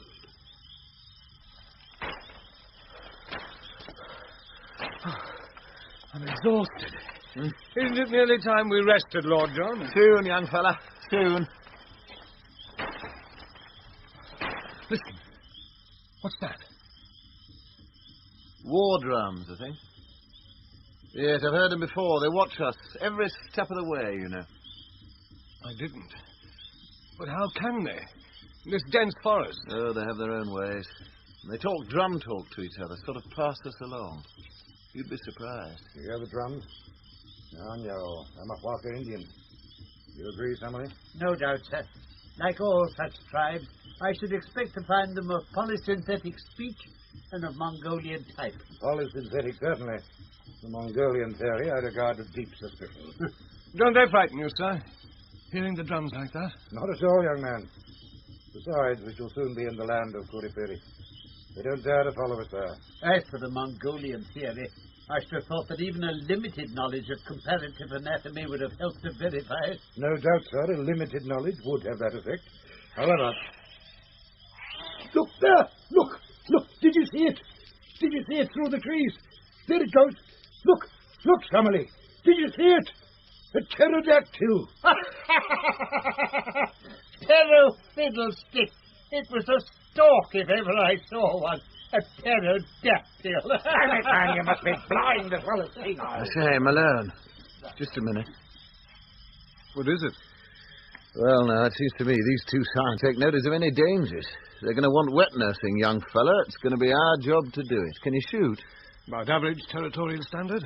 Good Lord. Bad as that. But look here. What's all this about? Well, Malone, I happened to have my glasses focused on that creature before it got up over the trees. Up to now, I've never really been sure whether our Professor Challenger was a madman or a liar. But now I know different. Why? What is it? That creature. It was no bird I've ever seen. In the first part of Sir Arthur Conan Doyle's The Lost World, adapted for radio by Peggy Wells and Barry Campbell, Professor Challenger was played by Francis de Wolfe, Edward Malone by Kevin McHugh, Lord John Roxton by Gerald Harper, and Professor Summerlee by Carlton Hobbs. Gladys, Carol Boyd, McArdle, Henry Stamper, Austin, Paul Gaiman, Mrs. Challenger, Norma Ronald, Policeman, Alan Dudley, Chairman, Dennis McCarthy. The episode was produced by Betty Davis. Part 2, The Edge of Terror. Extract from the Expedition Journal of Edward Malone, report. It was in May 1900 set out from London in search of the lost world of the Amazon. After travelling through dense forests, almost impenetrable jungle, and sinister swamplands, we finally found ourselves that lost world. We had come at last to the line of high red cliffs, which we had first seen in the drawings of the dead American artist, Maple White. Our problem was to scale these cliffs, and late one afternoon, camped at the base of a huge pinnacle as high as the cliffs themselves, we held a council of war. Professor Challenger, as always, presided. I need not say that on the occasion of my last visit, I exhausted every means of climbing the cliffs. And where I failed, I do not think that anyone else is likely to succeed, for I am something of a mountaineer. I had none of the appliances of a rock climber with me, but I've taken the precaution of bringing them now. With their aid, I am positive I could climb the detached pinnacle to the summit. But so long as the main cliff overhangs, it's useless to attempt descending that. There seems to be only one sensible course. Let us split up into two parties, eastward and westward along the base of the cliffs, and seek for a practical point for our ascent. I agree with Professor Summerlee's size, and if we travel round it, we'll either find an easy way up or... I didn't like to admit... I couldn't explain. You don't have to explain. Look up there at those cliffs. I am looking. There's life up there. Bad life. Life that keeps watching us. When I think of that thing I saw flapping up out of the trees in the forest. Oh, it had a 20-foot wingspread and it had teeth like bread knives. If we... Hey, wait a minute. Where are those two half-breeds? I don't know. I haven't seen them for the past 10 minutes. Gomez! Manuel! It's getting dark, young fella. Gomez! Manuel! Senores! It's all right, that's Gomez. What's the matter? Oh, senores. The other senor with the black beard, he has said there is a way up these cliffs. Manuel and I, we think we have found it. What's that? On these cliffs, I show you, we find what you call an arrow drawn in white chalk. Maple White for a fiver. We follow this arrow where it points. And we come to one opening in this rock of the cliff, an opening what you call a cleft. That's it, a cleft, one cleft, where the rock open up. You follow me, Jack? You bet your boots we follow you. Come on, Malone.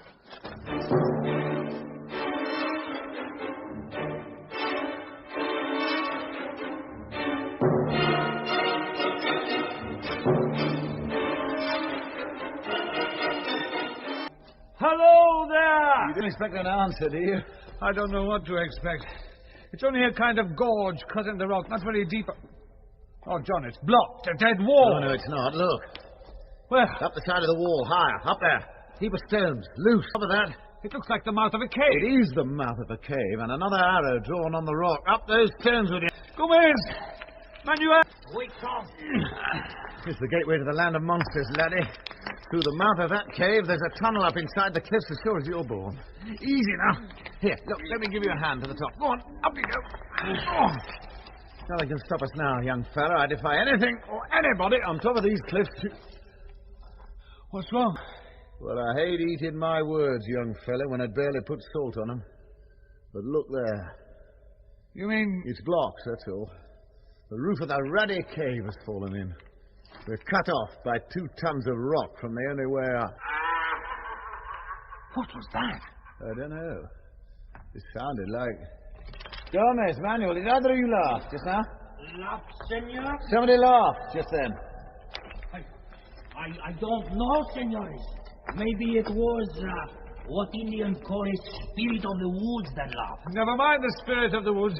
Can't we dig away through that loose rock? No good, young fella. Why not? Well, you'd only start an avalanche. It'd bury us. Don't you touch it.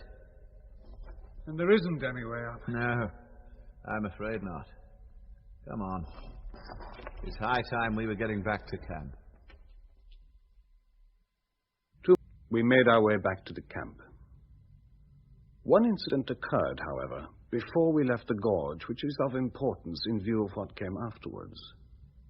We were at the bottom of the chasm, some 40 feet beneath the mouth of the cave, when a huge rock rolled suddenly downwards and shot past us with tremendous force. Where it had come from, but Gomez and Manuel, who were still at the opening of the cave, said it had flown past them and